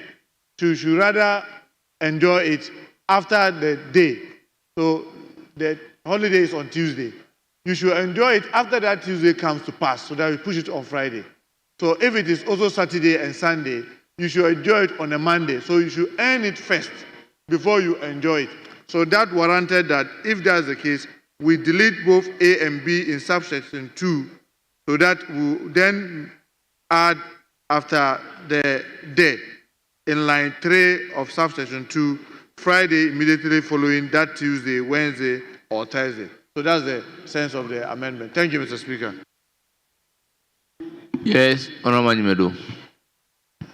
Yes, Mr. Speaker, I support the proposed amendment. So, Mr. Speaker, what we are, as had been explained by the minister, as we have it, the substituted holidays, subclause 3, subclause 1 and 2 was divided into 2, and we are doing away with the A and B, and then we'll substitute it with Friday immediately following that Tuesday, Wednesday, or Thursday. So as we requested, the new rendition would be where a public holiday provided under subsection 1 is to be observed in a Tuesday, a Wednesday, or a Thursday, the President may, by executive instrument, declare the public holiday to be observed on the Friday immediately following that Tuesday, Wednesday, or Thursday.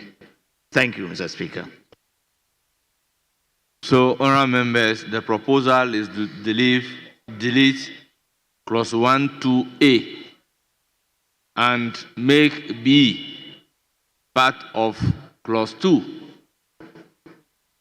Honorable members, as many as are in favor of the proposed amendment to clause 1, 2, say aye.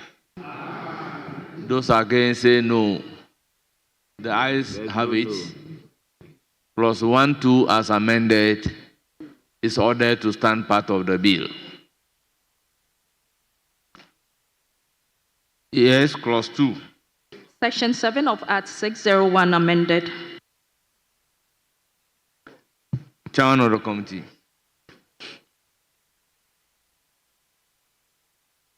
Amendment proposed. Subclause 3. Delete and replace with quote, where a public holiday provided under So your proposal is to clause 1, subclause 3. Subclause 3. Of clause 1. Yes. Very well. So delete and replace with 2. Quote, where a public holiday provided under section 1 falls on a Saturday or a Sunday, the President may, by executive instrument, declare the public holiday to be observed on the Monday immediately after the Saturday or Sunday, unquote. Mr. Speaker, the rationale or justification. So, honorable member, the proposal is to delete all and the whole of the B. Yes.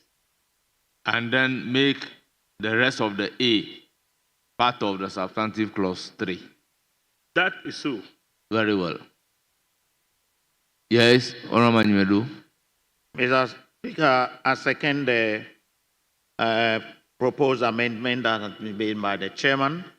Mr. Speaker, the effect of this is for us to have bank of holidays so that the holidays would fall. If it's Saturday, we enjoy the Saturday, Sunday. Then Monday will be added. Then we'll have the bank of holidays as we have had previously to have it Friday, Saturday, and Sunday. So I support the proposal made by the chairman. Thank you. Honorable members,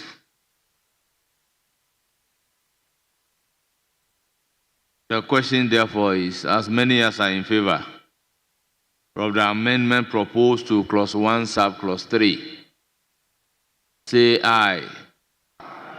Those against say no. Honorable members,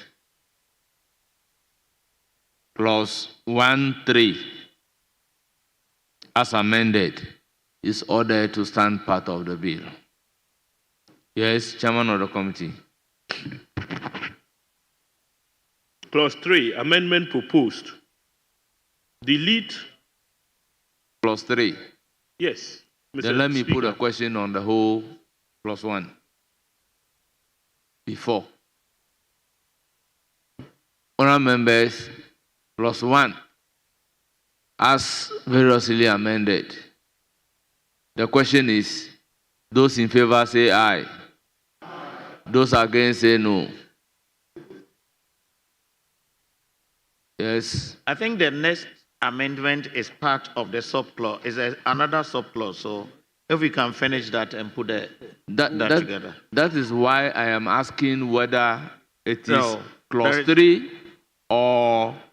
There is subclause 1, which we didn't amend, then subclause 2, subclause 3, and now he is proposing subclause 4. Chairman of the committee, Chairman. Please, because the proposed amendments are not advertised, so you must specifically mention the item that you are seeking to amend. Because you said you are amending clause 3, suggestive of the fact that there's no advertised amendment on clause 2. Clause 2 is not being amended. That is why I have decided to put the question on the entire clause 1 as variously amended. Do you still have amendment on clause 1? No, Mr. Speaker, we don't. Honorable Kwame, which subclause is under amendment? Mr. Speaker, I thought that he is now on subclause 4, according to the original bill, which is talking about the idle fetal. Is there any advertised amendment on subclause 4? Clause Mr. 1, Speaker, 4. that is what the shag day is to be added. So what then will be a new rendition to clause 4? Mr. Speaker, I think with your leave. Subclause 4. Subclause 4. It reads subsection 2 does not, but we don't have subsection 2 and 3. It should be subsection 2 does not apply to the observance of the following days as a public holiday. And then they are listed. And we have added Shag Day. So we have to list them all to A, B, C, D, and E. And that is what. So if Mr. Chairman would not object, I will move that the amendment that we are proposing is to add that to the subclause. The Shag. So what are you deleting and adding shall? Or where do you want the shall to be inserted?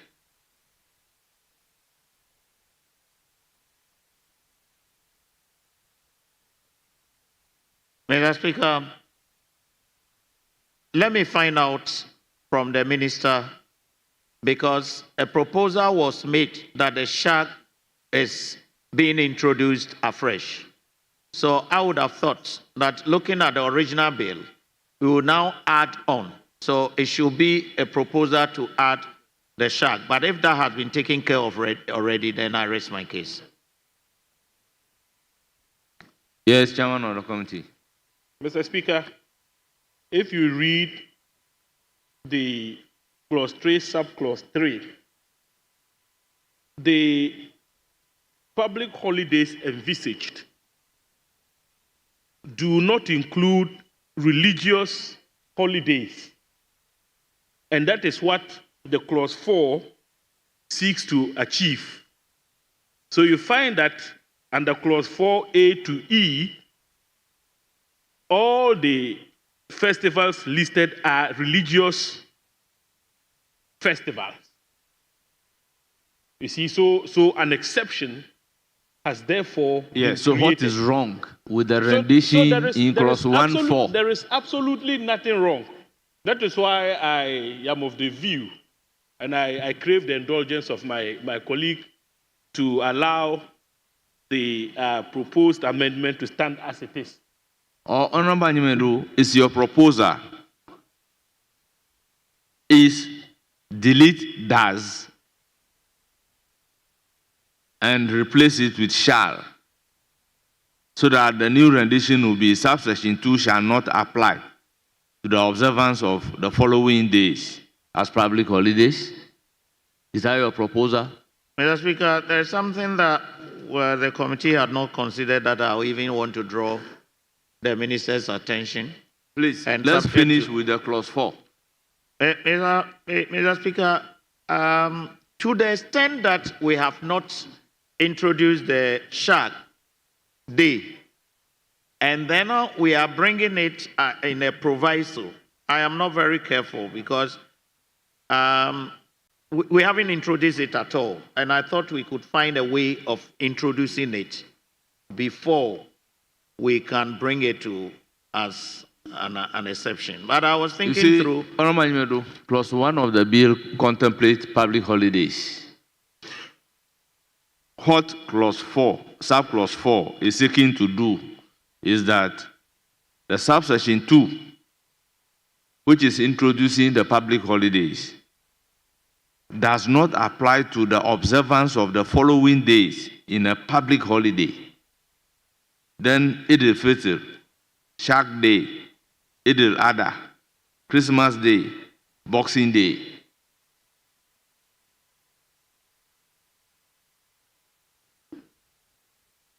Yes.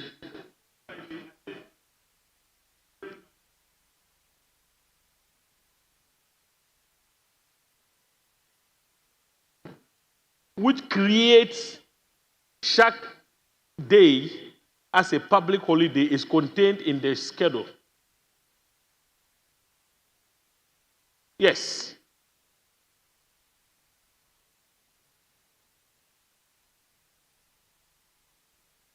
Well, honourable members, I can now put a question on the entire clause 3.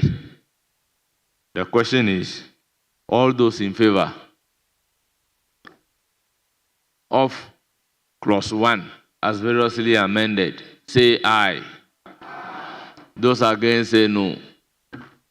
The ayes have it. Clause 1 as variously amended is ordered to stand part of the bill. Yes, Chairman of the committee. Clause 3, amendment proposed.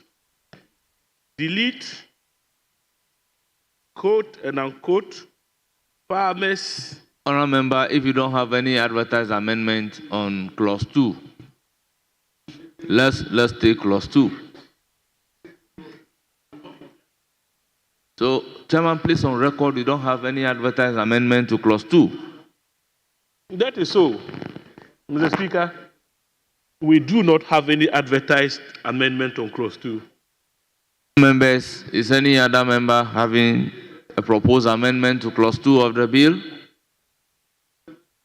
Or let me put it this way, clause 2 of the bill is under consideration. Honourable members, there be no advertised amendment clause 2. The question is, all those in favor of clause 2 standing part of the bill say aye. Those against say no. Honourable members, clause 2 is ordered to stand part of the bill. Yes, Chairman of the committee. Clause 3, amendment proposed. Delete farmers. Please, clause 3.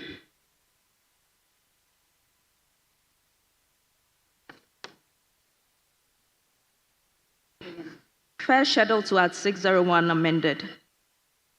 Now, Chairman of the committee. So, clause 3, Mr. Speaker, amendment proposed. Delete, quote and unquote, farmers, farmer with apostrophe S, day, and substitute with farmers, apostrophe after S, day.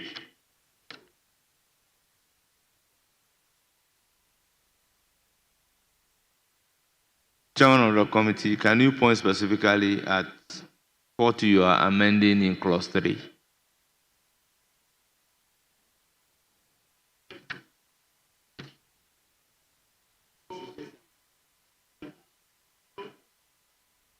Which gives us a list of the public holidays in Ghana, page 6. Very well, in the circumstances, I will direct the drafters to Yes. tidy it up. So we have farmers. The I have already directed the drafters to tidy it up. Very well. Any other amendments? Honourable members, clause 3 is for the consideration of the House. Mr. Speaker, I support the amendment proposed by the chairman. Mr. Speaker, the only thing is what you have already corrected, that we have jammed the clauses, and this is for the draftman to correct same. But so far as we have, so he's correcting the farmers, then the apostrophe would go be after the S, so that we have farmers in plural. Mr. Speaker, on that same clause, let's take it one after the other. When we are done, I may want to have a proposed amendment. Very well. As the question is, as many as are in favor of the amendment proposed, say aye. Those against, say no. The amendment is carried. Yes, ranking member. Mr. Speaker, as we have said already, on the Founders' Day, I would want to propose that the apostrophe after the R should be after the S, because we have argued that we need to settle this once and for all. And then we will know that the 21st September, which is the birthday of Osajifo Dr. Kwame Nkrumah, would be for founders of Ghana. I so propose. Honourable members, amendment proposed, it is for the consideration of the House.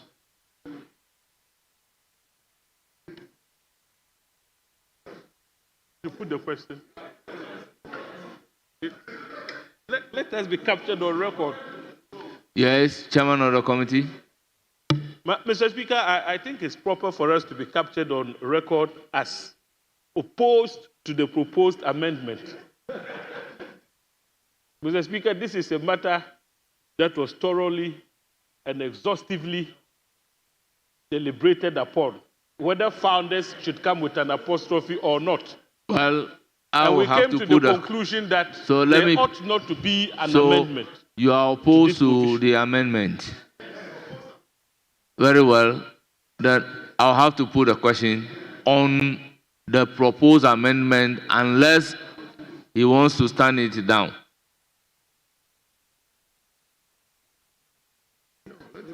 Mr. Speaker, I don't intend to. I had already argued that the memorandum to the bill supports the argument that I'm raising.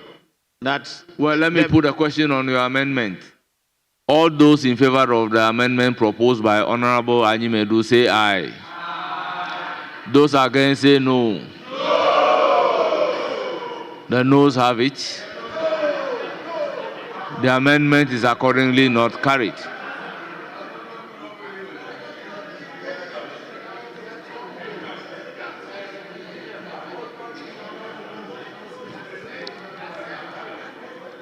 Honorable members, I then put a question on the whole clause 3. Honorable members, the question therefore is, as many as are in favor of clause 3 as amended, standing part of the bill, say aye. Those against say no.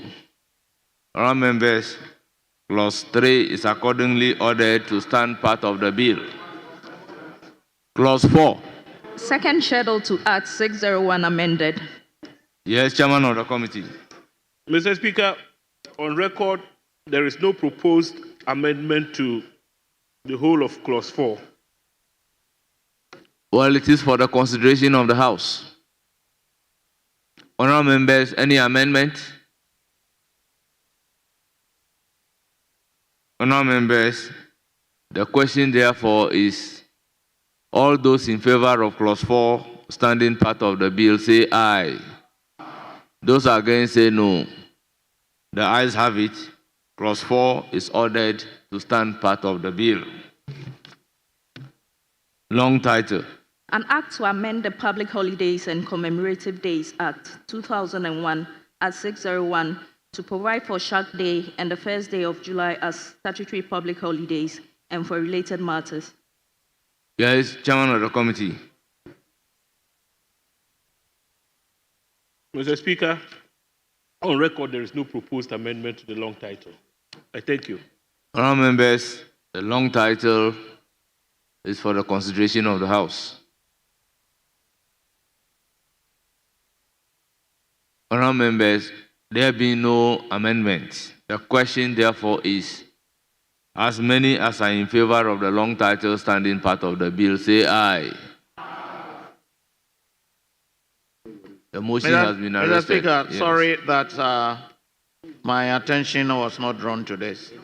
Mr. Speaker, I want us to consider the long title, and I think that we don't have to include the Shark Day as part of the long title, Mr. Speaker. So we need to, I will propose that the long title should read an act to amend the Public Holidays and Commemorative Days Act 2001 Act 601 and to provide for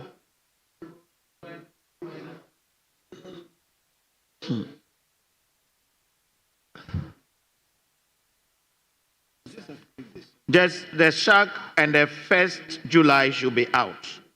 So an act to amend the Public Holidays and Commemorative Days as public holidays and for related matters. I so propose.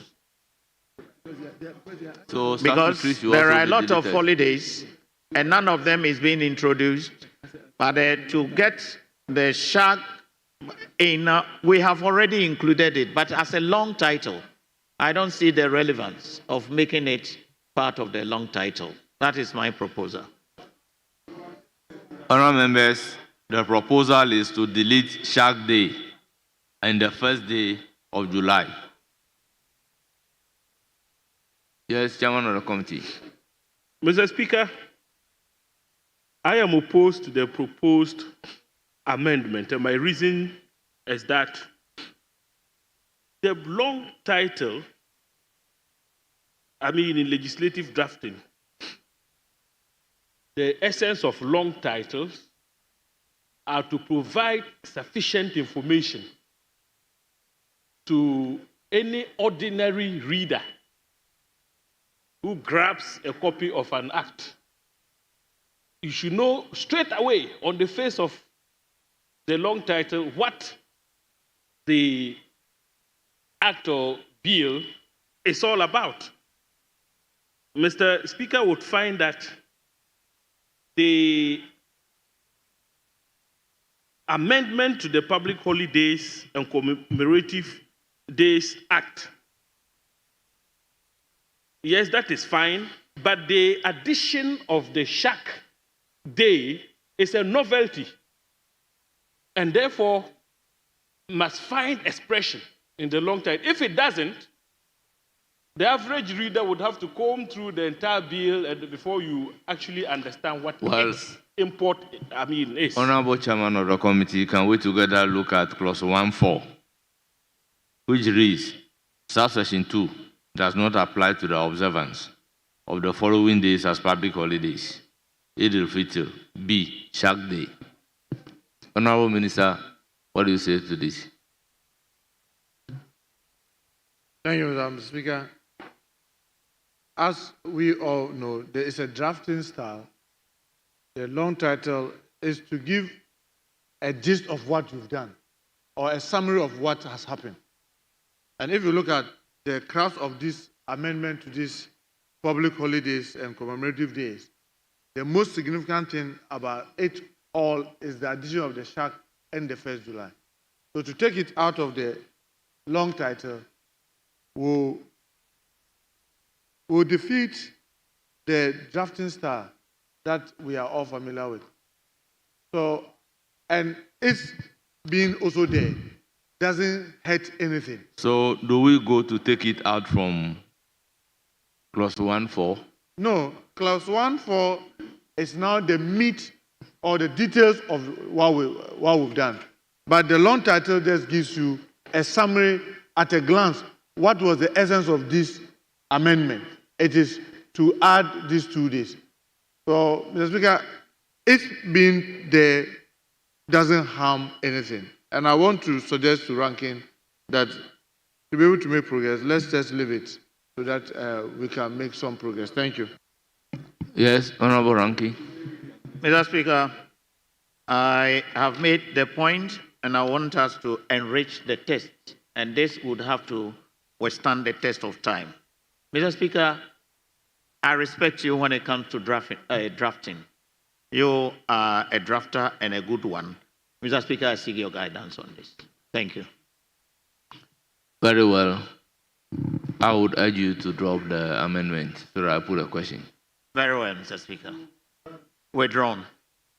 The question, therefore, is as many as are in favor of the long title standing part of the bill, say aye. Those against say no. The ayes have it. The long title is accordingly ordered to stand part of the bill. Honourable members, we have come to the end of the consideration stage of the Public Holidays and Commemorative Days Amendment Act 2025.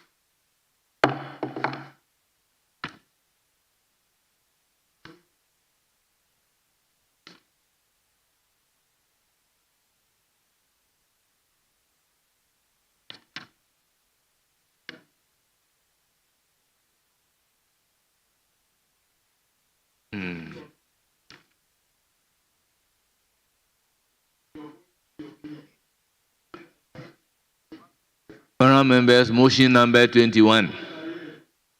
Minister for Interior, you may now move motion number 21. Thank you, Mr. Speaker. Mr. Speaker, I beg to move that the public holiday and Mr. Speaker, I beg to move that the Public Holidays and Commemorative Days Amendment Bill 2025 be now read the 3rd time. Thank you, Mr. Speaker. Mr. Speaker, Yes, motion move. Any seconder? Mr. Speaker, I second the motion. Motion move and seconded, and it is for the consideration of the House.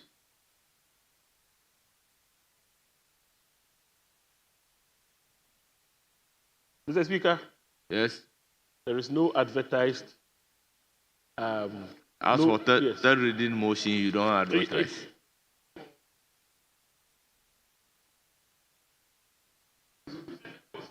Yes. Yeah, so I'm saying there is none. Yes, this information is very key for. That is why I said motion move and seconded. It is for the consideration of the House. So if any member, probably before the moving of the motion, wants the bill to be taken through second consideration, then the member may rise on his feet. The question, therefore, is that as many as are in favor of the motion number 21 on today's order paper, say aye. Those against, say no. Honourable members, the ayes have it. An act to amend the Public Holidays and Commemorative Days Act 2001 at 601 to provide for Shark Day and the first day of July as statutory public holidays and for related matters. Honourable members, the Public Holidays and Commemorative Days Amendment Bill 2025 is duly read the 3rd time and passed.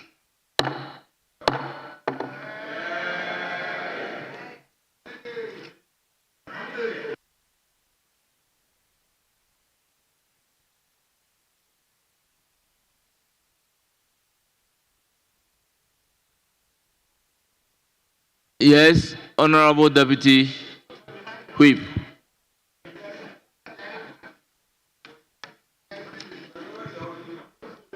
Honorable, before you come in, I have this announcement to make. Thank you very much, Mr. Speaker. Before you come in, I have this announcement to make.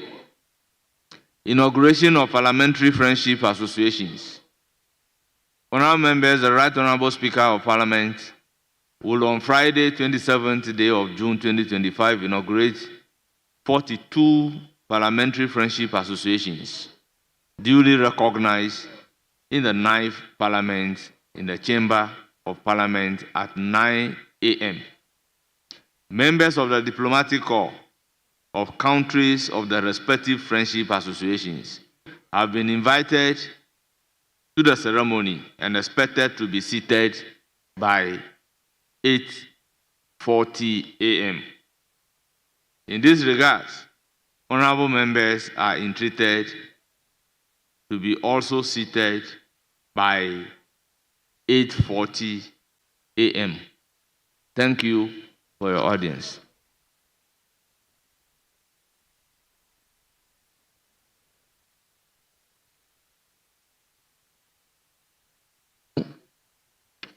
Deputy Whip.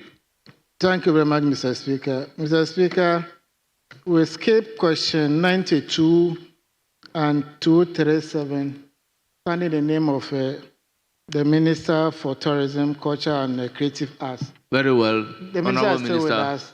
So if you may take your colleagues seat. are minded to ask those questions.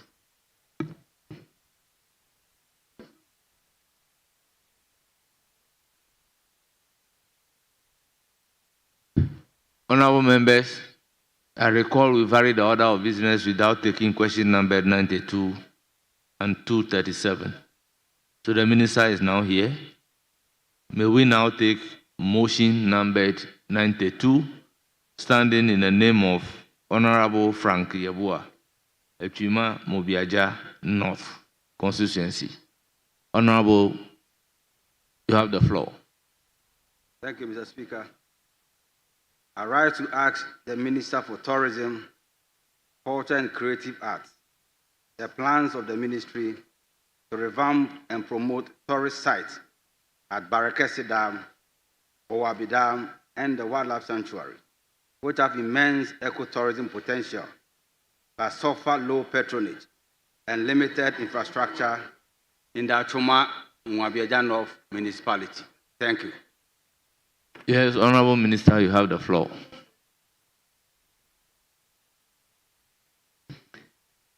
Thank you very much, Mr. Speaker, for the opportunity to respond to this important question regarding the tourism potential of Barakesi Dam, Owabi Dam, and the Owabi Wildlife Sanctuary in the Echuma-Nwebeja North municipality. Mr. Speaker, the Barakesi Dam, situated on the Ofen River, is one of the key ecotourism assets in the Ashanti region. It supplies approximately 80% of potable water to Kumasi and its environs. Constructed between 1965 and 1969, the original included components of both water supply and hydroelectric power generation. However, the power generation aspect was not implemented. The dam is currently managed by the Ghana Water Company Limited. Similarly, the Owabi Dam, Ghana's oldest operational dam, which dates back to 1928 and was upgraded in 1954, holds immense historical and ecological significance. Initially designed to supply 3 million gallons of water per day, it now provides approximately 1.56 million gallons daily. The dam, along with the Owabi Wildlife Sanctuary, forms part of a Ramsar site and is rich in biodiversity. The sanctuary boasts of 161 bird species, Mona monkeys, African civets, and various butterfly species, making it an ideal destination for ecotourism activities such as bird watching, boating, and recreational fishing. The Wildlife Sanctuary is managed by the Wildlife Division of the Forestry Commission, while the dam remains under the purview of Ghana Water Company Limited. Despite their immense potential, these sites suffer from inadequate infrastructure and limited publicity, leading to low patronage. Mr. Speaker, in recognition of the ecotourism potential of these sites, the Ministry of Tourism, Culture and Creative Arts, through its implementing agency, the Ghana Tourism Authority, is taking strategic steps to revitalize and promote the Barikase and Owabi tourism enclaves through the following: stakeholder collaboration.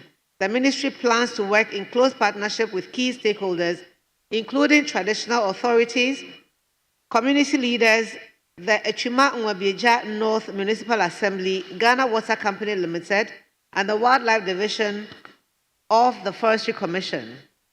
This collaborative effort aims to ensure shared ownership, sustainable management, and local participation in the development of the sites.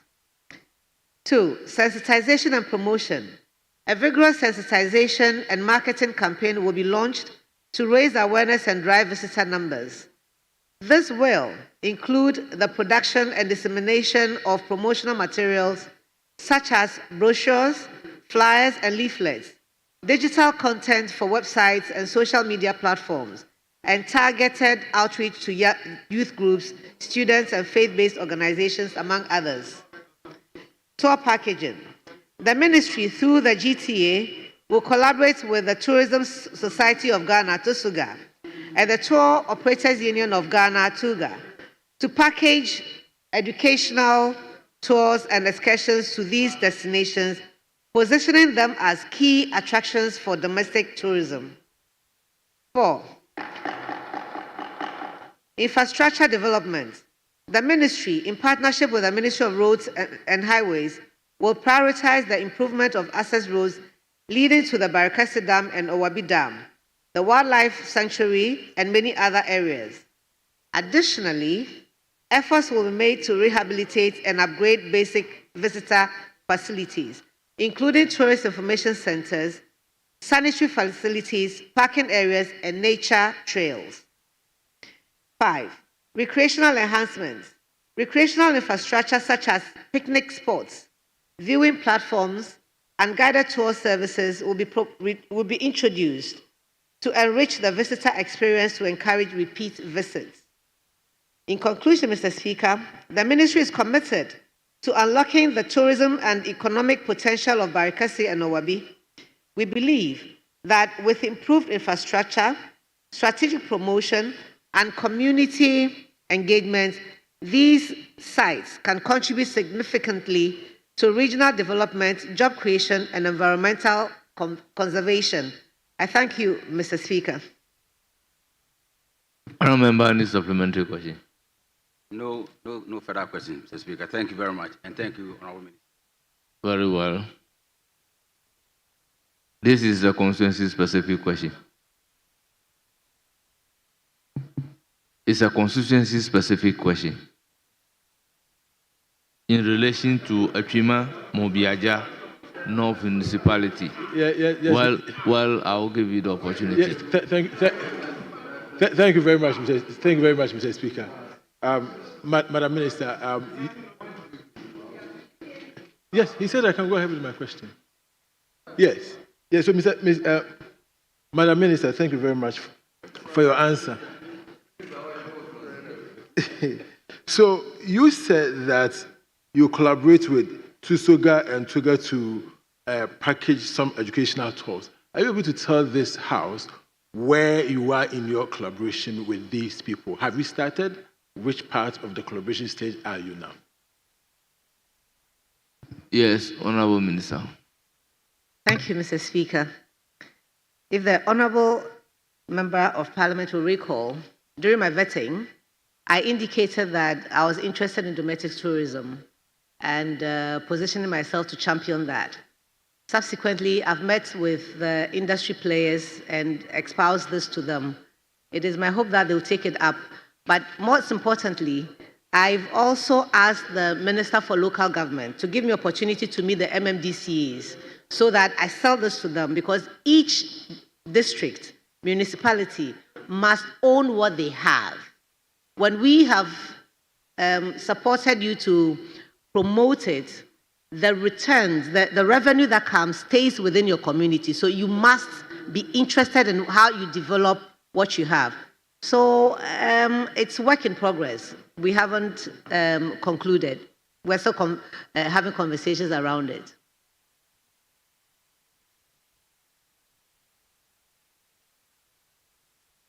Thank you. We then move to question number 237, standing in the name of Dr. Fred Che Asamoah. Member of Parliament for Ofinsuno. Thank you very much, Mr. Speaker. I rise to ask the Honorable Minister for Tourism, Culture, and Creative Arts the plans of the Ministry on the recent allocation of 20.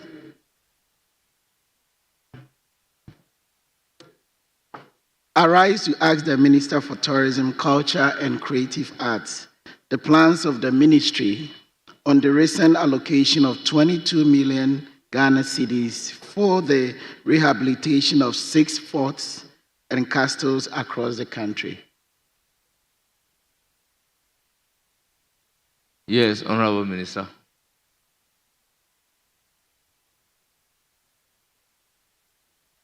Thank you, Mr. Speaker.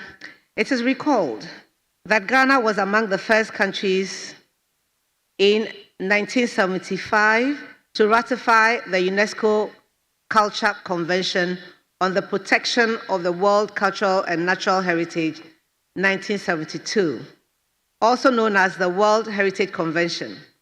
Following the ratification of the World Heritage Convention, Ghana successfully listed its forts and castles on UNESCO's prestigious World Heritage List in 1979. Over the years, UNESCO has assisted Ghana in protecting the forts and castles World Heritage property through several interventions. Despite this support, the property continues to deteriorate due to lack of financial resources to ensure adequate conservation and management systems. Mr. Speaker, in 2024, a UNESCO retroactive monitoring mission to Ghana reported that the historic sites face preservation challenges due to their age and exposure to the elements, which could lead to deterioration, damage, or even loss of their cultural treasures. Indeed, the problem of weakening structural integrity at almost all the sites was observed. To address the situation, the need for Ghana Museums and Monuments Board to be granted financial and technical clearance to embark on a restoration process was emphasized. As a result, in November 2024, the Ministry of Finance was directed by Cabinet to release a total sum of 22 million, but was carried forward into the year 2025 as a commitment for the restoration of some of the historic sites. These are Fort St. Anthony, Fort Orange, Fort Apollonia, Fort Ashford, James Fort, and Christabel Castle in Accra. Mr. Speaker, as we speak, the contracts for the restoration process have been signed and contractors subsequently granted access to the site, except for the Christabel Castle, which the ministry is yet to be given access to. It is, therefore, expected that work on the aforementioned forts and castles will be completed within the next 8 to 12 months. Thank you, Mr. Speaker. Honorable Samwani, supplementary question.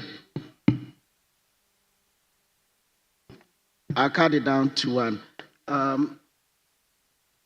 I would like to ask the Honorable Minister, will this restoration project include interpretive materials, visitor facilities, and digitization of the documents for our heritage sites?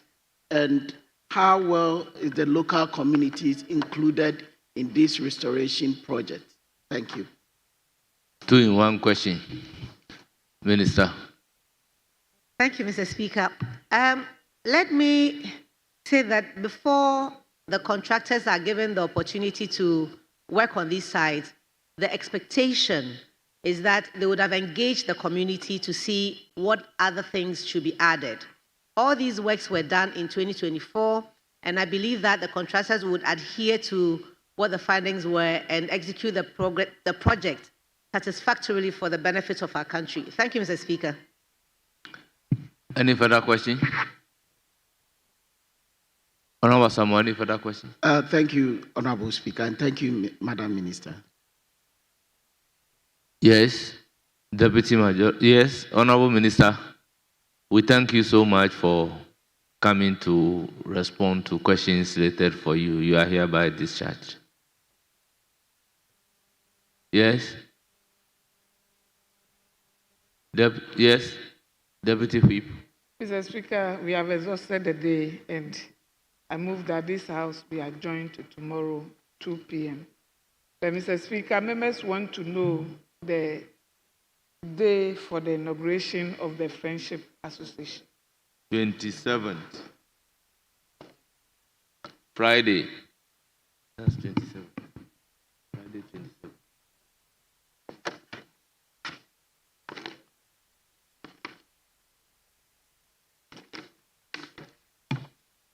By the memo, is Friday, 27th June.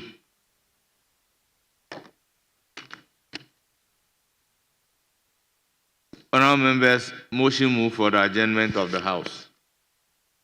Any seconder? Speaker, we are not opposed to the motion.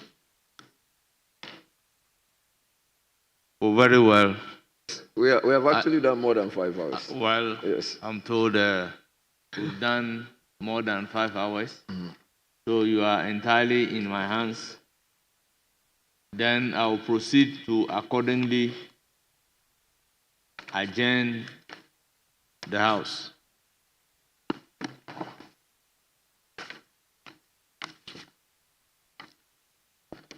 Honourable members, the House is accordingly adjourned till Thursday, the 26th day of June 2025 at 2 o'clock in the afternoon.